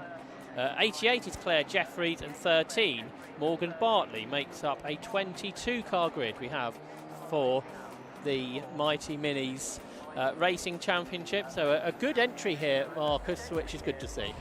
Yeah, very much so. And 8 is the Super Mighties, and that 14 of the Mighty Minis, different specs, different size engines, but certainly the excitement in both classes is always abundant. So we'll see the Kirkpatrick brothers, who have been doing this type of racing for many, many years, They have locked out the front row. Nevin Kirkpatrick, the defending champion, David Kirkpatrick, his brother, will be alongside Ian Slark of the Cylinder Head dynasty. He's on row 2 with Greg Jenkins, Ben Butler and Steve Rideout, Matthew Baker and Stuart Coombs. All of those competitors capable of running at the front. So that should be really, really tight. 1 minute 0.445 for pole. And even the 7th qualifier was less than 1.4 seconds adrift effectively. So that's really strong. It's still a little bit damp in quali as well, so maybe yeah, with the toe as well, which the Minis are famous for, it may be even closer in the race. And 1:03.5 is the quickest for Ollie Samways in the Mighty Minis, and you go down to a couple of seconds splitting the top 4 rows. It's a 20-minute race, slightly longer race for the Minis, and they get underway. And it's a pretty even start for the Kirkpatrick brothers. On the inside then is David Kirkpatrick, eking ahead into Paddock Hill Bend, and he doesn't go through. Not probably terribly important to lead a mini race on the first corner. Yeah, Nev got back underneath him into the apex. David on the outside into Druids, and the really long line. Oh, there's a bit of contact in the middle there in the Mighties, the Class A cars, but they've survived the moment. The car that got really sideways was it 42? I think that was William Burnham, I reckon. Yes, it was William Burnham, bright yellow car. So they all survived that moment. It could have been worse than what it was, I think. So into Clearways and Clark Curve they come for the first time. The Mighty Minis Championship, which we regularly see at the Mini Festival here at Brands Hatch, and towards the end of the race is when we get lap traffic where the Supers lap the Mighties. Meanwhile, it's side by side for the lead. On the outside line is David Kirkpatrick, but Nev's not going to let him have it. They both break late into Paddock Hill Bend. Tighter line out of the corner for David, but he hasn't got the momentum to draw alongside. Meanwhile, Ben Butler behind, who I think's moved up from a Mighty. They're free abreast. Round the outside goes Greg Jenkins, and they're going to get through the corner. Well, they're still side by side. They're almost still free abreast, actually, as they come down towards Graham Hill Bend. And Greg Jenkins back ahead of Ben Butler as they turn into Graham Hill Bend. Yeah, Butler and Jenkins over the line. Jenkins and Butler now, and you can see Jenkins in that purple car chasing the Kirkpatrick brothers, who hustle through Surtees into McLaren and Clearways. Purple car washes out wide. That's the car of Jenkins. Butler will get back into his slipstream as a result of all that. Are we going to see the challenges into paddock like we did a lap ago? I think we might well do, as David Kirkpatrick looks to the outside into paddock, but he slots in back underneath his brother. But as they battle, that has brought Jenkins and Butler back to them, so the top 4 are separated by less than a second at the end of 2 laps with that order. But now with Greg Jenkins in 3rd place, right on the tail of David Kirkpatrick, and Ian Slark joining in too. So I think we're going to have 5 cars in this lead battle down into Graham Hill Bend on the 3rd lap of the race. Again, that tricycling effect through the corners, and Jenkins and Butler have drawn up behind the car with the cross over the top of it with a Union flag of David Kirkpatrick. Nevin's making a bit of a break out front. It's interesting, isn't it? Because at the start of the lap, he had David almost alongside him, but with the effect of Greg Jenkins perhaps just taking David's attentions to behind him. But the 5 leaders through it. The car at the back, which getting all the tow, Ian Slark, that sets the fastest lap on a 1 minute .371. Underneath the pole position time is the aimshop.com fastest lap of the race for Ian Slark. But he's got to work his way through the order, and he's trying to do so immediately on the inside of Ben Butler. Potentially rub door panels for a moment, but through has gone Ian Slark then into 4th. Maybe just about scuffed a wheel arch extension, but Slark moving up now in that sort of greyish car in 4th place. It's very difficult to break away in these mini races. been the case for the last 60-odd years of mini racing, hasn't it, Yep. Marcus? It's been a highlight of the British club racing scene, whichever mini category it is. They're the mighty minis, the Class A cars. There's 2 of them battling there. Ollie Samways ahead of Chris Didcott. Ollie, who did a bit of sport specials racing, I think, when he started out, but now in a mini, and he had a good season last year, but under pressure today. Meanwhile, Slark's done another fastest lap, a 1 minute point 170. Here they are out of Paddock Hill Bend. Slark has to go to the outside this time. Greg Jenkins ahead of him. And there's just no way for Nev Kirkpatrick to put away, but he has led every moment of this race, Marcus, so far. I think that there was a bumper ahead from his brother going into paddock the first time, but of course he dived up the inside through the hole, and he's led all the important bits, put it that way. And he's meriting at number 1 on his car at the moment. That's right. Can he stay there with this longer race? There's still 15 minutes to go. Slark braked earlier than Jenkins ahead of him going into clearways, but got on the power earlier. And see with Ben Butler now in that green car at the back of that quintet gets the benefit of the tow. He's probably not quite close enough yet. And he's gone for it in the Down end. the inside goes Slark. That was quick. And he lunged through the gap, ran out wide over the curb, got the tail fractionally out of line, but didn't think about lifting off the throttle, that was for sure, because that's not what you do in a mini. That's right. Keep your boot in it gets a little bit squirrely at the back. Like the Kirkpatrick, Ian Slark's been racing minis a long time and used all of that experience on that move to get ahead of Greg Jenkins with Ben Butler, who I don't think's done quite as much racing as the other 2, or some of the others in that group anyway. He's just behind. 1.2 seconds separate the top 5. Class A leaders still Ollie Samways and Chris Didcott. There's plenty of battles to be found in that group as well, as you can see coming out of Druids now. 33 there. That's William Tyrrell, who is in 7th in the class. But another aimshot.com fastest lap for Ian Slark. Can we get under a minute? We're only 33 thousandths of a second away from that magic minute at the moment. Meanwhile, there's 9. That's Graham Shepherd, and here comes Slark for second. He's on the inside line of David Kirkpatrick at the hairpin. Kirkpatrick runs out wide. Slark is mirror to mirror with the car number 10 alongside David Kirkpatrick. He's got the inside line. Did Slark avoid bumping the back of David Kirkpatrick there? That's going to allow the leader to get away while they battle behind. Jenkins touching the grass on the outside there, goes round the outside of Slark. That was all about lost momentum for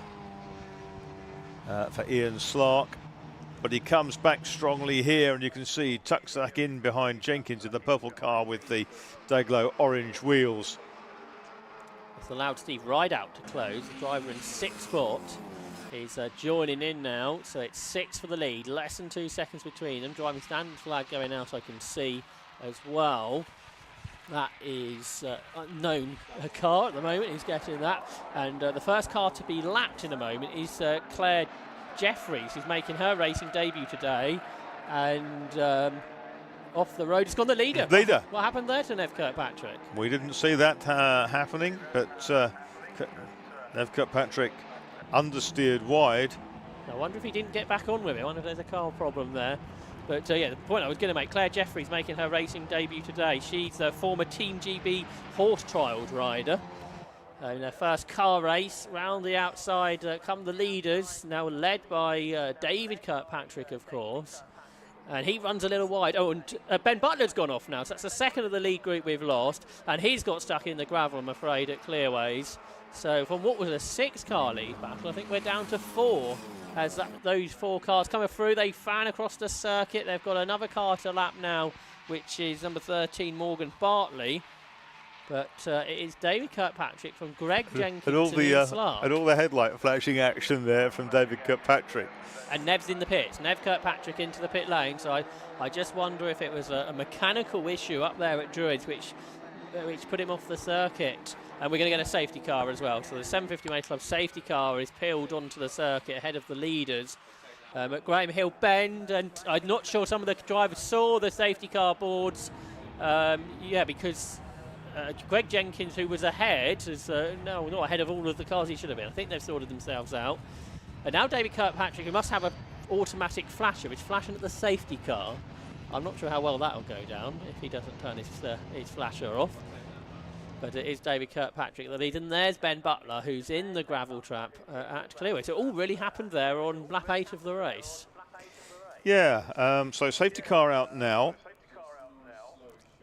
And it shouldn't be too long to retrieve the Butler car, but we'll soon see. There's the Renault leading them around. That's somewhat irritating, the flashing lights, isn't it? I can't imagine the race control would find it too amusing being flashed at the safety car for as long as it's been happening. Obviously, it's an automatic thing, yeah, but you probably should turn it off. It's a system in the car which is...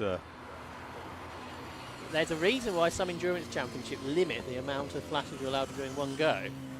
And, well, we'll see if anything is said about this post-race for David Kirkpatrick, but he's not turning them off, that's for sure. Maybe that's the limp mode speed.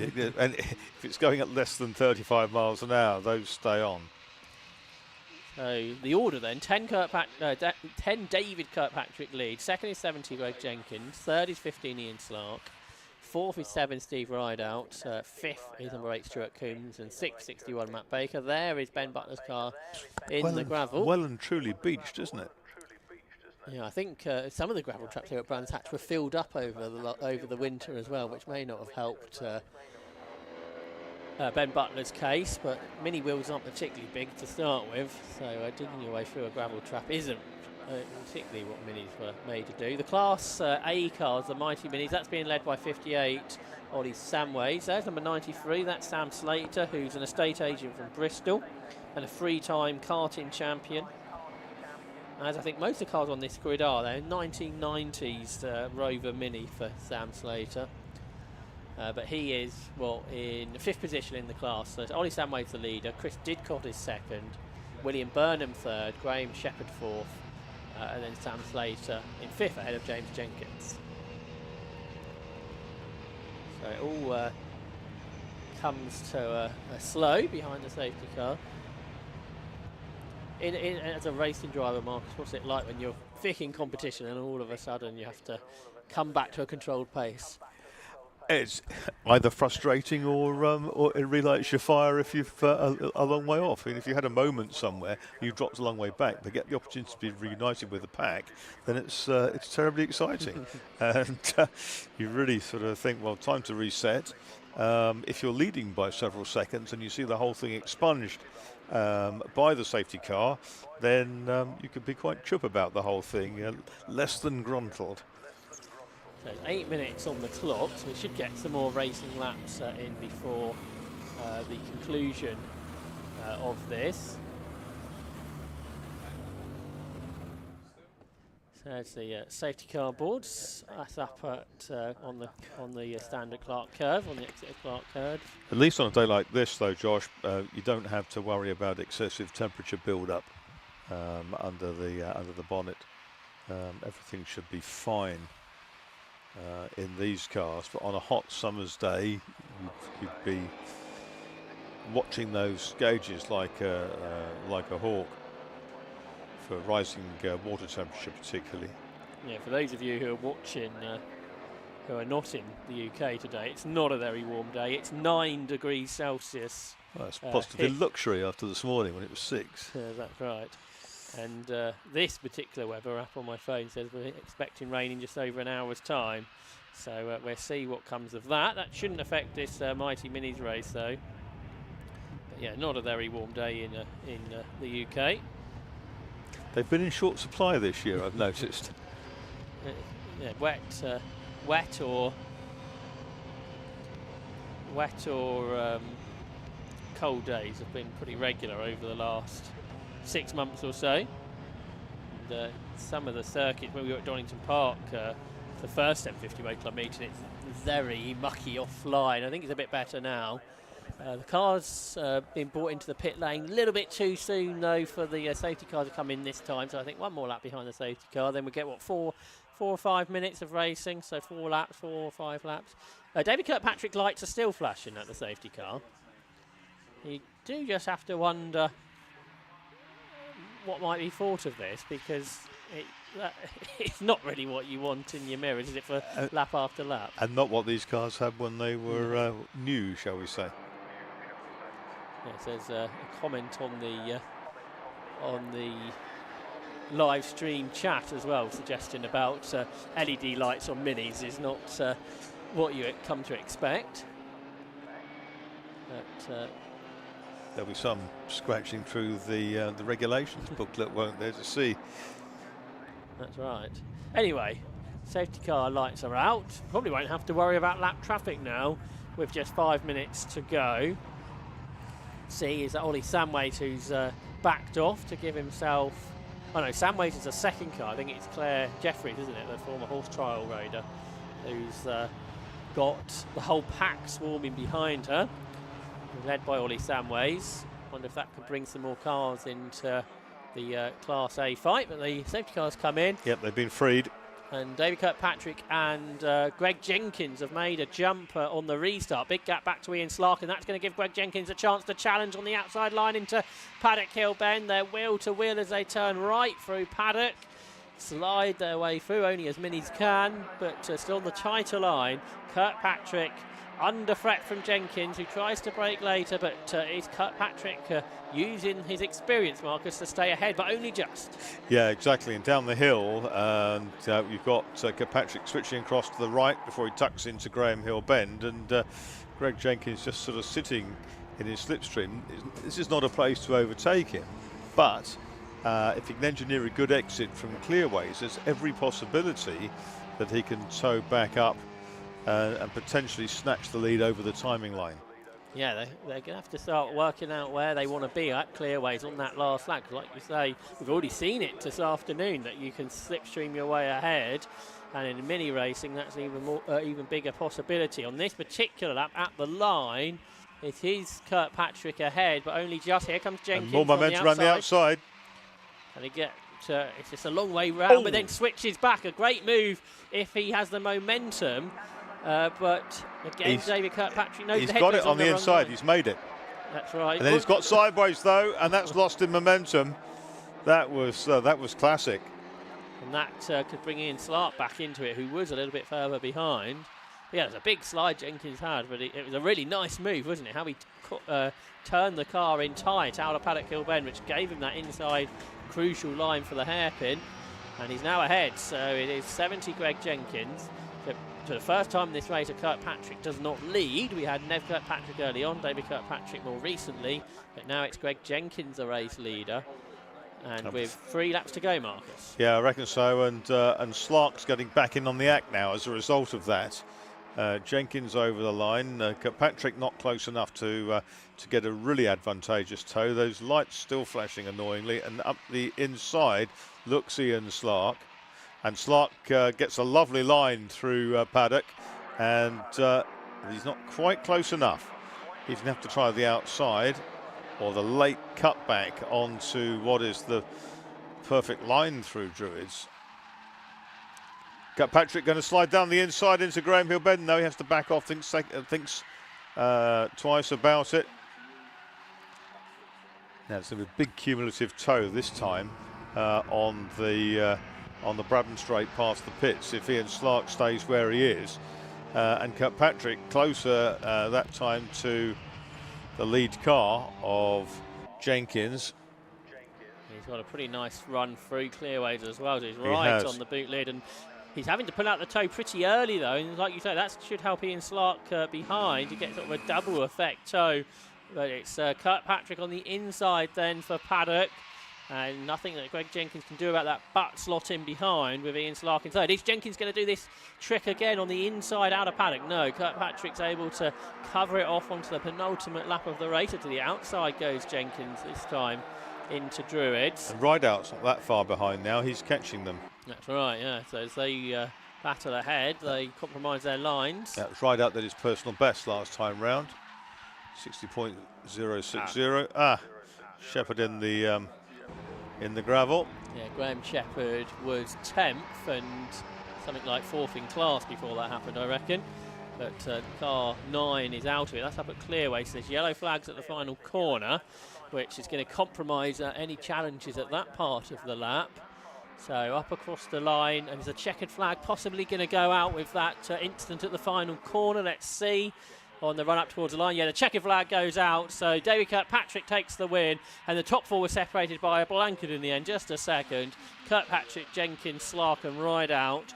What's happening in Class A? Well, Ollie Samway started the lap 1.3 seconds ahead, so car 58, Ollie Samway, you'd think, will emerge out of Clark Curve as the class winner. Yeah, it's nothing like as close as the overall order, so Ollie Samways wins the category by 1.7 seconds from Chris Didcott, and James Jenkins third. A shame we needed to finish the lap early, but with that car in the gravel, that was necessary after what had been some good battling in the overall order during that race, Marcus. Yeah, very much so. And entertaining mini racing from the Super Mighty Minis and Mighty Minis within this championship. Everyone's flashing now. David Kirkpatrick and Greg Jenkins have both got their flashes going. That says 61. Different pattern on the on that car. Yeah, Matthew Baker. Let's look at these results then. So 10 the winner, David Kirkpatrick by 0.2 of a second over Greg Jenkins, with Ian Slark third. Steve Rideout was fourth, ahead of Stuart Coombs and Matt Baker.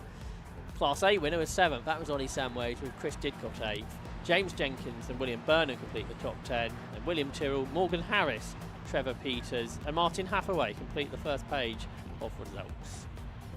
Nigel Fraser-Kerr, James Bryan and Sam Slater on the lead lap.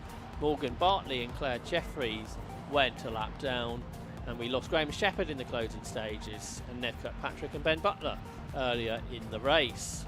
The Minis will be back tomorrow, as will the Clios.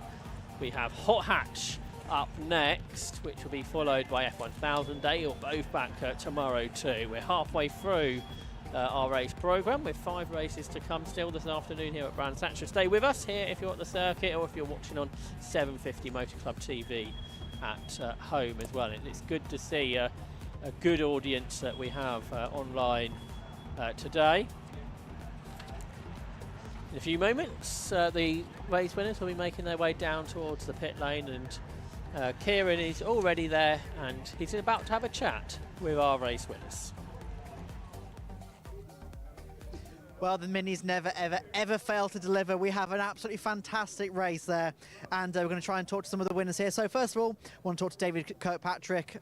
He managed to just fend off Greg Jenkins for an amazing win there. Congratulations, David. That was absolutely fantastic. Yeah, that was quite an effort, actually, to be honest. I don't know what happened to my brother. He was out in front for a bit, and we were having a bit of a tussle, and then he went wide on Druids, and it was me and Greg for the restart. So yeah, good race, actually. You and Greg had a fantastic tussle as well. It was must have been very difficult to keep him behind. Yeah, he was. He got past me at one point, and then I just got him just on the after the restart here, and it was a good tussle. So yeah, pretty happy with that. Yeah, congratulations on the win, and good luck for the rest of the weekend as well. Thank you. Now we'll talk to Greg Jenkins. Greg. Wow, that move into paddock, I was literally screaming at that. That was fantastic. I can't remember much about it, to be honest, but yeah, I think Dave went a bit deep, and I think I tipped up the inside and got him at Druids, but that was close. That was good racing. Yeah. It was very, very close. Watch the replay back, because literally as your car flicks in, it is incredible. So I would definitely recommend watching it back. Oh, something to look at tonight in the hotel in the air. Absolutely. Well, do you think you can take the fight to him for the next race? We'll give it a good go, won't we? Yeah, definitely. Yeah, we if the tyres hold up, then we'll give it a good go. Yeah. Absolutely. Well, good luck for the rest of the weekend, and congratulations on second place as well. That's great. Cheers. Cheers. Thank you. And Ian, obviously you had a bit of spectatoring there for them too. A little bit of spectating. Yeah. Clearly wondering whether it was all going to come to blows with those two, but I was waiting for the last lap, but it never happened. So it is what it is. Do you reckon you take the fight to them for the next race? Yeah. I mean, I'm not saying I really had an answer of what to do on the last lap, but I was going to give something a try. Absolutely. Well, congratulations on the podium, and good luck for the rest of the weekend. Cheers. And we're going to have one more interview, which is with Ollie Samway. So we just squeeze through here just a second. Sorry. And so Ollie is our Class A winner. So he's always doing a piece to his phone at the moment. And if we can, sorry, just jump in a second. Congratulations. How was that race for you? Absolutely mega. Yeah, what a way to start the year after last year, obviously winning the title and coming back in. Didn't know what to expect. We've had a few changes this year and car's mega. Field much closer, so absolute shout out to Diddy in second place. He was pressuring me there and closing in, so yeah, incredible. Are the competitions really close this year? Definitely, yeah, without a doubt. So it's going to be an interesting season. And how are you finding the track conditions, obviously, because it was a bit wet this morning, it's a bit dry late now, and it might be a bit wet a bit later on and tomorrow. So how are you sort of thinking about that? Yeah, I think it's cleared up mostly. I think the amount of vehicles that we've had on this morning obviously has cleared up a lot. Not too bad. Paddock's always greasy, but it is Paddock Hill Bend at Brands Hatch is the same. But the rest of it's pretty good. So tomorrow looks a bit interesting, was a bit changeable. So yeah, we'll wake up in the morning and see what we have to do. But yeah, amazing result and looking forward to tomorrow. Excellent. Congratulations on your win. Thank you very much. Cheers. Thank you. And we'll head to a quick ad break. And then coming up next is the hot hatches, which, as you can see, are leaving for the track right now.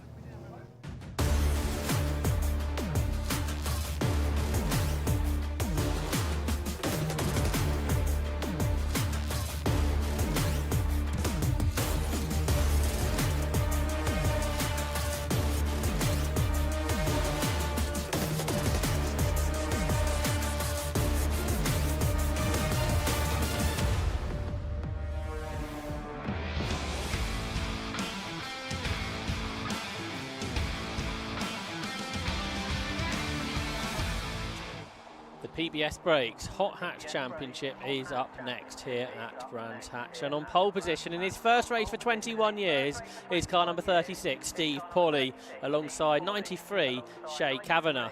On row 2, 22 Tate Taverner and 21 David Walsh. They're all in Honda Civics. But then on row 3, 56 Adam Brown making his championship debut in a Ford Fiesta. 105 alongside is Mohammed Ben Ladar. And on row 4, 72 is Archie Styant in a Honda CRX, the oldest car on the grid, alongside 26 Liam Pauling in a Renault Clio. Row 5, 86 is Ben Greenhill in a Civic, and Lewis Ellis alongside in a Renault Clio. Very competitive Class C field this season. On pole there on row 6 is number 11 Daniel Rosen in a BMW Compact, alongside 17 William Bartup's Citroen Saxo. 97 starts on row 7, that's Paul Warren's BMW Compact. A similar car alongside is 50, which is Josh Hilton. On row 8, 28 is the Duratec powered Ford car of Lee Warren, and 31 alongside William Hornsey's Peugeot 106.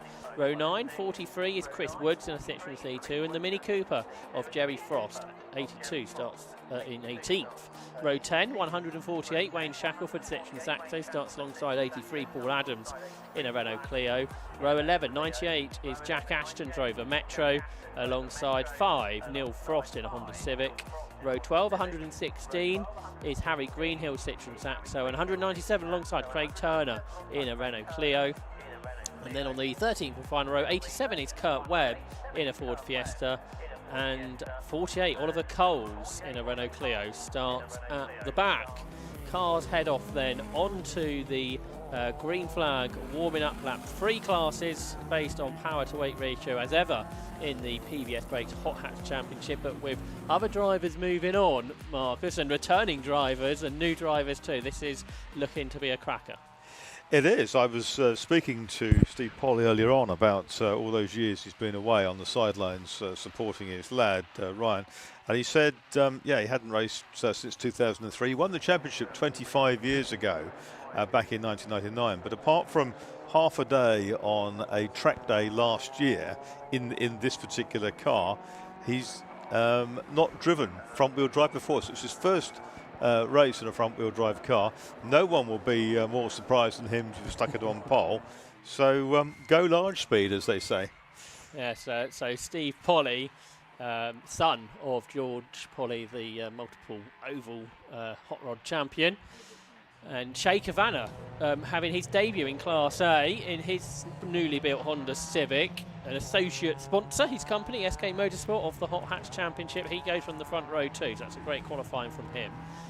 Then Tate Taverner in his Type R is back for another season. He starts there in third, alongside David Walsh, which is, he was in a Renault Clio. It's a Honda Civic now, and he starts there on the second row. Then Adam Brown making his championship debut, the multiple tin top winner with the Classic Sports Car Club. And with a new set of competitors to race against, qualified 5th in his Fiesta. Yeah, he was excited about that. He's gone quickly with CSCC over the last 2 or 3 years, and with Father Paul alongside for Fives Garage, a welcome addition to the group of hot hatch competitors. On the next row, Archie Steyant, a great job in the Class B Honda CRX, the 17-year-old youngest driver Did he on come the out grid. one time last year, or he a did the little bit second half of the year? I guess Yeah. once he turned 16, it may have been the case. And he'd much rather up the order, though. This is a great effort from him, which I think must be the oldest car on the grid. There's an older Civic a bit further back, but I think the CRX is slightly older than that, and right at the sharp end of Class B. What a great looking grid And this the old is. Mini Metro, of course, is in there. Ashton. Not sure if qualifying didn't quite go to plan. He's moved to Class C for this year. Can Jack Ashton move up the order during the period of 15 minutes for the opening round of the PBS Brakes Hot Hatch Championship, which is underway now? Steve Polly's first start in a front-wheel drive car. Stuyton hasn't gone anywhere, and Jack Ashton's gone right into the back of him, I'm afraid. The two oldest cars on the grid have had a big bash, I'm afraid. So Polly's start weren't bad. We got a red flag immediately, as you might expect. So Archie Stuyton, who we were raving about his qualifying performance, didn't get away. Jack Ashton, I think, had made a good start. All of a sudden realised there was a stationary car in front, jinked out of the way. I thought he'd missed him, but he hadn't, unfortunately, and went into the back. And it looks like, is that the Mini that was involved in that too? Yes, the red Mini. That's spun across as well, and it's Jerry Frost. Whether it clobbered the wall or whether it just came up short, I don't know. Yeah, so medical teams are in attendance, just checking on the drivers down there, because Jack Ashton would have got a fair lick of speed on when that incident happened, because he'd been up the gears. But he's out of the car, Jack's out of the car, Archie Stuyant is getting out of the car too, and the Mini is just out of the view from the commentary box, but I think all looks okay there. No panic around any of the cars. There's a load of smashed glass, I think, on the from the headlights of the Metro and from the rear lights of the CRX that's on the road. So that's all have to be cleared up. But more drama. Another lap one red flag. I think that's the third incident we've had, and we'll talk more about that in a few moments.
We're under red flag conditions here at Brands Hatch for the opening round of the PBS Brakes Hot Hatch Championship. The 3 drivers involved in the incident all out of their cars, but the cars in some cases a bit second hand. Jack Ashton's Rover Metro hit the stalled car of Archie Stiant, the Honda CRX, and also involved the Mini Cooper of Jerry Frost. All the drivers standing by, waiting for recovery to be made.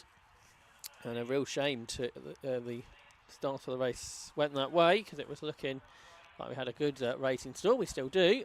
A restart will come soon once the circuit is clear and safe again. You can see the field that remain are lining up for the restart whenever that is possible. But for Jack Ashton and Archie Steins and possibly Jerry Frost too, Marcus, there's going to be some work to do if these cars are going to return tomorrow. Yeah, I'm hoping that the Mini didn't hit the wall that hard. It might just sort of scrape down the side, but the other 2 cars are savaged, unfortunately. Yeah, I think we're going to be able to have a look at what happened, so we might be able to describe to you. We can then be focusing on, yes, what happened. So Stein didn't get away in the CRX, and watch Ashton. He tried to jink out the way and he hit the Mini. And he caught the Mini on the way out, yeah. Oh, yeah, they hit that quite hard. Hit the pit wall quite hard. Yeah. So Ashton so nearly avoided, didn't he? It was good reflexes, but unfortunately, like all those things, it's the lap of the gods as to whether he was going to miss the CRX. It's such a shame, because there are not many CRXs around these days. This is one of the old CRX Challenge cars as well. So it's a car that's been a race car throughout its existence. Archie Stiant, the driver today. There was a team of Castrol ones, wasn't there, at one point, of which there must have been 3 or 4 or something like that. Archie, who's 17 from Bedfordshire, has prepared this car. 1989 Honda CRX ED9 model, 1.6 litre car, and went so well in qualifying to qualify 7th and 2nd in Class B. Jack Ashton's Rover Metro is a new build car for this year as well, I think. He's raced the more highly developed K-Series engined Metro, 1800 cc car. From the MGZR, I think the engine came from. This again, I think, is an 1800, but not as highly tuned as the last one. You can see the front right corner of that's taken quite a knock. Yes, again, it's a question of the damage to the suspension pickups and things like that, which would determine whether it was fixable. The Ashton family have been racing Metros so many seasons. He's got his old Metro Cup livery back on the car for this year. The Ashton's group. And then Jerry Frost also involved, the bicycle technician from Leicestershire, former motorbike racer in a 2002 BMW Mini, 1600cc car. That's a very sad sight, the CRX, because look how far it's pushed it's ripped the suspension out of the back of the shell. How easy it is to get parts of CRX. I guess there's not that many of them about. Here, probably not. Not like a Civic. To go and speak to those nice people at Tegiwa who seem to be able to find all sorts of Honda bits in Japan and elsewhere. That's right, and I think all 750 Motor Club members get a discount at Tegiwa. One more car to remove, which is the Mini, then we'll be able to get cars back into position. Disentangle. 10-minute restart we get. Once races get underway today, they go quite well, but it's getting the first corner, and in this case, getting off the line out, getting that part of the race done. Yeah, that's right. How many of those SK Motorsport cars are there? 3 or 4 in the very lurid livery.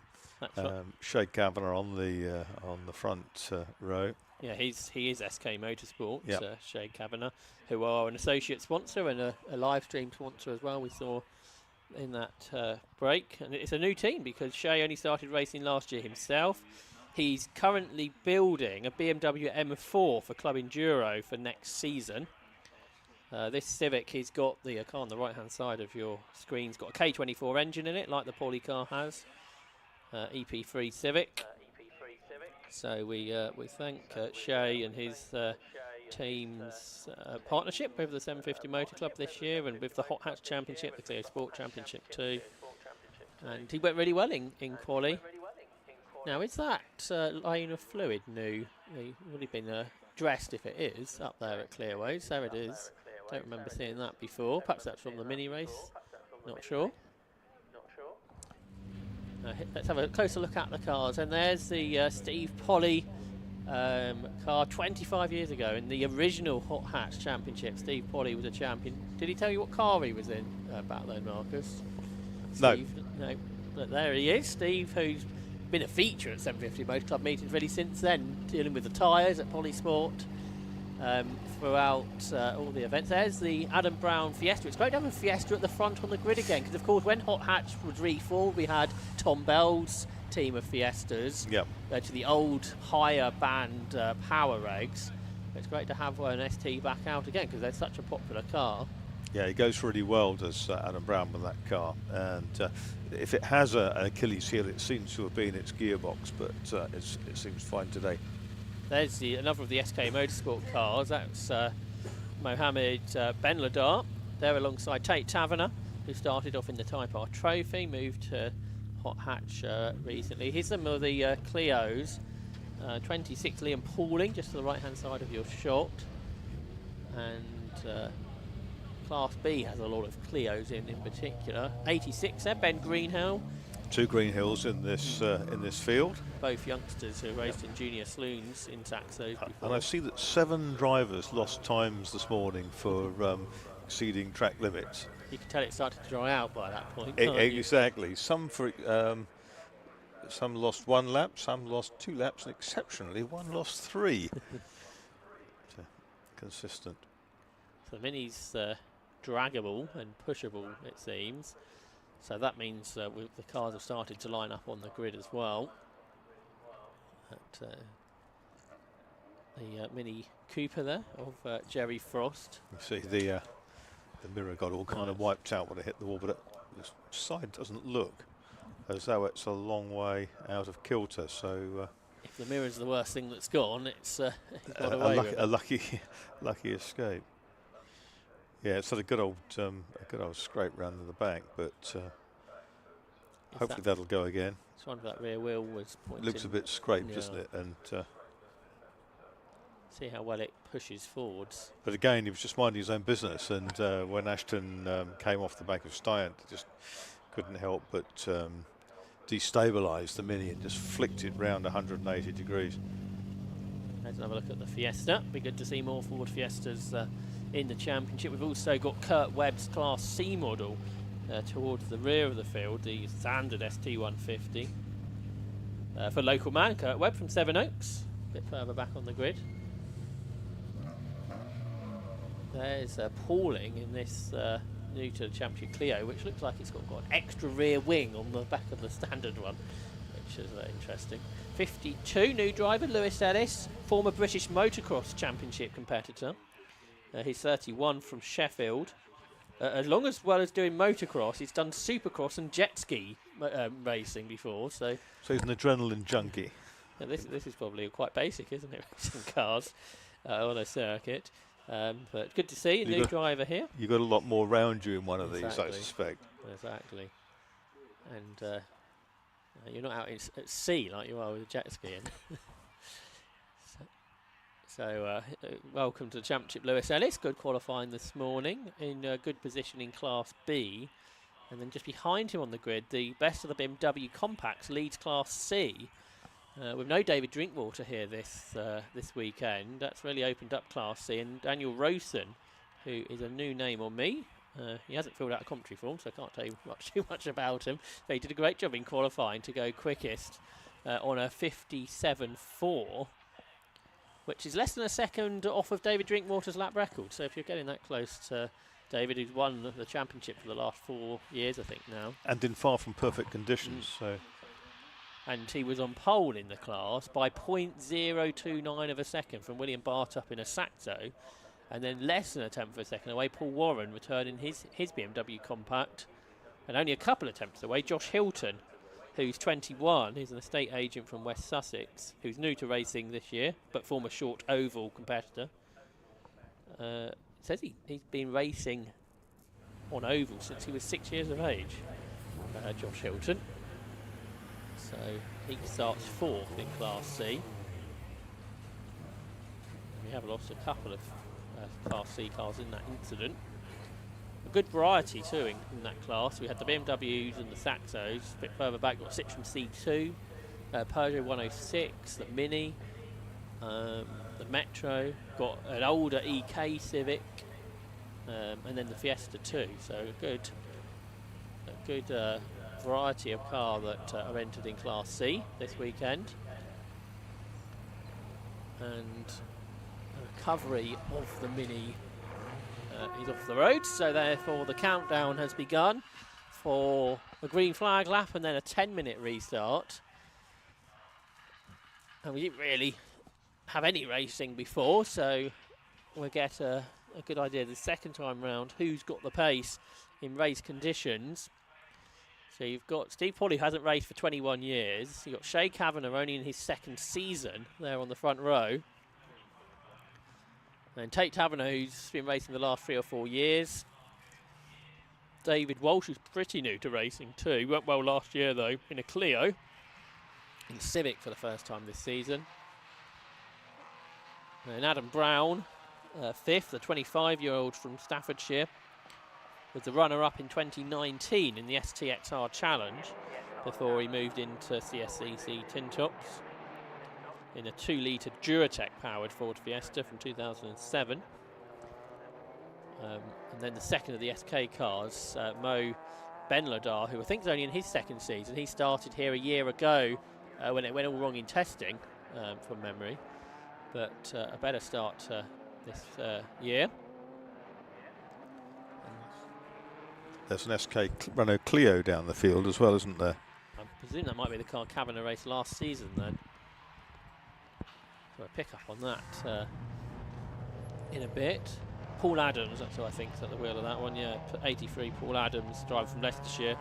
2nd season of racing in hot hatch in a 2005 Renault Clio 182. Built and prepared by the SK Motorsport team. Just making its way just behind the Citroen C2. You go back sort of 15 years, Josh Cook debuted a C2, didn't he, in stock hatch? That's right, yeah. Before he realised the Saxo was a bit quicker. And he won the stock hatch championship in that, and then now multiple British touring car race winner. I think it was Josh Cook who was on pole for the Lotus Cortina race at Goodwood last September, wasn't it? But interesting, with all the power they make now and the super stiff chassis, etc., he was about 2.5 seconds, something like that, quicker than Jim Clark went in 64 or 65 in a much more basic one with 145 horsepower. Josh Cook is very, very good at what he does.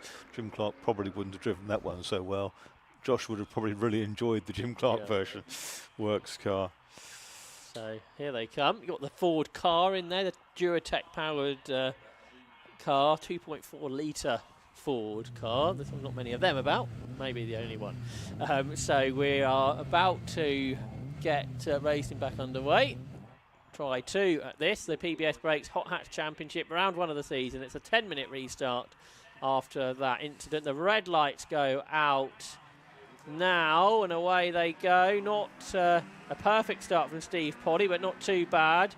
Shay Kavanagh then, he's going to lead a hot hatch race for the first time in the outright. Up the inside there goes Adam Brown past David Walsh in his Class B Honda Civic, but it's Kavanagh that leads. Second is Polly, so he didn't get away badly in his first front-wheel drive start. Adam Brown tried to go around the outside of Tate Taverner, and the rest of the field, including the Class C battle, turned their way through the hairpin. Brown looking racy, Marcus. Very much so. He was quick out of the blocks, wasn't he? But I think he and Tate Taverner got bottled up. Taverner got over the Taverner got over the curb on the outside there. Came back across towards Adam Brown. They touched momentarily, but it was all triggered by Taverner coming off the curbs. And the second of the SK Hondas is that trying to carve its way through. It is. That's Ben Ladar. and he's made it past Adam Brown. That's right, yes. He did well not to have an incident there, really, in the end, after the contact was made. Brown fighting back on the inside at Paddock, and he's there, he's sideways, and he saves it, but that was a huge moment as he turned into Paddock Hill Bend, avoided getting into Ben Ladar, and then had to save the slide. Here's our Class C leader, is ahead of all the B's bar Walsh. So Class B leader is Walsh, but there's the B leader, Daniel Rosen, in his BMW. He's got the similar car of Paul Warren behind, but they've got a faster or more powerful Class A car, Ben Greenhill just ahead. But what a debut this could well be for Daniel Rosen, setting pole in his first race in the championship, and now ahead of Paul Warren as they turn their way through 30s. But Warren in the similar compact, he locks up as they turn into clearways. Can he get a move here on the class leader Rosen? They've got another Class B car trying to find their way through, which should be quicker in a straight line. That's appalling, isn't it, with that bewinged Renault. So they complete 2 laps. Kavanagh leads by 1.5 seconds over Polly. We're watching the Class C leaders turn into Paddock. The Saxo not too much further behind Warren. That's William Bartop in 17. And he's right on the tail of Paul Warren as they turn their way through the right-hander at Druids. Fastest lap of 54.7. The first attempt for Kavanagh. Out of Graham Hill Bend. Now we're Powling trying to go past Rosen. Meanwhile, up the overall order for third position, Tate Taverner has Mo Ben Ladar trying to draw up alongside as they come up across the line markers. Yeah, that was quite close as they crested the plateau onto the pit straight here. And Ben Ladar's down the inside. He's not going to let Taverner get back across onto the apex, but Taverner's kept his boot in up the outside. Ben Ladar squeezing down the inside.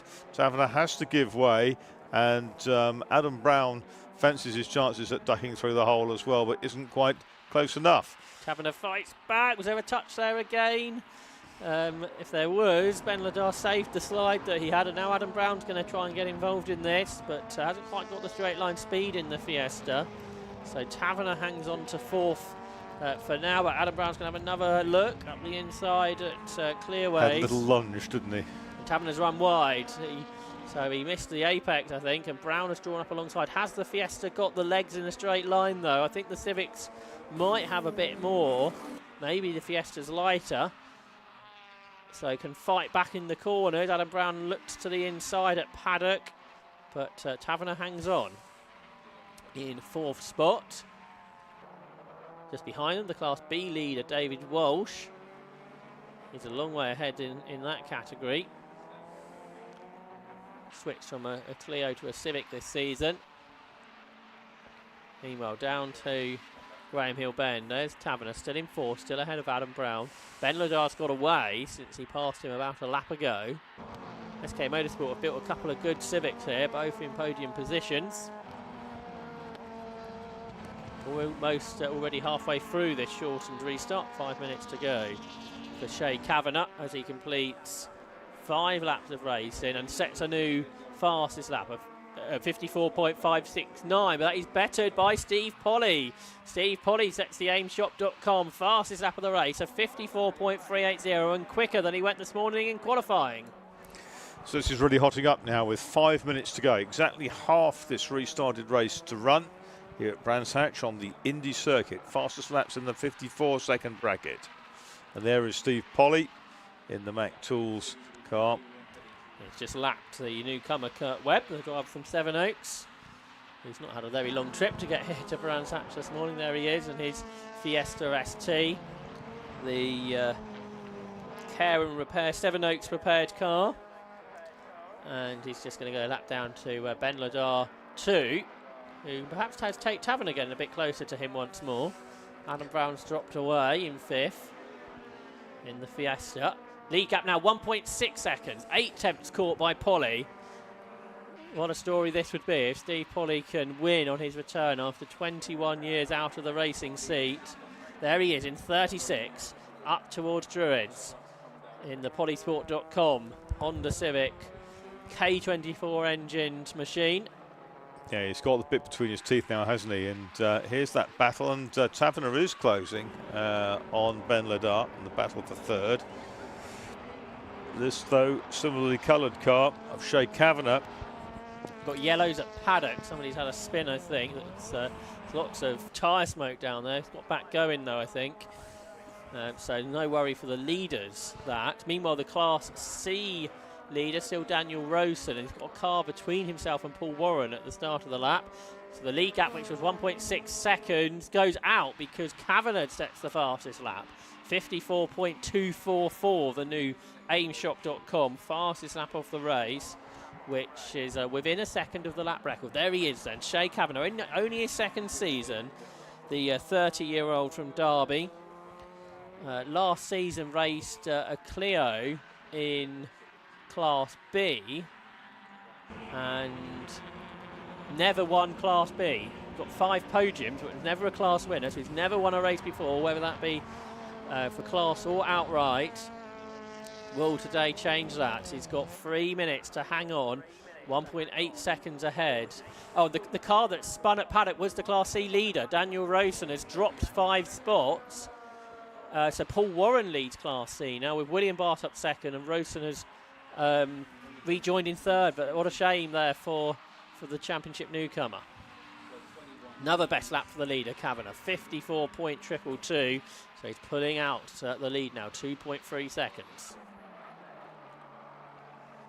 Yeah, he looks very comfortable, doesn't he? And at this rate, it could be 2 of those SK Motorsport cars on the podium, because Mohammed Ben Ladart is in third place and easing away again from 22 there on your screens. That's Tate Taverner. There's the B leader, David Walsh, who's had a very slow lap, a 1:05. Maybe he's had a moment. He still leads Class B, but instead of being 12 seconds ahead of Liam Pauling, he's now only 4.3 seconds. So quite a costly mistake that potentially for David Walsh. He has, though, set a new B record, I think, in this race, a 50. Let's get the right line, a 55.7. No, he's not quite there, only a couple of attempts away there, apologies, but nearly at record pace. For now, number 21, David Walsh. So obviously his Civic not as highly tuned as those ahead. The Type R trophy cars we saw out earlier fit into Class B, so presumably a similar specification of car for David Walsh in 21. Very plain looking car he drives. Couple of laps to go as he crosses the line, and he leads the Renault of Pauling now by 2.6 seconds. This gap is coming down. He's all well with that new Civic for Walsh, I wonder. Yeah, Ben Greenhill's come up well from 9th on the grid into 6th. Paul Warren is dropping down. Oh no, apologies, got the wrong car. We've got Warren and Warren, haven't we? One of them had a transponder glitch, which was Lee Warren, but no, Paul Warren still leads Class C. I'm not sure if he's won a class before. He is half a second up ahead of William Bartop, who's now got a 5-second track limit penalty. The driver's second in C. And there's a slow-moving Clio, which is 52, the ex-motocross racer, Lewis Ellis. Is he going to even make it up the hill, I wonder? So, Shea Kavanagh is on lap 11. This is going to be the last lap, I reckon. He leads by 2.6 seconds. He's heading up towards third. He's never won a race before. In only his second season, turns a couple of seconds ahead of Ryan Polly into Clearway's corner. The 30-year-old director of SK Motorsport from Derby turns his way out of Clark Curve, and Shea Kavanagh is a winner in the PBS Brakes Hot Hats Championship. As a checker flag goes out, then Kavanagh, I'm sure, will be delighted with that. Another new winner today, 3.2 seconds ahead of Steve Polly in a good return to racing. Ben Ladart takes third. He beats Taverner by just a second. Adam Brown is fifth. Ben Greenhill should come home in 6th position. He's a little way adrift of those ahead. David Walsh, can he hang on to win Class B? Because that gap had been coming down. There he is, so it's going to be a Civic win in Class B. David Walsh takes it then, ahead of the Clio of Liam Pauling. Lee Warren is in 9th, and then is Paul Warren going to win Class C? He is, yes, he's absolutely delighted. Hand and fist out of the window there, urging his car home. Paul Warren wins Class C, which I think would be a first. William Bartup will hang on to second despite the penalty by 31 thousandths of a second ahead of Daniel Rosen, who led for so long before that spin. And then Josh Hilton fourth. So more storylines being made, Marcus, with yet another new winner. Yeah, got plenty to write about for the comics this week, that's for sure. And we're not even halfway through this race meeting. Yeah, race 6 of 21. Yeah, exactly. So the winner, 93, Shay Kavanagh by 3.2 seconds from 36, Steve Polly. 105, Ben Ladar was third. Tate Taverner in 22 was fourth. Adam Brown, the best non-Civic, and his Fiesta was fifth. And Ben Greenhill sixth. David Walsh, a class winner in his new car. Liam Pauling behind. Then Lee Warren was ninth. And Paul Warren, Class C winner for the first time, we think. Paul Adams was in 11th, ahead of William Bartup after his penalty in 12th. Daniel Rosen 13th, and Josh Hilton in 14th. William Hornsey, Oliver Coles, who came through from the back, was 16th. Wayne Shackelford, the last car on the lead lap. Then Chris Woods, Harry Greenhill, Kurt Webb were finishers. We lost Lewis Ellis and Neil Frost since the restart as well. 2 races come tomorrow for the PBS Brakes Hot Hats Championship. It's a triple header to start out their championship season.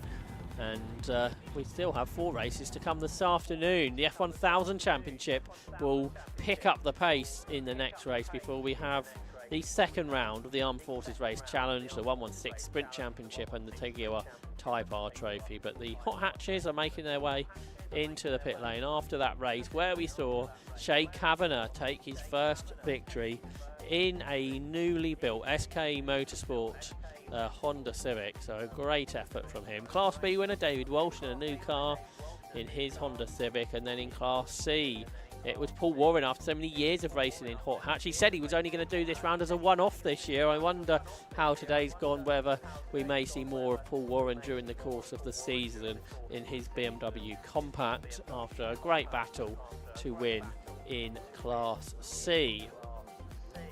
There's Ollie Coles, just making his way down into the pit lane, a 30-year-old from Herefordshire who's returning to racing this weekend, former MG and Porsche racer and Burkitt Relay Class winner in his 2003 Renault Clio 172 Cup car.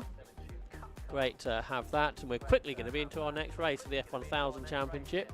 Cars already coming out of the assembly area. So we'll see if we get a chance to speak to Shay Kavanagh. If not, we'll start thinking about the next race, race 7 on our programme. But before we get there, let's catch up with our race winner who's down in the pit lane. It was another fantastic race for the Hot Hatches, and we've got the 3 class winners here. We're going to quickly have a chat with Shay Kavanagh. Congratulations, that was a bit of a dominant win. It was. Well, I say that, but lap 4 he was coming really fast, and it was just qualifying lap after qualifying lap, just trying to get ahead and stay ahead, because it would have been a close race. Otherwise, it got me if I'd have just come off the back burner a little bit. But yeah, it definitely looks like you have confidence in the car then. Is that giving you confidence into the second race? I had a bit of seat time in it last year, so it's not a fresh car, so we're good. But yeah, no, looking forward to the next race tomorrow. So. Absolutely, congratulations on your win then. Thank you. Right, so next we're going to have a chat with David Walsh. Congratulations. Obviously, Class B winner. How's it feel? It was better before I threw it off all on my own. I think when we were sitting on the grids, when there was a red flag at the start, I must have leant on the brake bias valve and adjusted it. And then for the first 3 laps, I was thinking, this car doesn't feel right, something feels a bit weird about this, and then managed to have an excursion across the grass all on my Todd. But other than that, it was absolutely fine, yeah, good. Well, congratulations on the win then. Thank you very much. Thank you very much. And Paul Warren was the 3rd winner, but we've got to wrap it up because the next race is underway. Sorry about that, congratulations. First ever win. First ever win, congratulations. Yeah. Cheers, thank you very much. You can wrap it up and carry on. Formula 1000 up next.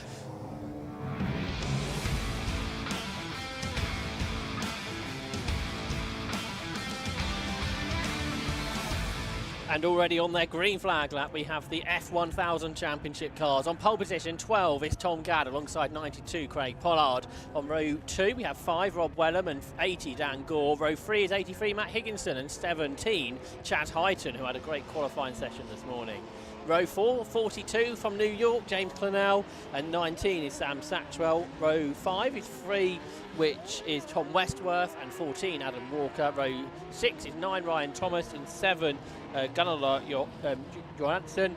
Row 7, 22 Chris Keir, moving over from Clio's, and 35 is Josh Dement. Then row 8, 24 is Bert Chapman, and 15 is Dane Christensen.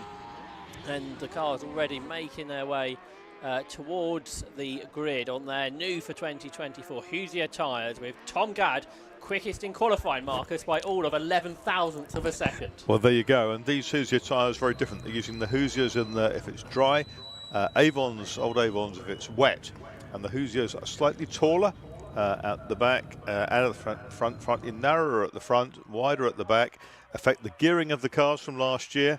And the ride heights have to be reset, etc. But they've got on top of them clearly, and I think about 2/3 of the field tested yesterday.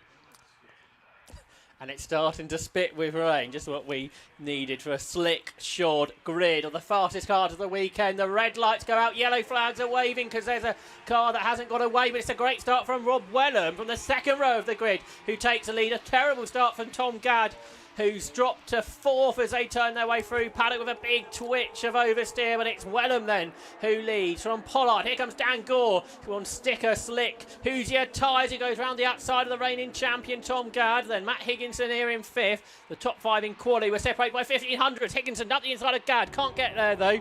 Now Gadd, the champion, is on the tail of Higginson's teammate Gore. He's on the inside line through 30. Super quick corner, particularly in these Jedi racing cars, and Gadd is still all over the back of Dan Gore. But an awesome start from Rob Wellham, the champion from 2 years ago, who leads, Marcus. Yeah, he hooked up really well, didn't he, Rob Wellham there? And he charged through from P3 on the grid as Gadd was a little tardy away. But there we go, and we've got Pollard in second, Gore in third, Gadd in fourth. The green car of Matt Higginson is in fifth. The gap back then to James Clennell in the white and Dayglow Jedi. So through the hairpin, the top 5 pretty much together. Still Higginson right underneath the rear wing of Gadd, dives up the inside, has to back out of it there, otherwise that would have been a big incident. So Higginson can't go through. The 3-time RGB champion, he's there in 5th spot behind Tom Gadd, the former low cost and now the 2023 F1000 champion. He was getting fed up of being called a former low cost champion. He's now the reigning F1000 champion. He's there in 4th. Behind Dan Gore, the ex-Caterham racer, who's in 3rd spot. Craig Pollard, the double Formula V champion, is 2nd, but it's Rob Wellham who leads. But the fastest man on that lap was Higginson in P5 in the 46s at this stage. Yeah, that's interesting. Got 5 for the lead, that's for sure. Gap back to Clennell, and behind him is Highton, Chaz Highton. So there we go. There's Gadd under attack from Matt Higginson, who is looking threatening here. Looks down the left-hand side, and Higginson can he squeeze through? No, he can't. Tom Gadd sticks to his guns, keeps his line through Surtees. Gadd in the white and blue car, Higginson in the green one. They're battling for 4th place. It's Wellham, Pollard and Gore at the road. Clennell gets a bit sideways coming out of clearways, opens him up to Highton. Wellham it is who leads. Yeah, lead gap down though to 4 tenths as Craig Pollard sets the aimshop.com fastest lap of 45.7. Some of the team managers wondering if these tyres may need to be looked after during the course of a 15-minute race, whether the lap times will adjust. A big opposite lock out of the hairpin for Higginson, who on every lap has had a look at Gadd down into Graham Hill Bend. That time just tucks underneath the rear wing of Tom Gadd, the number 12, 26-year-old from Lincoln. But Pollard, who seems to have come on some way since when he debuted here a year ago in this car, the double Formula V champion, chasing after former F1000 champ Rob Wellham. Yeah, Pollard and the car he got from Ben Powney, and he's looking particularly feisty at the moment. Dan Gore watching. Gadd's made a little bit of ground over Higginson now, and so that pressure is fractionally off as he concentrates on getting back with Dan Gore in the Mattel racing car. The green car of Higginson also Mattel entry, or prepared by them. And Higginson quicker through there. And Gadd looking slightly out of sorts at the moment. He's not going to mix it with the top 3 at at this stage of the race. But now these characteristics of the tyres, there's a few drops of rain in the air, strange to all of the competitors. That's right, some have tested more than others, and I saw Tom Gadd about 6 weeks ago. He said he hadn't done any testing at that point. Lead gap down to 0.25 of a second. Pollard charging after Wellham. This is very different to other shod slicks and wings single-seater racing, where we got 5 cars separated by just 1.5 seconds. Remarkable stuff. Battles behind. James Clenell there in 6th position, the former Formula V driver who nowadays lives in New York. Still travels to the UK, as he has done for the last 10 years, to do his motor racing, and he's involved in a battle with Chaz Hyton in 17. He went well in qualifying. He's there in 7th. But there's a spot of rain on our camera lens. It's not affecting the lap time so far in the 45, but Rob Wellham perhaps as the guinea pig, the first car out there, Mark, is just a little bit circumspect of what he might find when he hits the braking zone. Yeah, exactly that. And of course these Jedi cars made by the Corbin family in Wellingborough, 40 years old, the Mark, this year. The first one came out in 1984. That car's almost ready to run again in hill climb spec. Fantastic stuff. It's been a real revelation joining the 750 Motor Club, the F1000 Championship. The grids have grown, the quality of driver has got higher, and we have had some great racing over the last few seasons with the F1000 Championship, and having this top 5 high calibre of driver. I think the only driver in the group who's not won a championship, Dan Gore, has won so many races in other things, in Caterhams, for example. Such a competitive category, Caterham racing, and Dan Gore a winner in it. The leaders burst across the line, still in the same order. And here's Hyton attacking Clenell down the outside over the line. Carries a lot of speed.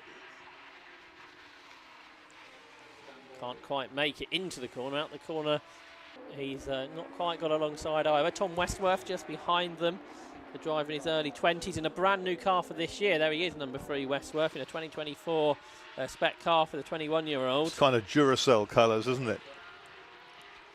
And we've got a reverse grid to come later on in the weekend too, tomorrow. So being inside the top 8 is a good thing. Gore with fastest lap now.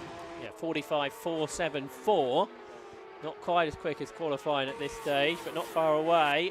Up across the line they come. The top 3 absolutely together. Gore underneath the rear wing of Pollard as they turn their way through paddock, then climb Halewood Hill up in towards a hairpin. Higginson dropping away. Now he was wide at paddock, right on the edge of the road. Dan Gore, at the end of last year, went over to Magny Corr, where I think he drove a Williams Grand Prix car, which must have been quite something, and he is going really well at the start of this season. Dan Gore, the biggest motor racing fan of penguins. He's got penguins on his helmet, he's got penguin on his race suit and on his race car as well. There is the Mattel Cars liveried car, and Dan Gore then turns its way out of Clark Curve, still right in the wheel tracks of Pollard. And I just wonder, Marcus, if there is this concern of tyre wear, what it's like for those who are sitting really close to the car in front. Well, you're going to get some aero effect there, some negative aero effect, but the cars do look a little bit understeery. That always was their tendency, but now this slightly different wheel sizes and diameters, tyre sizes and diameters, is affecting it perhaps a little bit more than it did. But of course, we'll see as the season wears on, they go to familiar territory with warmer temperatures, get more heat into the tyres, how that evolves and how they evolve setups around the Hoosier tyres, the American Hoosier tyres they're running on. Yeah, unseasonably cold here, even in Britain, to start the season off. There's rain spots on our commentary box window now too. There's a real battle for 7th position. Clenell's been passed by Hyton, and now he's got Tom Westworth right underneath his rear wing. He chops to the left-hand side of the circuit, just free Westworth. Behind there's a good battle for 10th, which I think is for pole for tomorrow, top 10 reversal, and that includes Chris Keir, who is on the inside of Adam Walker. Adam Walker's been racing Jedi since 2006. Chris Keir in his first ever single-seater race on the inside line goes through to grab 10th position. We're into the second half of the race. Rob Wellham leads by half a second from Craig Pollard. Dan Gore in 3rd. Then Tom Gadd 4th, dropping away in 5th position is Matt Higginson. Then this is the battle for 7th behind Chaz Hyton between James Clenell and Tom Westworth. Westworth's had a go for the last lap to get past Marcus. And that was a better exit into clearways, wasn't it? And he's right under the wing now of James Glenelg. Up to the outside, right around the outside at Paddock Hill Bend for Tom Westworth. Great move, that. So Jackie Hicks in the Race of Champions all those years ago. But and he's kept it as well. He's made it stick on the inside. Well done there to Tom Westworth. James Glenelg coming back at him. But Westworth has made it round the outside at Paddock. So now finished on the podium in the 50th anniversary Formula V festival weekend at Cadwell Park. Westworth had a huge twitch of oversteer through 30s, but he didn't let that unsettle him. He's up into 7th spot then for the 21-year-old from Merseyside in the Suzuki-powered Jedi. So we're going to have a look, I think, at the lead. That's a back marker, isn't it, that goes wide? The ex-Matthew Booth That's car. Jonasson, isn't it? That's right. Glenelg Jonasson, the Icelandic racer. Probably only the second Icelandic racer to compete at Brands after Sverrir Thorodsson in the 1960s. There we go. 60 years ago now, isn't it? So great to have him here for his second season. Meanwhile, the leader's got past him untroubled.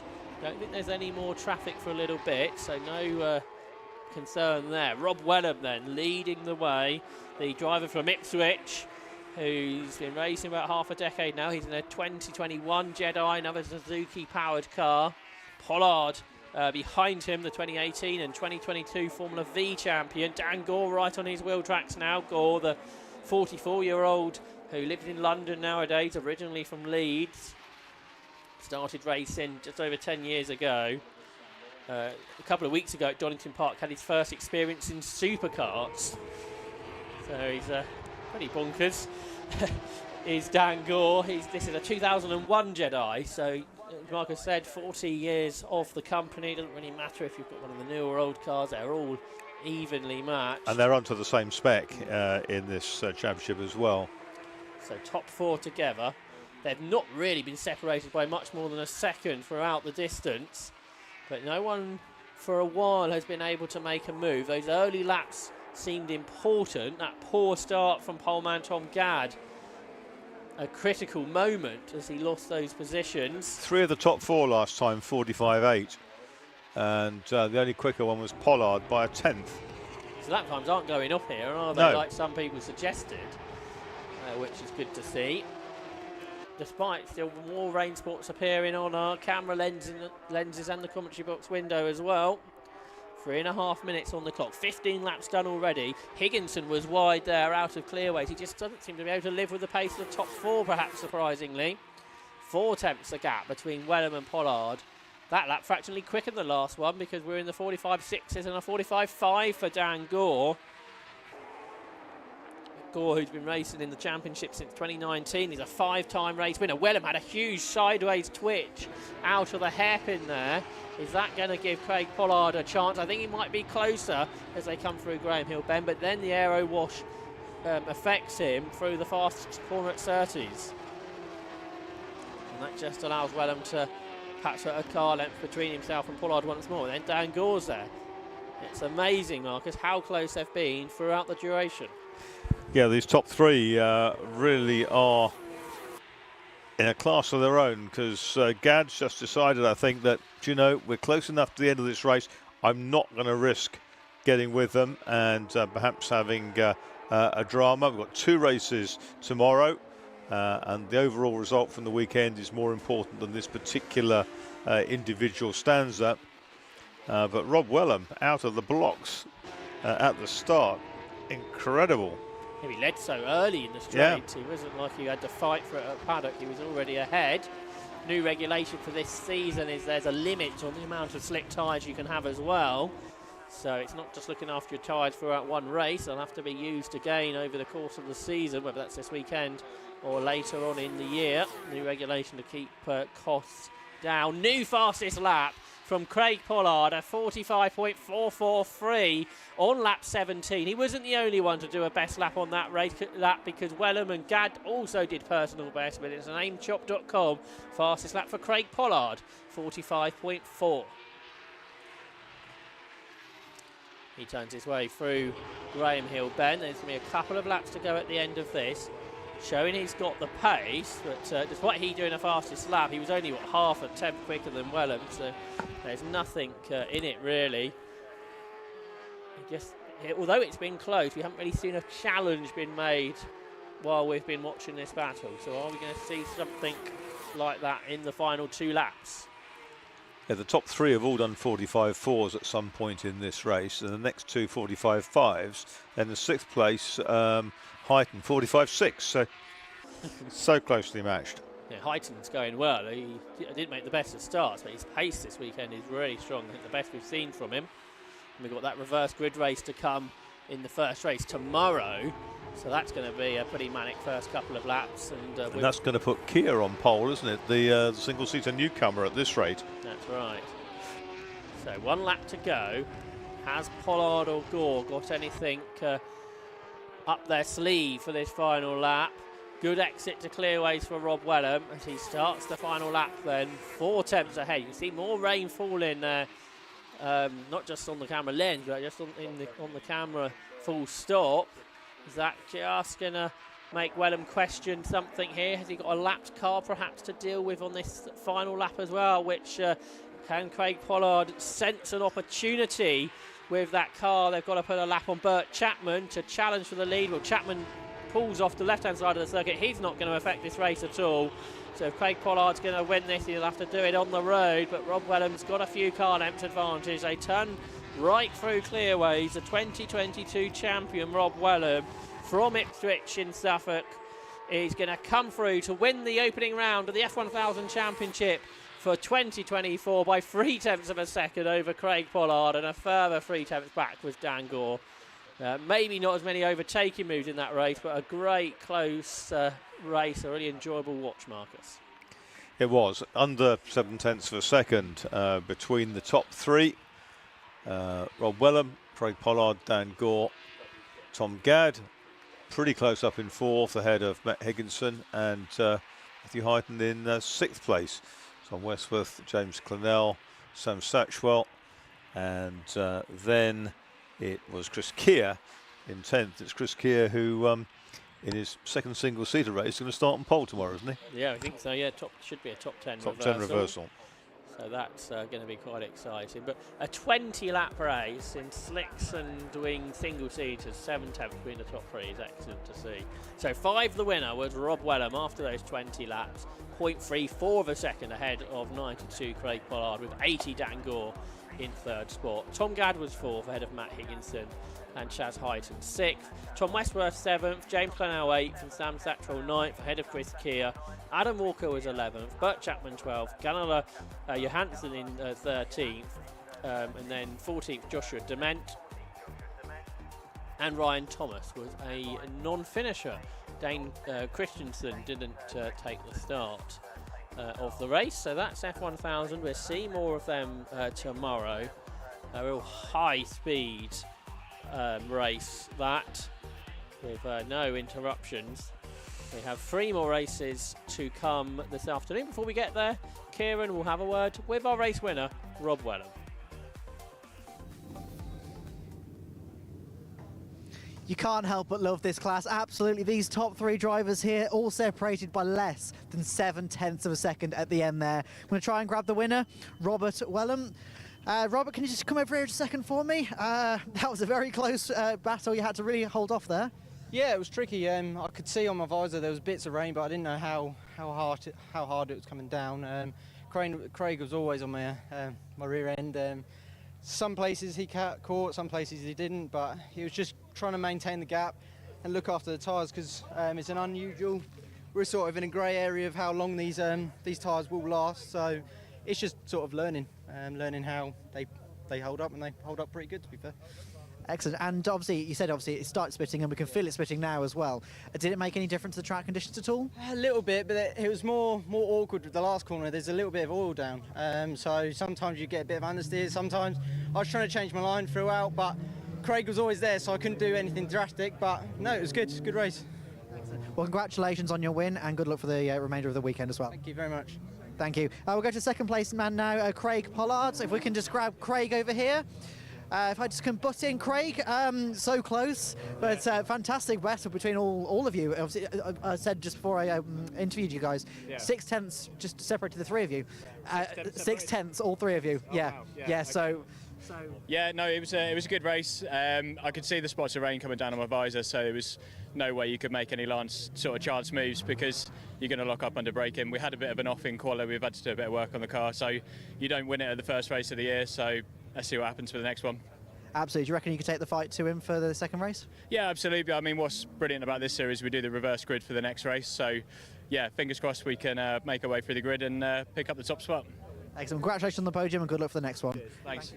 And finally on the podium, Dan Gore, great race. I was just saying to these guys, 6/10 separated the three of you at the end there. So obviously very, very close competition. So you maybe thinking for the next one you can possibly take the fight to them? Yeah, it was as much as 6/10. It felt closer than that. Yeah, it was really intense, that race. I was watching my mirrors, watching where Tom was, and yeah, watching these guys. And yeah, there was nothing shoes between us. If I dropped back a bit, I could make maybe a 10th on them, but not enough to make a move. And they didn't make a mistake all race. It was yeah, really good racing. Excellent. Congratulations on the podium and good luck for the next one. Great. Thanks a lot. Thank you very much. And we'll head straight back into the next race now, which is the Armed Forces.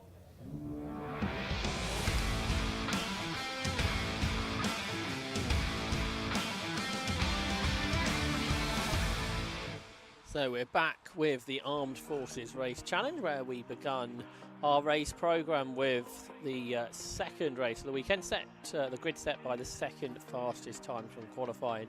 Alex Rivette should have been on pole, but as we heard at lunchtime, a clutch drama earlier on means that Alex will not be taking the start. So lone on the front row of the grid is 65, which is Mark White, who was classified as the winner earlier in his Honda Civic. On the second row, 84 is Alex Smith in his Honda Integra, and 1 Jonathan Candler alongside in the Peugeot 306. On the third row, 113 is Paul Chapman's Renault Clio, and 12 Dave Russell, he's in the BMW alongside. Row 4, 815 is Keith Atwood in a Mini Cooper, and 444 Richard Phillips high up the grid again in his BMW 116. Row 5, 13 is Adam Jewis's 1 Series, the 125, and then alongside number 5 Anthony Seddon, the 120, so 3 different types of BMW 1 Series there. 96 on row 6 is Ben McLaughlin's Renault Clio, and Dougie Inglis in 6 is alongside in the Mazda MX-5. Row 7, 280 is Mike Reynolds in his Porsche Boxster, and 28 Luke Arpino's Mazda MX-5 alongside. I don't think we'll see 230 Paul Waterhouse's Peugeot. 48 alongside is Mike Nash in his BMW E46. Row 9 is 8. That is Phil England's Subaru alongside 62, which is Paul Martin Jones in the Holden. Row 10, 51 is Ian Cooper's Daewoo Nexia, rather smaller engine in the Holden in front. Alongside him is 14, which is Peter McNichol's Mazda MX-5. 11th row, 64 is Harry Townsend's Peugeot 306, and 7 alongside is Kieran Lambourne's BMW 330. Row 12, 19 is David Wallace George in the Volvo S60, and 128 alongside Mel Bexley's BMW 116. Row 13, 35 is a Toyota MR2 driven by Richard Brown. 57 alongside is Simon Vernon's Mazda MX-5. 300 is on row 14, that's Ewan Evans in a BMW 116. Similar car alongside is 88 Adam Stanbury. Row 15 is 44 Gemma Barnsdale's BMW 116, and 34 Sean Graham is next in his low cost. Row 16 after a post-session penalty is 22 Paul Mellor's Caterham. Car 4 alongside Mel Highland's BMW 116. 72, that's Andrew Holmes in his MGB, and 43, Matthew Beach, his BMW 3 Series, completes what would have been a capacity grid, but I think we've lost a car or two since qualifying, and already the cars are returning from their green flag warming up lap. Alex Rivette was excluded from the earlier race due to failing to obey flag signals. Also been excluded, it has been Jonathan Candler, the champion from last year, for overtaking under yellow flag. So that means Mark White was the winner by 1.3 seconds, with Dave Russell in second and Alex Smith third in that earlier race after these post-race penalties, Mark. Yeah, and Dave Russell with that rear-wheel drive hooked up so strongly at that first start, didn't he? And we'll see if the BMW comes through. Now we've got windscreen wipers flicking all the way down the grid, and that would indicate that conditions for them are considerably worse than they were earlier on, but quantifying that grip level is going to be very tricky after just a lap onto the grid. And those at the front have to wait a long time for 17 rows of cars to line up. There's sort of a hole in the middle of the grid there, isn't there?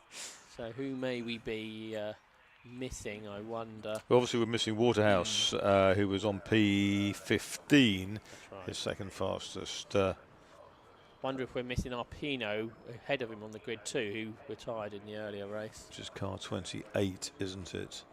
Yeah, perhaps a Mazda missing there alongside the Yes, Porsche. that would make sense. Race underway, lights are out and away they go. Look at the Holden completely on opposite lock off of the line, but it's Mark White's Honda that lead. Dave Russell makes a good start again. He's 3 wide for second with Jonathan Candler on the outside. Alexander Smith's Integra on the inside trying to hang on for P2 as they turn up. Hayward Hill, and we've got a Clio off. That's Paul Chapman on the grass.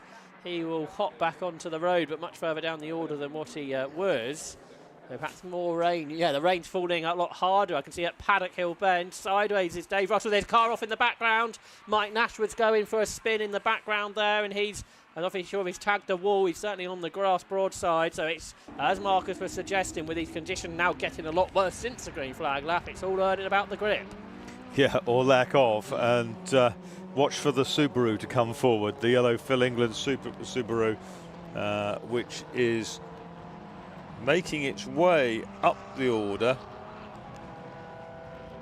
Car number 8. Oh, there's a car off again. That's Smith. Smith, isn't it? Yeah, he was second, I think. He looked a bit sideways at Graham Hill Bend. Well, now he's gone off. This is a 20-minute race, by the way. Mark White's got a big lead over Dave Russell, but he's under pressure from his Class C rival, Jonathan Candler. Try and make amends for that exclusion earlier. 2.7 seconds behind White. White went well in the wet qualifying session this morning. Then Russell, who didn't enjoy those wet conditions in the rear-wheel drive Beamer, ahead of the Peugeot 306 GTI of Jonathan Candler, which runs a 2-litre engine, the double AFRC champ. Richard Phillips is up to 6th in the 116. What an effort that is, the Class D lead, and he's got Dougie Inglis going with him in his MX-5. So 2 of the low-powered cars are ones to watch. The low cost is well up the order, I see, heading there into the Druids. It's 23rd, yep. Sean Graham. And Anthony Seddon from 10th to 5th. That's another good run in the BMW. Yeah, the 120 coupe. It's been displaced out of the other BMW race. That's right. So he's got people, similar cars to race against here. And it's very busy in the mid-pack. There's Mike Nash. He's the car that went for the spin out of Druids. He's just behind the Caterham of Paul Mellor in his first race this weekend. A car converted into a race car, the Caterham. There's Inglis up to 6th now in his Mazda. He leads Class D. He's got himself ahead of Richard Phillips. Dougie Inglis in the 1999 Mazda MX-5 Mark II. And 13 coming up strongly is Adam Dewis from row 5. And there's the Subaru. You said to watch for it. Phil England's 8th. Well, what was it, 17th on the grid? So he's gained 9 spots and gained a couple on that last lap. So this morning we were in the 54s or something like that. It's 10 seconds slower, back to qualifying pace now. 1 minute 4 for the leader, White. Here comes England in the Subaru. Powers past the He's got 2 of them at once. So Phil England threw in the 1997 Subaru Impreza WRX STI Type R MY. Subaru likes long titles of their cars, it seems. Mark White's gone 3 seconds quicker on that lap to a 61.6, 1 minute 1.6, the aimshop.com fastest lap of the race. And he's got a 3.9 second margin over Dave Russell. Then Jonathan Candler 3rd, 4th is Keith Atwood, Anthony Seddon 5th, Phil England 6th, up 12 spots or so from the grid. The Porsche's coming up well in this race. Mike Reynolds is 10th, the driver with the novice cross on the back. The RAF helicopter pilot from Wiltshire in the Cops Automotive prepared car. And he's going to pick off Dougie Inglis, who had a good first lap. But the Mazda MX-5 dropping a spot there down to 10th. One for the pit lane, 43. There was Matthew Beach, his BMW 3 Series. But there's Reynolds in the Boxster S, the 2004 car. And he is chasing Ben McLaughlin in the Renault ahead. Oh, big twitch for the Porsche as he turned into 30s, but he controlled it pretty well, the new driver this year.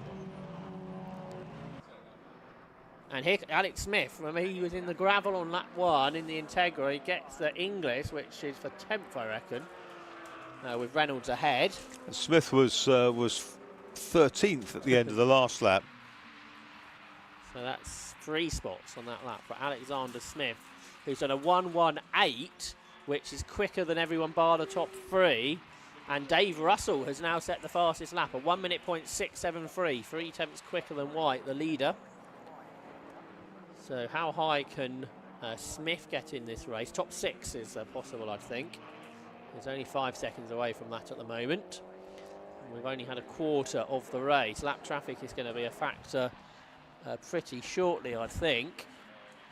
There's car number 7. That's Kieran Lambourne, the 24-year-old plant operator mechanic from Wiltshire in his 2nd season of racing. Also competed in the Armed Forces Karting Championship. So we have the car racing championship. The Armed Forces also run a karting series, and Kieran Lambourne, who's battling with Dougie Inglis at the moment, competed in that before. He's in the 2002 BMW E46 330. Lap time's coming down, and the leader has, well, in fact, the top 3 have gone sub-minute now. Okay, so we're sort of halfway now between qualifying and race times from the earlier sessions. Change for 6th into paddock. Adam Jewis has fought back ahead of Phil England. So now as it's perhaps drying out, it was a pretty brief shower we had. The four-wheel drive Subaru dropping away again, the 2-litre turbocharged car. So Jewis goes ahead, the 32-year-old Royal Marines commando from Dorset. Adam Jewis up to 6th and pulling clear. Jonathan Candler in the Peugeot sets the fastest lap now, a 59.118. And he goes right round the outside of one of the 116s. Just after he set that aimshop.com fastest lap of the race, and he's challenging for 2nd for a class lead. To the outside of David Russell he goes. Swoops around the outside. Tell you what, it's going to be hard to win the performance index in this race because lap times are varying greatly. Oh, and Candler's got into the side of Russell's left-hand side of the rear of the car, and now he flashes his lights. He wasn't impressed with Russell turning in, it would seem, but Dave Russell has hung on from Jonathan Candler. But this is going to be a battle that goes all the way, and they are catching the leader on the last lap, the gap 3 seconds. Yeah, still 12 and 3/4 minutes to go, and quite a good old battle there for 2nd place. Candler with the front-wheel drive Peugeot coming up to David Russell with the rear-wheel drive BMW. Mark White extending his lead. He's now got the aimshop.com fastest lap, 58.256. He's nearly 5 seconds clear of this battle that we've been watching. There's Dave Russell then, the driver from West Sussex, double Burkitt relay winner. Turns into Graham Hill Bend now, well in the traffic. There's the leader, Mark White. He's just lapped 57. That is, so that's the car in 21st. So about a third of the grid have been lapped by Mark Chalky White, the 46-year-old operations manager for Mission Motorsport, the driver from Oxfordshire. He's been now in his 8th season of racing the Army Motorsport liveried car that he built. And he's gone faster still, a 57.933, extends his lead out to 6 seconds over Dave Russell after yet another aimshop.com fastest lap of the race. Puts the lap on Paul Meller, the aircraft engineer, in his first weekend.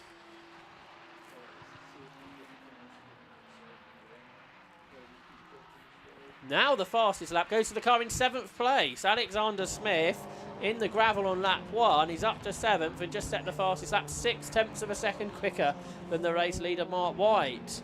What could have been for Alexander Smith, it would seem, in this race. We thought he might gain more positions, but he's got a really strong pace there, 57.3 miles. And whereas he's 7th overall, he's 26 seconds behind the race leader, but he's lapping a chunk quicker than all bar the race leader, so he will be able to make up a bit of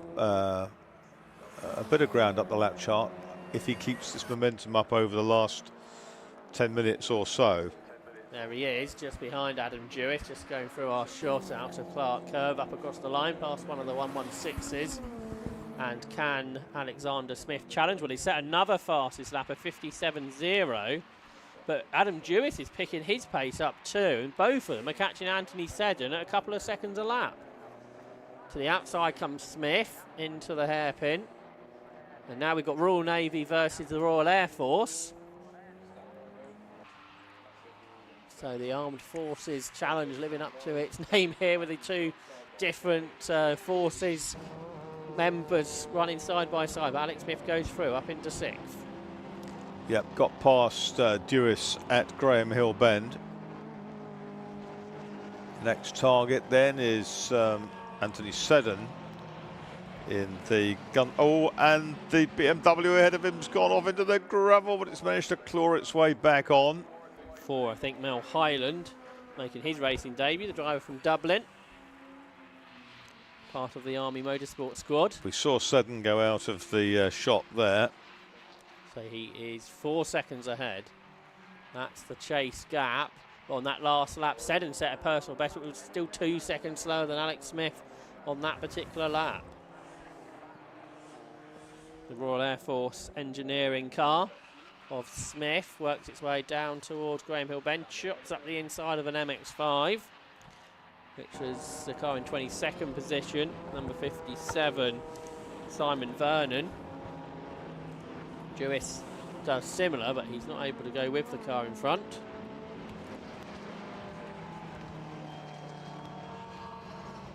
Still 9 minutes to go, so with the longer races, there's more that can develop yet.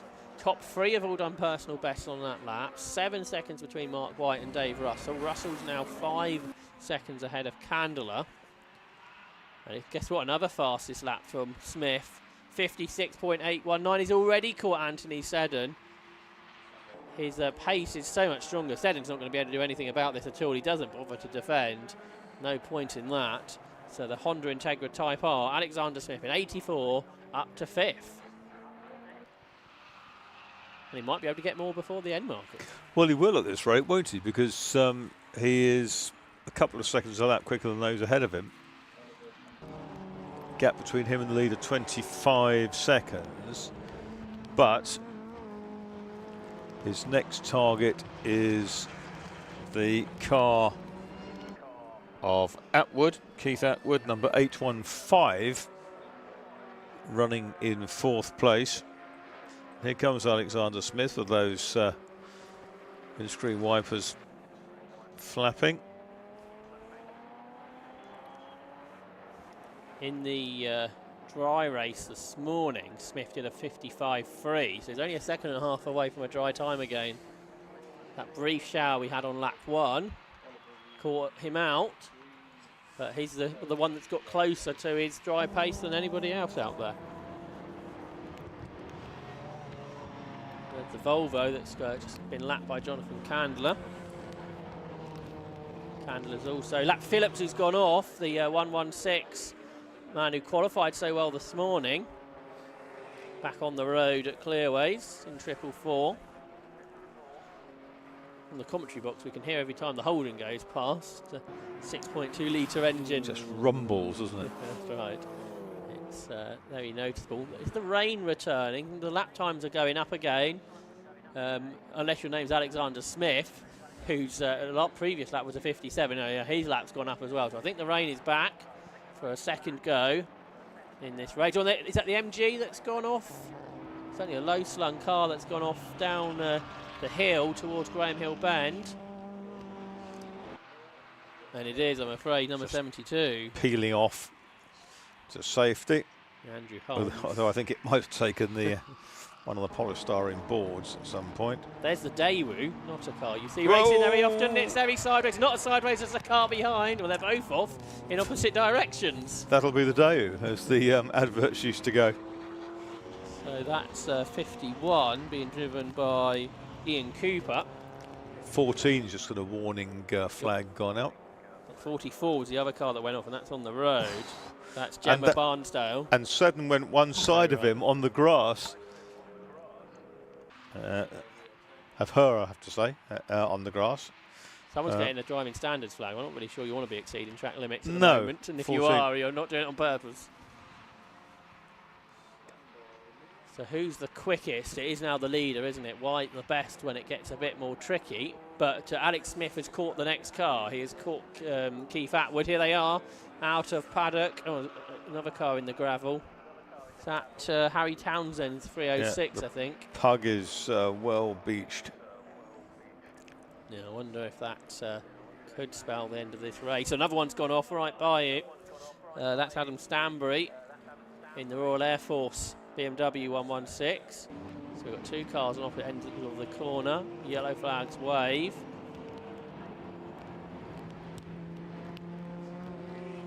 .8 seconds is Mark White's lead over Dave Russell.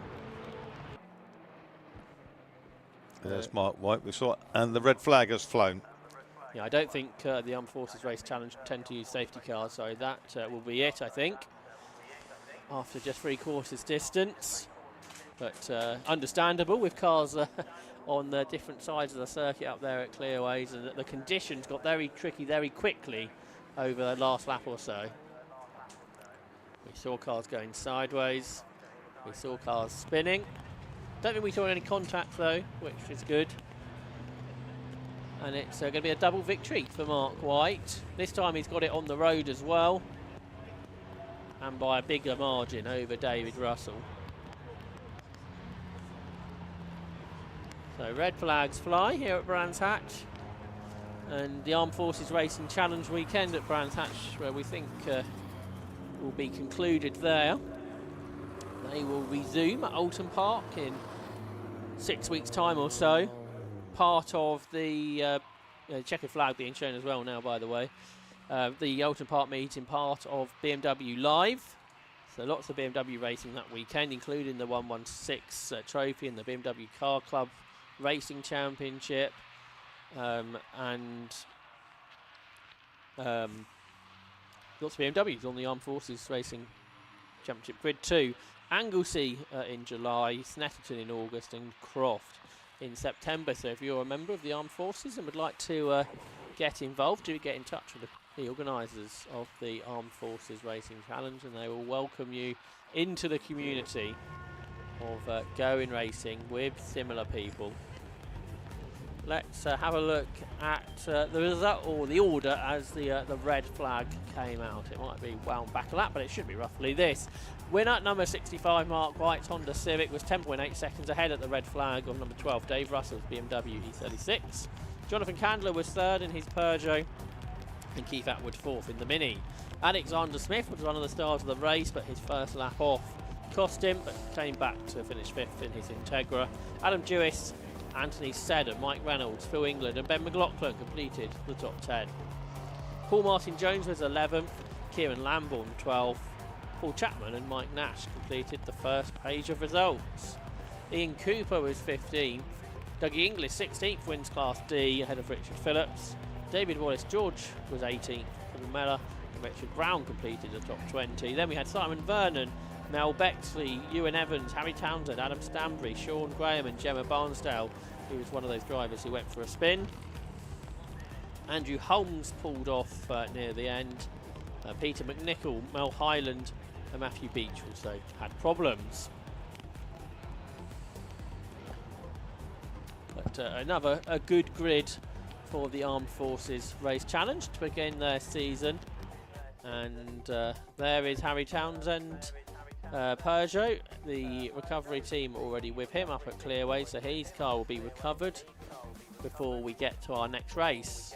The 116 Sprint Championship competitors wondering whether to change the setup of their cars now with the change in the conditions, Marcus. Well, that rain that they were expecting this afternoon has appeared, and I think that some of the more astute teams have already been making adjustments to tyre pressures. I guess occasionally you might fiddle around with the trekking on the cars just a little bit to get them set up for the wet.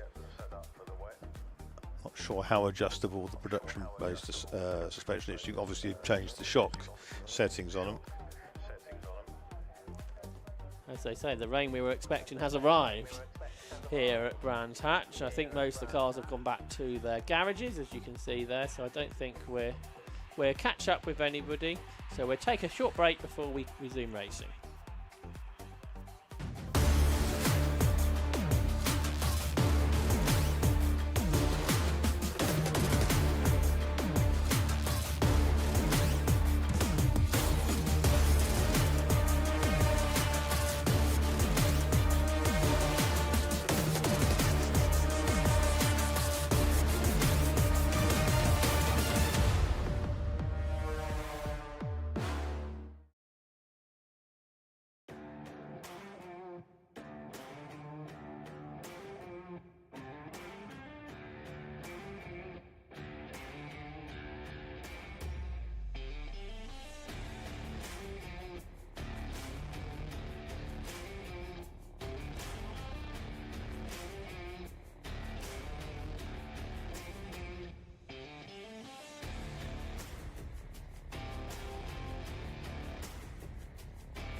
The cars for round 2 of the Gas Shocks BMW 116 Sprint Championship are in the assembly area ahead of their second race of the weekend. We saw a close race earlier on today, which was won by Matt Priestwood by 4 seconds over Matthew Highcock and Will Abraham, who starred in that race, moving up into 3rd position.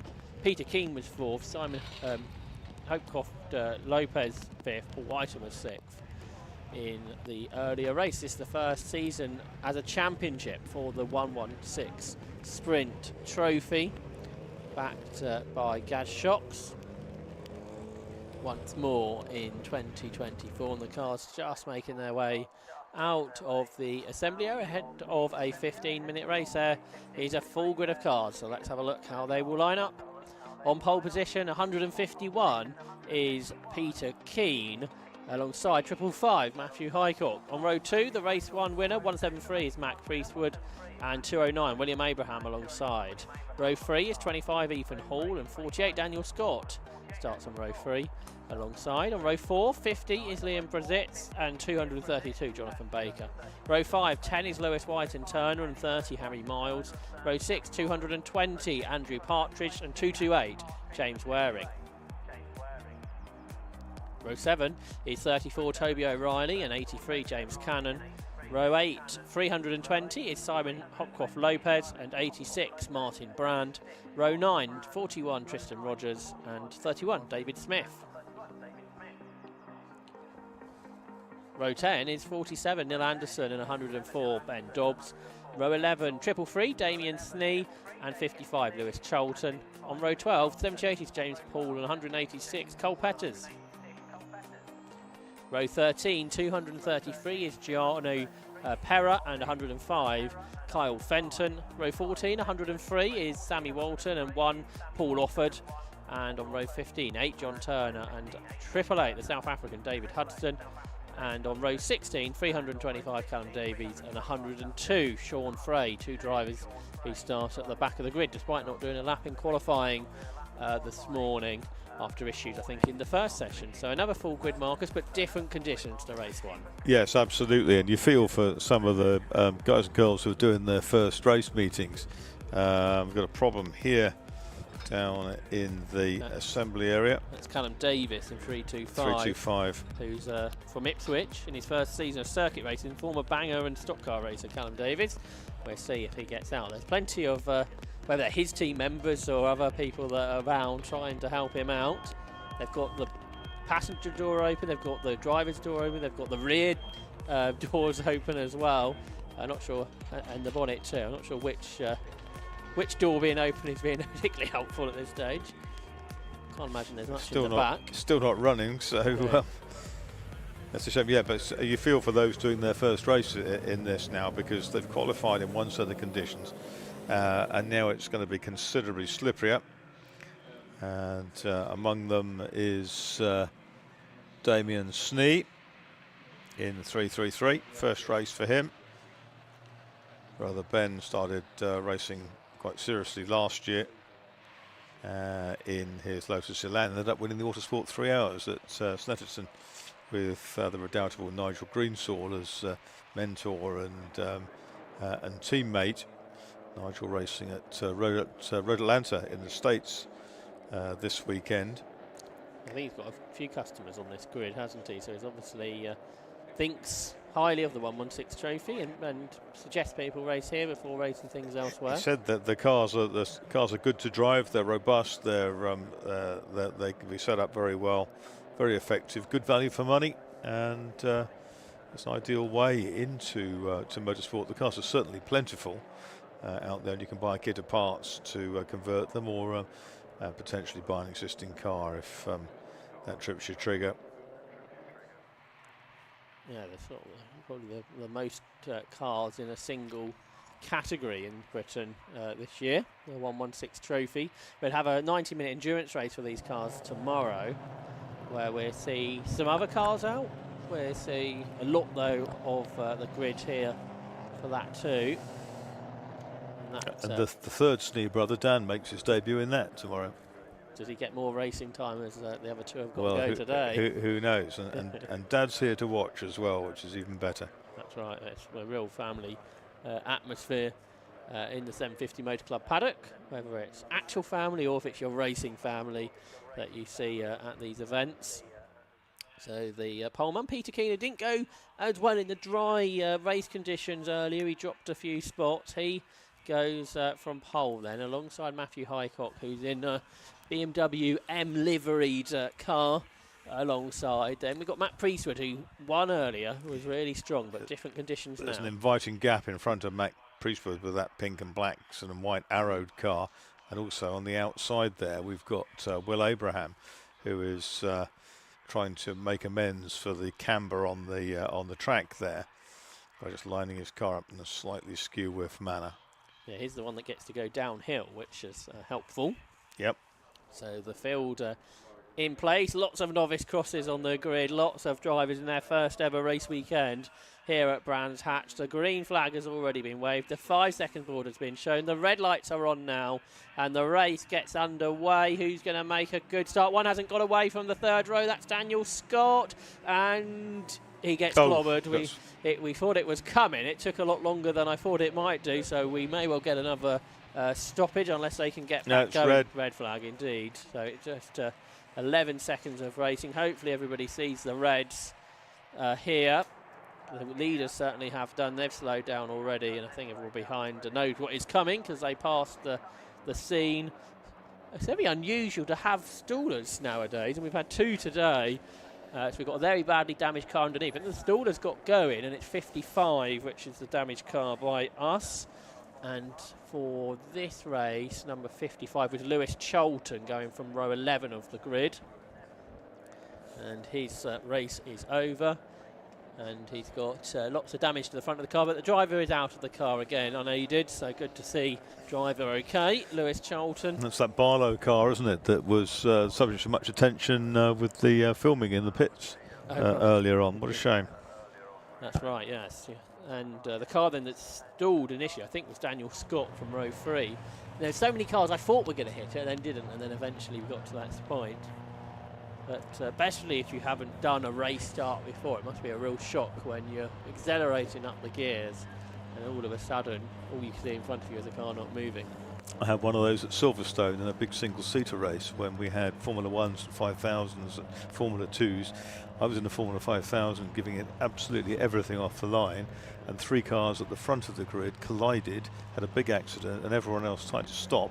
I stopped with my nose cone underneath the gearbox of the car in front. Everyone missed me as well. And that was very anxious because there were cars diving off into the pit wall and all sorts of things. Very worrying. Yeah, especially in a single-seater. Yeah. There's a lot of fluid that's coming out the radiator. Yeah. Unsurprisingly, the radiator's had it. And is that the radiator that's actually laying on the circuit or part of it? Certainly lots of debris anyway. I don't know where the other car got to. I guess that continued. But I can't imagine. There's a car moving here. Is this the car? No, that's not the car that's stalled, is it? This is a different one. 325. That's Callum Davies. That's the one who was in the assembly area trying to be fixed, and they have fixed it. He's got out, so this has allowed him to get sorted. It's a fresh race. Gas engineer is Callum Davies. You can see the Davis plumbing and heating firm on the side of the car. Novice cross for Callum Davis, the 35-year-old. A car that he's built himself, a 2006 BMW 116. Here at Brands Hatch, you can see the hospitality buildings there. I think a few of them had guests in today. And just to the left there, the Kentagon, which I'm sure many stories have been told in the Kentagon over the last number of years since that's been there. Particularly a feature of the Formula Ford Festival here at Brands Hatch since that event moved here in 1976. And I'm sure the Alpha Live camera operators are glad that they're not up on the top of the tower there where they are sometimes, because I imagine that's pretty brisk up the top of there today in these temperatures. It's more like a winter series meeting we've got today rather than the end of April. It's not very warm, it's wet and damp and a little bit breezy too. So if you're watching at home on 750 Motor Club TV, you've got the best of it. You can see the fantastic pictures produced by Alpha Live, who have been the 750 Motor Club live streaming partners now for more than 5 years. And we're delighted to continue that relationship for a busy season of live streamed events this year. If you head to the 750 Motor Club website, 750mc.co.uk, and hit the race calendar page, on the calendar it does tell you which events will be live streamed over the course of the event, and the rain is falling. So a big thank you to all our camera operators for what they've had to stand out in for the last 6 hours or so of racing we've had. So Oliver, is that who we see on our screens now? Big thank you to you and to all your colleagues for bringing us the pictures that we've been able to talk through in the warmth of the Alpha Live Brands Hatch commentary box this weekend. So yeah, the next, we've got tomorrow, that's being fully live streamed too. So if you're watching on 750 Motor Club TV, subscribe to the channel, like the videos, and if you go onto the channel, you can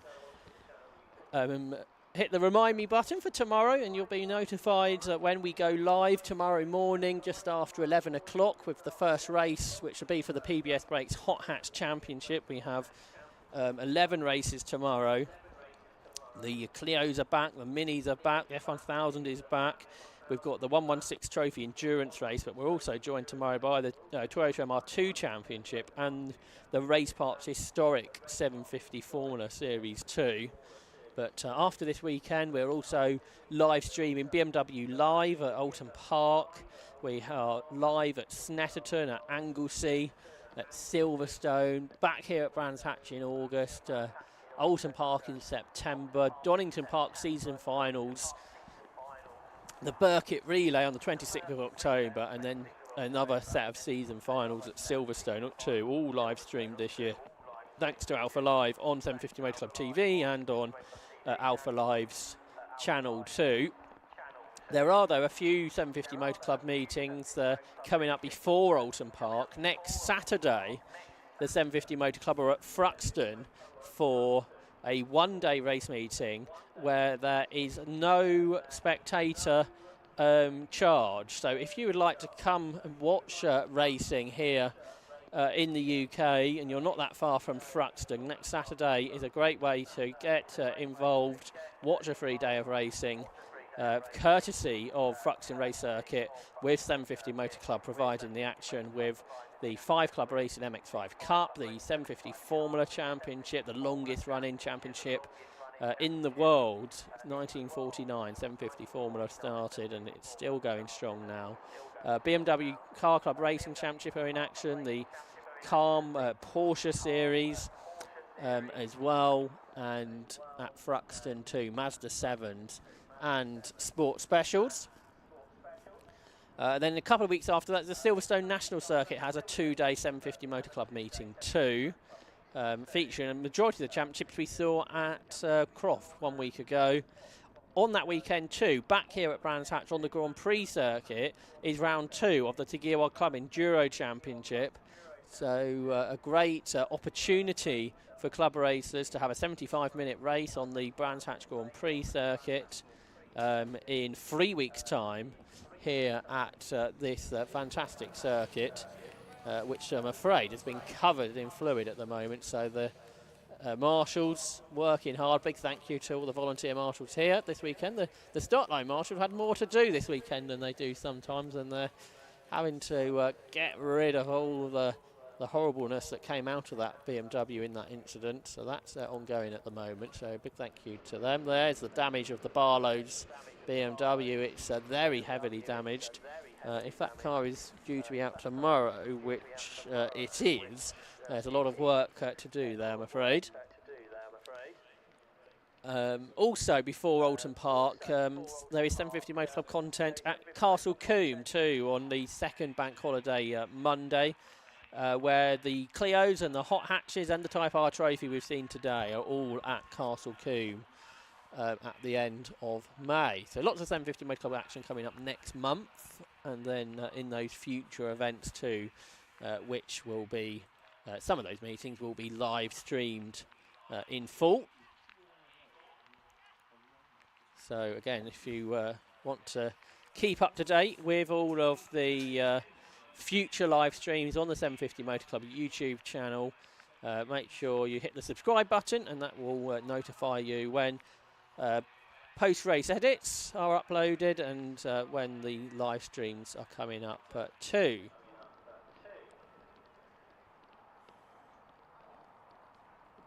So red flag condition still, racetrack is being worked on. So we'll take a short break and thank our partners for the 750 Motor Club this year.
Side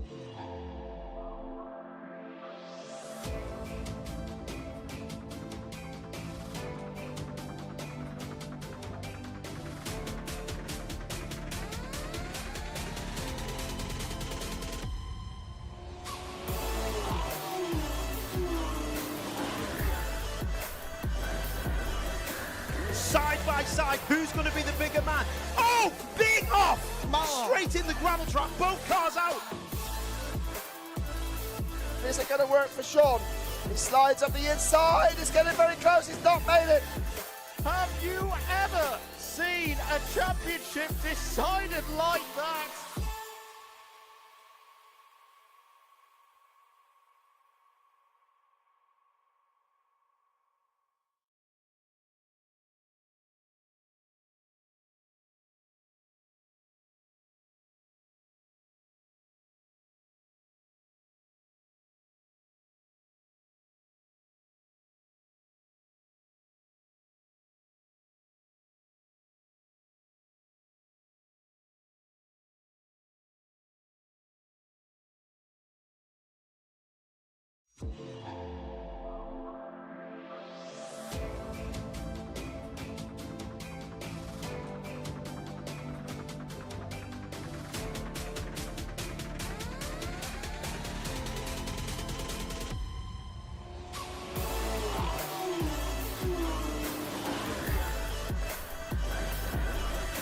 Side by side, who's going to be the bigger man?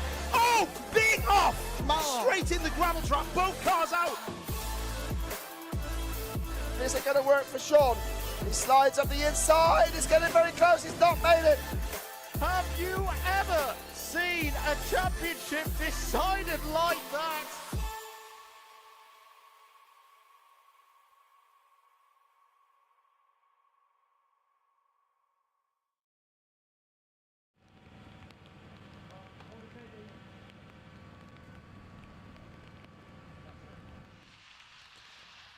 We're still under red flag conditions here at Brands Hatch for round 2 of the 116 Sprint Trophy Championship, and it's raining more than it was before. There's the damaged BMW that leaked all of its fluid on the road, and our team here at Brands Hatch have been washing that away, and we've been told there will be 2 green flag laps because of the conditions on the circuit. And we also need to get the cars into their grid spots, I think, before we go on to the green flag lap. That may well still be quite slippery where the no, that's the car that got whacked, isn't it? 48 Scott, as you said. Yeah, how far has the boot been pushed into the back of the car? Yeah, taking the boot lid and all the rear valance off. The rear valance had been carried away earlier on. Here they come though, up onto the grid.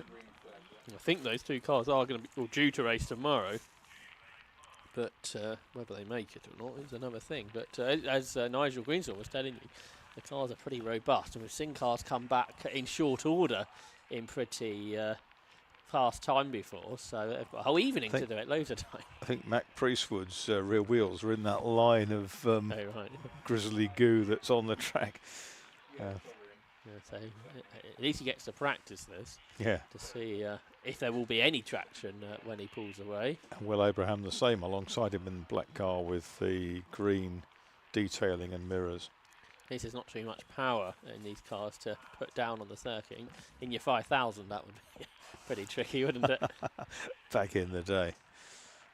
So the rest of the field are lining up. As you can see, it's got very grim. Well, it's not been great, but it's got even more grim than earlier. So if you're here at Brands Hatch still, thanks for staying with us. I see there's a smattering of people in the grandstand, and the ever-present Hailwood Hill gang have got their umbrellas up. They're all still here as well. So thanks for sticking with us here at Brands Hatch. It's much easier to be continuing to follow along at home, and it's great to see that we've had a good number of people watching along on 750 Motor Club TV over the course of the day. We are certainly grateful for your company on what is another busy weekend of motorsport. When isn't it a busy weekend of motorsport nowadays? Yeah, we're grateful for your company, whether you're here at the circuit or watching along at home. If you want to get involved in 750 Motor Club racing, either as a competitor or perhaps a marshal, head to 750mc.co.uk. The 750 Motor Club run 20, 25 categories nowadays, so whatever you really want to get involved with, the 750 Motor Club will have something for you. If you want to design your own cars, 750 Motor Club, probably about the only place that you can do that now with the 750 Formula Championship. If you like to develop cars, production cars, there's places for that. Hot Hat, Road Sports, Club Enduro, depending on the distance and the type of car you want. Kit car racing with the Sports Specials Championship, or if you like competitive one-make series, we've got plenty of those on offer too. There you can see some of our hardy spectators out on the circuit. Remember doing the days of doing that, Marcus, and you stood out in the rain waiting for a race to start. I remember on one occasion, because we're at Thruxton next week, aren't we, Josh? I remember one occasion walking from Andover Station to Thruxton, which is quite a long way when there's no sun to guide you, you don't have a compass or whatever. And getting there, the moment I paid my money at the gate and walked in, the heavens opened. It would have been 1974 or 5. And it rained pretty much all day until maybe the penultimate race, and it stopped. And for the last race, the sun came out. I then watched the special saloons and walked out of the gate and walked back to Andover. It was a long old haul. Yeah, I'm glad I never had to do that with a very obliging father that took me racing throughout my youth. But I certainly stood out in the rain. I remember a Masters meeting here where it was horrendously wet all day. I think a lot of the big single-seater and sports car races were cancelled, and the hardy GT and touring car drivers did their thing. But I think we had about a 3-hour delay in the morning, get here nice and early, and then nothing happens for hours because it's very wet. And there was a very wet British touring car day here on the Grand Prix circuit about 15 years ago, which was pretty grim. Such are the vagaries of living on an island. Exactly right. And things don't change very much this year. It's been an extremely wet start to the year. Well, not the race season, but the year in total. What is so bizarre is that, you know, this weekend we are near as damn it a third of the way through the year, and yeah, there haven't been too many warm ones yet. No, and not many consecutive dry days. No, at all. Not good for those who have businesses that rely on the weather to work outside. Quite. It has to be said. Anyway, we don't think we're too far away from what is expected to be 2 green flag laps. So thanks for staying with us through that delay, and a bigger thanks to those who helped us get through the delay, clearing the circuit. I think the rescue unit team and the marshals dealt with that. Those Brands Hatch regulars know what to bring to a race meeting, so they can get through with their waterproofs and such like. RNLI volunteers. So away we go. So this is now the wettest it's been all day. This is wetter than qualifying. So this is potentially a voyage into the unknown. How wet has it got? Bottom of paddock tends to absorb water, and it is pretty wet down there. The inside of Graham Hill Bend traditionally is where it got really wet. Matt Priestwood's chucking his car about. What did we say earlier? He did off-road racing before, so limited grip is probably where he thrives, I would think. I think he says second nature, didn't he? That was his term. Yeah, that's right. It's slippery and wet. At this point as well, you want to... I guess he's being road cars, and you might want to still have your demister in the car. You don't want to have got rid of that for weight saving today. He was certainly exploring what little grip there is. The spray's going to be... I know these cars aren't going to kick up the spray a single-seater race car would, for example. They're going to give quite a lot. And when you're in a pack at a start, Marcus, when it is really wet, that must be difficult. That is awful. absolutely awful. But it's no better in a single seater when you can't see anything. And I've been on the Grand Prix circuit in a Formula 5000, or on the short circuit here in a Formula Ford 2000, with virtually no visibility in the spray. And you know, will you hit someone who suddenly appears through the mist towards you? Who knows? Because that's now with international motorsport. That's the bigger problem than racing on a wet track, isn't it? See the spray that modern, particularly modern Grand Prix cars, kick up, because normally they even don't get to their wet weather tyres nowadays, do they? They just kick up too much spray. So you could drive by yourself, no problem. Yeah, sure. But in a race situation, it's not safe to do that. Someone's pulled off by the gate down here, so someone's got an issue, which is 325. It's Callum Davies again. So his car is not playing ball. Now the field is very strung out on this green flag lap. The back of the queue just passing us at the start line, and the front of the queue are more than halfway around the lap up at 30s. It's actually really exciting racing in the rain. A lot of people, don't like it, but quite a few would never admit to, this is all right. And it does sort of, it focuses the mind. You get very, very different set of parameters you work to, I think, and it also takes a much greater mental strain, not being able to see that much. The physicality of it is less, but the mental acuity you need is greater. Yeah, those like long distance races, like if we have a really wet race tomorrow, like you say, that the mental toll that must take, doing a long stint with no break at all. Takes back to Pedro Rodriguez here when he was black flagged in the BOAC 500, wasn't it? And he lost a couple of laps and then had his dressing down from the clerk of the course, went back into the 917 and just destroyed the rest of them, disappeared the distance. Probably the most famous Brands Hatch image, that isn't it? The 3917 sideways out of Druids. Very sideways, yes, exactly right. I think Paul Truswell was at that one, who was here with me a couple of weeks ago. Okay. So everyone's almost back, and let's hope we continue. Somebody's asked on the live stream, will this get rained off now? I think we're going to carry on.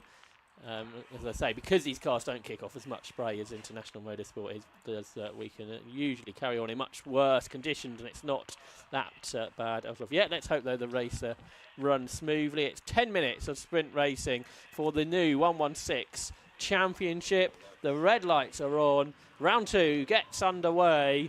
Who's got the grip? Well, nobody's got very much. There's a couple that haven't got away at the back, but they have done now. And Peter Keane from pole then will potentially lead. Priestwood looks to the inside. The outside, is that where the grip is for Matthew Highcock? Brakes on for the leader, Keane, through the middle of the corner, Marcus. And then in fourth place, Abraham went across from the outside to the inside to block everyone else off. He's coming up the outside and then tucking back across in front of Ethan Hall by the looks of things. But there's a surprising amount of grip people might find around the outside of the hairpin, different lines. Keane's got the lead. Priestwood around the outside of Highcock for second. Yeah, like Highcock didn't find much grip on the inside there, did he? That's right. So that's potentially for new racers or inexperienced racers. That's what they're finding. Ethan Hall up the inside of both Abraham and Highcock there into the Surtees left-hander. I think he's got them both. Yes, he has. And Highcock run a little wide, but he's still there in fourth. He has lost a couple of spots. So Hall going well. Where did he start in all of this? So that was fifth, and he's up into third spot, I think, as they turn their way out of Clark Curve to complete the first lap in sodden conditions here at Brands Hatch. But it's Peter Keane who leads by 6/10 over race 1 winner and championship leader therefore Matt Priestwood. Big look up the inside from Highcock to get that position back out of Ethan Hall. He rides the curb, which unsettles the car. Twitches out of paddock, but he is through back into third spot, back ahead of Ethan Hall. Immediately defends uphill into Druid, but Abraham looks to the outside. Lewis White and Turner is up to 6th as Abraham tries to come around the outside once more. But I don't think that's going to pay off for him. Liam Brazitz is next in the queue in 7th. Now Abraham is on the inside line into Graham Hill Bend, but you don't want to go too tight here. You splashing through the puddle is the CSC racing car of Abraham. Again, there's just no grip on that inside line, and Abraham has been caught out by that now, and that has brought Lewis White and Turner onto his tail as they turn their way through the left-hander at Surtees. Yeah, Hopcroft Lopez, who went well in the earlier race, he's in 10th place. Hop block car. He's only further back this time. Yeah. In 15th, so he's had a good first lap. So watch out for 3:20, Simon Hopcroft Lopez. Across the line, the leaders, 1 minute 9, so we're 10 seconds off of a dry lap time. And Peter Keane is going away from Matt Priestwood, gap increasing. Matthew Highcock has got time to find after passing Ethan Hall. And William Abraham's dropped away in 5th. Lewis White and Turner's on his tail, he's 6th. Liam Brazitz is 7th. Andrew Partridge is 8th. Simon Hopcroft Lopez is 9th now. And he's got ahead of Harry Miles, who completes the top 10. There's 83, working its way through. That's in 14th position for James Cannon. And here comes up the inside, 228, the ex-Carter, James Waring, passing Harry Miles in the R.A. Potter car. And through he goes, so good progress there then for 16-year-old James Waring from Lancashire. The Potter team was always big in mini racing, wasn't it? RA and GB Potter racing. This Potter team run the Carvels. I don't know if that's the same with the minis as well. Yeah, that's right. So Rob and Ian Carvel have raced in this series recently. Matt Priestwood sets the aimshot.com fastest lap and closes the lead gap down to 0.4 of a second. So he's trying to go for the double here. He's done a 1 minute 8.4. Here's the lead battle out of Paddock Hill Bend. They climb Halewood Hill in towards the hairpin. Priestwood's lost his number plate. That's not going to matter to the Spray Tech liveried BMW driver. Down the hill they come. It's 151. The XC1 driver Peter Keane, who's won one of these races before, and so is Matt Priestwood. Come to that. He's in his wheel tracks. They're a couple of seconds ahead of Matthew Highcock. So where can Priestwood find a way through? Traditionally, there are more lines to be found, Marcus, in the wet, which potentially makes it easier to pass. Yeah, exactly. You're not putting as much coring force through the cars, etc. So you've got an option, and but you do have, as you saw there, a wave behind the car to traverse as if you were in a powerboat. So that's the battle for 7th. Liam Brazitz, Andrew Partridge and Simon Hopcroft Lopez, with James Waring catching. Lead gap went out to over a second on that lap, and Matthew Highcock is the quickest this time. Catching the 2 ahead in 3rd spot. Here comes Hopcroft Lopez up the outside in the Ryan scaffolding car. Another take on the BMW Motorsport livery. Can't go wrong with those colours, really. That's right. It's iconic on these types of cars. And BMW Motorsport have been a real part of the worldwide motorsport scene for the last 40 years or so. Yep. Well, since they got into Formula 2 racing in the early part of the 70s, so 50 years, BMW M Power. March 782 were one of the best looking single-seater race cars. Prior to that, they were in, they won the championship, didn't they, with Patrick Depailler in 1974. Challenge for 2nd. Matthew Highcock on the inside of Matt Priestwood. Priestwood on that outside line, providing him the traction to accelerate off of Clearways and stay 2nd. Peter Keane, though, still leads with 4 minutes to go. The lead gap come back down by a 10th. 0.89 of a second. Into paddock they go. The quickest at this stage of the race is Matthew Highcock there in 3rd spot. He hasn't got the fastest lap, but he is travelling quicker than the 2 ahead. Priestwood, he pulled out there. I just wonder if it was to get out of the spray to see where the corner was before braking at Druids. I don't think that was a challenge at all for the lead. Yeah. Where Keane is really scoring is, of course, that he can see where he's going, and so he can pick a line. But he is under pressure. But his windscreen's relatively clear. Yeah, that's Priestwood just turned in the back end. Tried to break away on him, but he seems to gather up that moment and didn't really lose too much out of it. 3 minutes to go, and Priestwood with that championship lead currently may just think, you know, survival here is more important than a dash of valour to try and grab the win from Peter Keane. Long race tomorrow too, not part of the championship, but he wants to be in it. Back into the 1/8 for all of them on that lap. Into paddock, Hill Bend. Little wide for the car in second. Priestwood a bit sideways too, so that's going to give Matthew Highcock the run. Priestwood now is getting racy. He's defending hard. He blocked that attempt off by Highcock, and that's, well, you wonder if that would let Peter Keane get away, but not particularly. So I think these three are right on the limit of what these cars can do in these conditions. Ethan Hall going well still. He's there in 4th, and Abraham is 5th, and Lewis White and Turner 6th, but they are a second or so off the pace of these top 3. Are these 3 going to catch any of the slower cars before the end? They might do with 2 laps to go, and that could be where it gets tricky for Peter Keane if those slower cars haven't realised these leaders are catching them. Yeah, that's right, and they're trying to just keep all the side loadings off the car around clearways where the camber falls away quite deceptively. There's Liam Brazitz in 7th. He's still ahead of Andrew Partridge. Simon Hopcroft Lopez hasn't made any more progress. He's still there in 9th. Across the line they come. Yeah, he shows signs of getting on terms with Partridge from time to time, but again, probably then runs into a wall of spray. You can see just that's illustrated there. He's right with them, isn't he?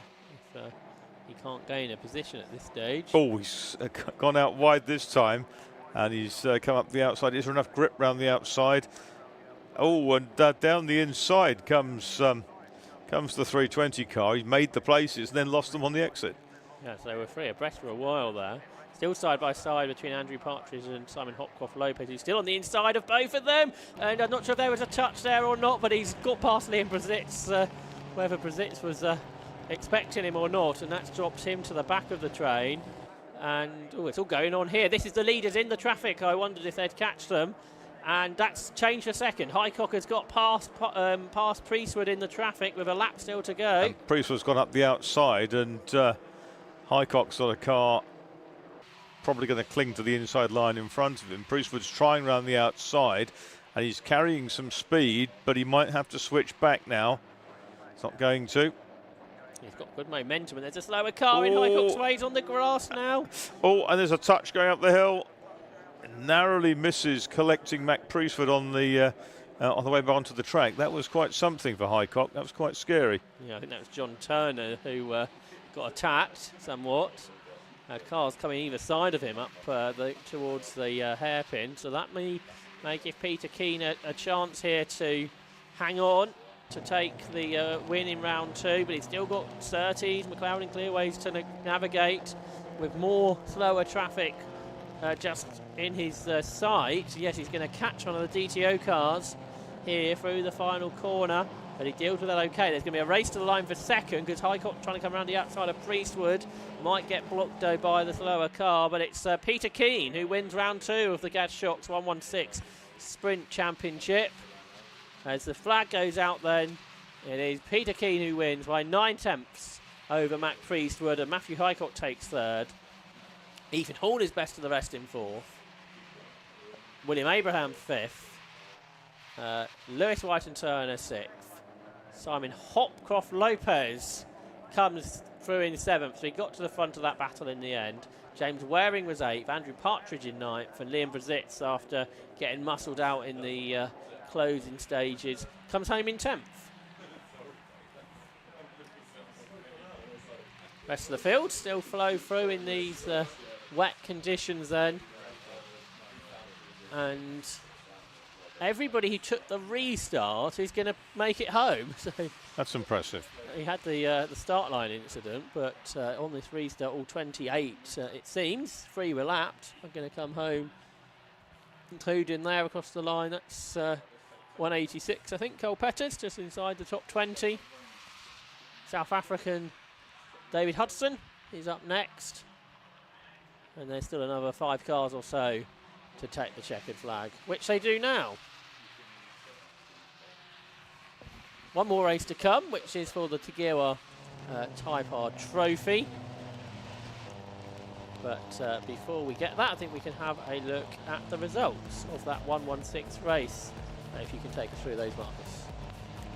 Yeah, certainly, and we'll wait for those.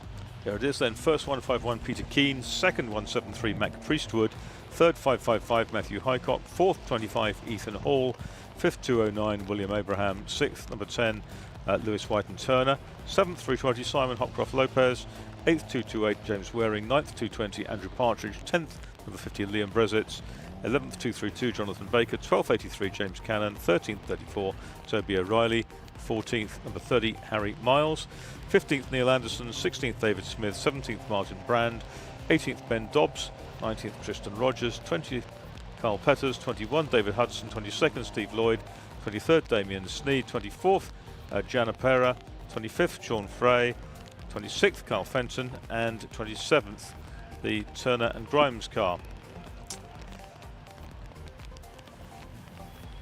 So exciting racing for the Gaz Shocks BMW Sprint Trophy Championship. Different winners in each of the races. Mac Priestwood in the first and Peter Keane in the second. Very different conditions, but certainly an exciting race.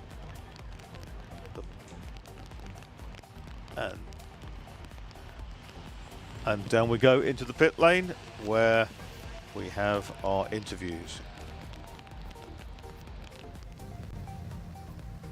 Well, if you need any more proof that it's England, then here you go. We've got our top three from the BMW class here, and we have our winner, Mr. Peter Keane. Congratulations. I'll get you underneath here. It's a bit better. It is a bit wet. Now, when we spoke earlier, you said you wanted a wet race. Well, you got it. I did, yeah. It was, that was super tough. Yeah, very, very slippery. A lot worse than before when it was just a bit greasy, like full wet. So trying to find the grip at first was tough. But then, yeah, just sort of got my head down on the limit everywhere, just trying to get a gap between Mac and Matt. But yeah, just kept it tidy. A couple of times I thought it was going off, but yeah, back markers obviously were a bit tough as well, trying to get past those and got caught up again, all the gap I pulled out. But yeah, super race, super happy. Awesome, yeah, really good. Excellent, congratulations and good luck for the race tomorrow. Yes, thank you very much. Cheers. Cheers, thank you. Okay, we'll head to our second place, which is Mr. Mac, so we can just grab him a second. Mac, if I can just grab you a second, you were very, very close. You were right on Peter's back gearbox there. How was that race for you? It was good, yeah. Oh, yeah, very good, very happy with it. Yeah. Good result again. I think it actually puts us in the lead at the moment of the sprint, so very happy. Yeah, definitely. How did you find the condition out there? Because obviously it's changed quite a lot, quite quickly. Yeah, it did. It weren't too bad when we first started originally, then the red flag came out and it really started to rain. Yeah. But I think we're showing great pace in the sun and in the rain, so really happy. Excellent. And how are you feeling confidence-wise for the race tomorrow? I'm looking forward to it, yeah. Qualifying looks like it's going to be rain, and then the race looks like it's going to be sunny, so it's going to be good. Yeah. Absolutely. Well, good luck for the race then. Thank you very much. Thank you very much. And third place, how was that race? I'll get you underneath here, sorry. Good fun. Good fun? Yeah, good fun, yeah. So obviously, we're just talking obviously about the change of conditions. It changed quite quickly in between the first start and the restart. Yeah, well, I put, I said before this morning I changed my car for the dry, put it back for the wet, but it was mega, to be fair, handling good, yeah. So I was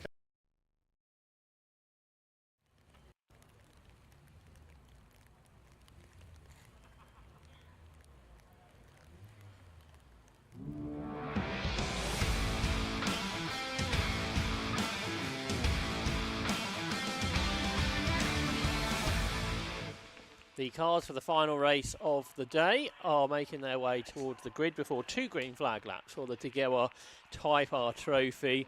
We have a top 10 reversal in the grid positions from the results of race 1, and very different conditions, so this could be fairly lively, you'd think. With Richard Jones, who's lining up there on pole position in car 12 after finishing 10th earlier. The driver from Middlesbrough. So let's have a look at how the grid lines up in full. and it is number 12, Richard Jones on pole alongside 11, Joseph McMullen. Row 2, 42, Trafford King, who fought through well earlier, could be one to watch here, I think. And 19, Ollie Musgrave alongside. Row 3 is 66, Ross Borman, and 28, Jake Johnson. Row 4, quickest in qualifying this morning, number 15, Don de Graaf, alongside 104, Daniel Chapman. Row 5, 86, Matt Wilkins, who was just beaten this morning by 28, Joe Jessup, the champion from last year, and the race 1 winner. Row 6, 55, Wayne Flint, and 74, Richard Lindsay. Row 7 is 61, James Delisle, and 16, Adam Huntley. Row 8, 92, Adam Parker, and 77, Luke Emmons. And on row 9, 18, Matthew Duffel, and 26, Lee Rickard. Row 10 is 13, Tom McFarlane, and 7, Andrew Iodine. Row 11 is 88, Joey Al-Haraway, and 374, Kai Lindsay. Row 12 is 31, James Ferguson, and 41, Andrew Cooper. Row 13, 94, Ursula Jordan, and 14, Martin Bugg. We'll see if he's there. 14th row, I did see him on the grid repaired, is 93, Joe Delgado. So Joe, that was one of the drivers involved in that earlier incident, is certainly there. I don't think Bugg is though, so Martin Bugg missing. There's a few missing, I think, Josh, but so you can see Delgano's car then, well bandaged up with the Cyclops headlights set up. But he should come through well if everything's pointing in the right direction. That's right, and these are by far the worst conditions we've had today. The rain is pouring down here in Kent, and conditions are very challenging indeed. So we have a 15-minute race in prospect with this mixed up grid. We're not sure who might be good in these the wettest conditions either. Peaky high revving engines probably don't help. They make all their grunt towards the top, don't they? And well, we'll see who the masters are and who's going to flounder. Yeah, we'll spin central, I guess, in these. Exactly. And I guess working out where the wheel spin is driving the car forward, so it's better going up a gear and using the lower power band, but where you're using all the power rather than the wheels turning around and that's not being propelled into forward momentum. Now, as you say, look out for Delgado at the back. It looked like we were missing Ursula Jordan. Yes, I didn't see. She pulled off, didn't she? Or yeah, I think she put in the pits at the end of the last race. Yeah, so perhaps this new build car isn't quite running as they would hope, but Martin Bugg also missing, which is a real shame because he had a great qualifying session this morning. But we do have Joe Delgado, the 2022 MG champion. What can he do during the course of this 15-minute race? Because again, he looked quick this morning. I think he was quickest in qualifying when it was a bit wetter, but it wasn't as wet as this, that's for sure. So Delgado for top 6 if he gets a clean getaway? That would be impressive if he Certainly got would. there. That would be for sure. A few contenders already this weekend for the Alpha Live race of the week that they put together. Amongst all the different live events that they cover, there's been a few good ones. That finish in race 1, that dead heat and change on the run to the line was pretty epic, and Joe Jessup took the victory. But we've had some other good races as well, that is for sure. Very enjoyable day of racing despite the conditions that have been dealt. Had a few stoppages. Not too many safety cars though, so that's good. Been able to, once racing has got underway, we've been able to continue for the most part. But Richard Jones then on pole, only in his second full season of racing. The driver in his 30s from Middlesbrough on pole, alongside Joe McMullen in his 20s. He's from Worcestershire in his self-built car.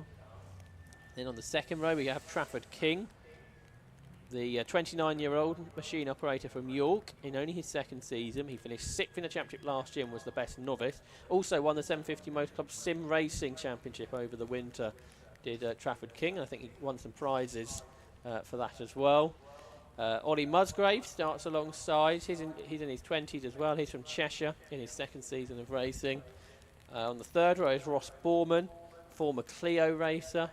alongside Jake Johnson, who had a really strong race earlier, the driver from Cheshire in his 4th season, the ex-CNC Heads competitor. So that's the top 6, but perhaps it's the next 2 rows, De Graaf, Chapman, Wilkins, Jessup, where the winner may come from. We know their pace. We know Joe Jessup's very good off the line usually, so watch out for him for making a potentially good start. You have to be steady from where he is because... Lights out then, the race gets underway. Everybody scrabbling for grip here. McMullen, though, trying to grab the lead as they turn up towards Paddock, and he's done it. Trafford King is following him. Jake Johnson's made a pretty good effort here. There's Jessup. He's already, I think, about 6, so he's ahead of those who he was battling with in race 1, I suggest. Jessup's 6, going for 5th now, coming up towards Druids. McMullen leads the way. Trafford King is 2nd. Poleman is 3rd. And Jessup 4th, up the inside of 2 cars at the hairpin. I did see from the back, Delgado made about 4 slots directly off the line. Trafford King still that huge dent in the driver's door, but isn't slowing him down at all. Up in the 2nd spot, and one has had a moment, one of the novices at the hairpin, I think that was. There's Delgado in the background, kicking up the water through the puddle. She comes up to Surtees. That's right, he's got at least half a dozen cars, if not more. So through clearways they go. Joe McMullen trying to get away up front. He has led these reverse grid races before. Then in 2nd is King. 3rd is the poleman Jones, and then it's Jessup, the champion from last year, in 4th spot, challenging up towards Paddock Hill Bend. He hasn't got his lights on, but the others obviously can see him coming still because he's on the inside and goes past Richard Jones for 3rd. Behind Ollie Musgrave is keeping Dan Chapman at bay. Jones is fighting back on Jessup though. He's not going to let him have that podium position easily, but I think he's there anyway. Then here comes Chapman round the outside of Musgrave for P5. In there as well, you've got Don de Graaf, the former Formula Renault and Clio front runner. Down into Graham Hill Bend. De Graaf up the inside of Musgrave. Huge puddle on the inside of Graham Hill Bend, as is tradition here at Brands Hatch. He splashes through that. And it is really Jessup, the main driver on the move in these early laps. Delgado doesn't have a transponder working by the looks of things. Or has disappeared, one of the 2. 19th. Oh, he's up there. Yeah, it wasn't there before. He's come in. 19th. Might have got broken when he had that incident earlier. So here comes Chapman now on Richard Jones for what is 4th position. So Dan Chapman's making good progress, but it is Joe McMullen who leads by a 2nd over Trafford King. But it is Jessup who's the fastest driver in 3rd. Then 4th Richard Jones on the wide line into Paddock. He's understeering out. But he stays ahead of Dan Chapman. Then he's got Don de Graaf and Matt Wilkins, so 3 of the quickest drivers this weekend, right in his wheel tracks. And Chapman dives up the inside at Druids, and he gets through, and de Graaf is just following Chapman. I think he realises that Chapman's finding the, he was going through, and now there's contact. He's got into Jones, and that might have been because Wilkins got into him, so de Graaf and Jones are on the grass. Oh dear, Don de Graaf's not had a great first weekend despite that pole position this morning. 2nd incident he's been involved in, and poor Richard Jones was very much a bystander in all of that as de Graaf and... de Graaf went left across the front of the other car and Wilkins. They touched. Yeah, Wilkins, yeah. So they, obviously Wilkins almost won the race. He's almost had a huge moment through McLaren. I thought they'd saved it, but then they had a secondary moment. They still saved it. That's 55 Wayne Flint, a former BMW racer. So he's hasn't done much front-wheel drive racing, but that was a good save. There's 6 tenths between the top 3 as Joe Jessup set the fastest lap and gone down the inside of Joe McMullen. Chapman set the fastest lap. There's 4 for the lead now. So Dan Chapman's done a 107.65, and Trafford King's in front now. So Trafford King leads. I think that's the first time we've had that. So we missed him getting past Joe McMullen, and now Joe Jessup has followed him through. So it's King from Jessup, and here comes Chapman in the background up the inside of McMullen, but can't go free. So the erstwhile leader McMullen is 3rd still. Then Matt Wilkins is 5th. He's the only one that survived that incident. Ollie Musgrave is 6th, Jake Johnson is 7th, Ross Borman is 8th, Richard Lindsay is 9th, and Adam Parker's come through well into 10th spot. Leaders at clearways, Trafford King is keeping Joe McMullen at bay. I don't think King's won a race before. He's been on the podium though. in the past, the 29-year-old. Joe Jessup has won plenty of these races, on his way to win the championship a year ago. And Jessup set a new best lap, and Chapman slots through ahead of McMullen. It's Matt Wilkins now who sets the aimshop.com fastest lap of the race. So 1 minute 7.267, but for the lead of the race, the rain absolutely hammering down on the way up towards Druids. But Jessup had a look, Marcus, but Trafford King blocked him off. He wants this race win. And then had to waft wide out of it, didn't he? Because there wasn't much grip there. But Trafford King holding on well with that huge, great wallop in the side of the car from early on. It's raining much harder now. McMullen's gone off. He's absolutely aquaplaned off the road at Graham Hill Bend. And then once he was on the grass, the car just wasn't turning. He managed to avoid the tyre wall. But it is now hammering down, the heaviest rain we've had. We thought the rain was bad in the previous race.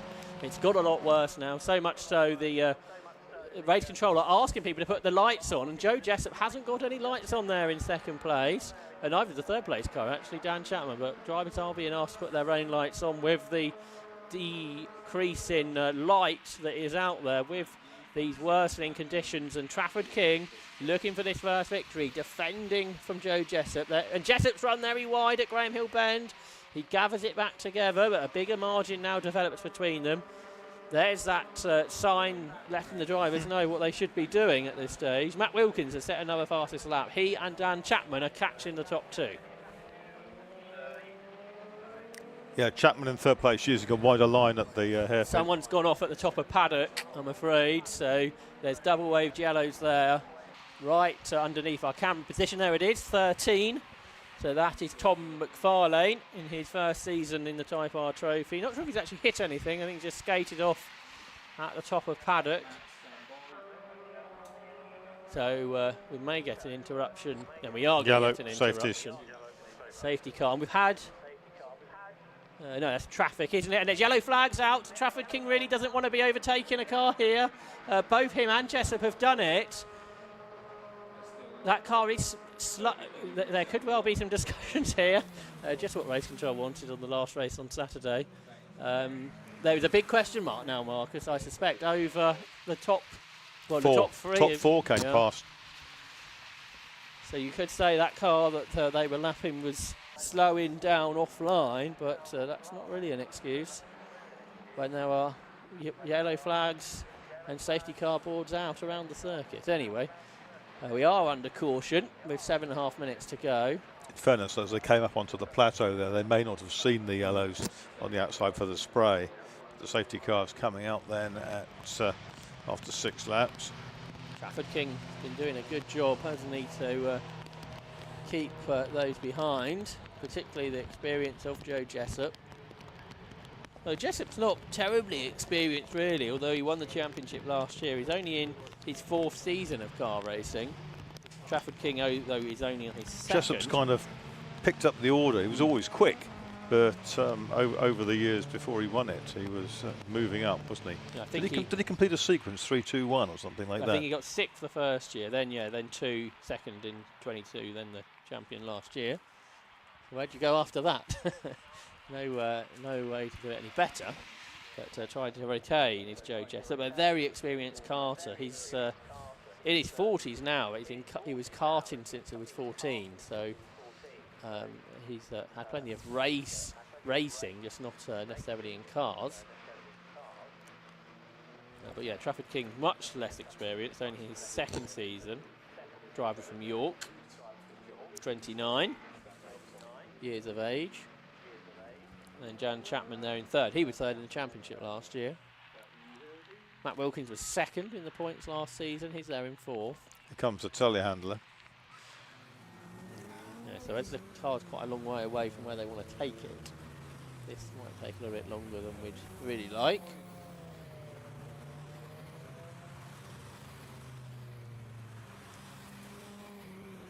But quite spectacular, really, wasn't it? Everyone splashing through the puddles around the course. Now, if this rain is set in for the rest of the evening and tomorrow morning, which I think is what the forecast suggests, it's going to be very wet tomorrow, come 10 o'clock and qualifying.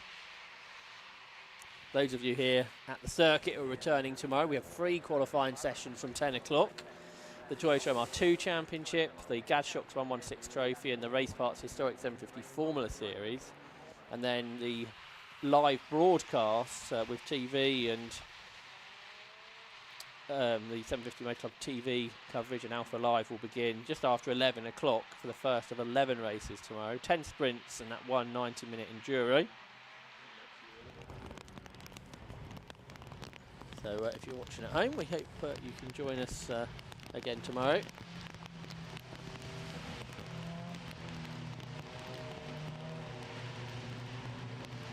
So we continue under safety car conditions. It's going to be a few moments before we can get the McFarlane car out of the gravel. As I say, it's a long way away from where the telehandler was based. Now I wonder if they might just drag it across to the middle. I think that's what was being suggested from the body language. So we can at least get a lap or so of racing. But of course the danger is there. You drag gravel with the car. So you can see on the pictures on the aimshop.com live stream with Alpha Live, and there's McFarlane's car, which isn't moving anywhere currently, but then neither is the telehandler. And there goes the field. I wonder if they're waiting for the field to go through. Yeah, I think so. And then a drag across the circuit. So everything suggests they're going to put the car on the old Rallycross course, probably. Hoik it off, put it over there, and retreat. Delgado got to 12th halfway through the race before the safety car came out. Yeah, now it's reunited with some drivers higher up the field. Car ahead of him, Luke Emmons, is having his first ever meeting today, so he's going well. The 43-year-old electrician from Portsmouth. Said he's only done a few track days before joining the championship this year. He's in a car that was built by Area Motorsport. But Luke Emmons having a good first outing, just outside the top 10. I think everybody ahead of him has raced before. You can hear on our sound effects mics the rain is lashing down. It's absolutely horrid. It's not really great conditions to be driving on the M25, let alone in a race situation that we have been under before this safety car period.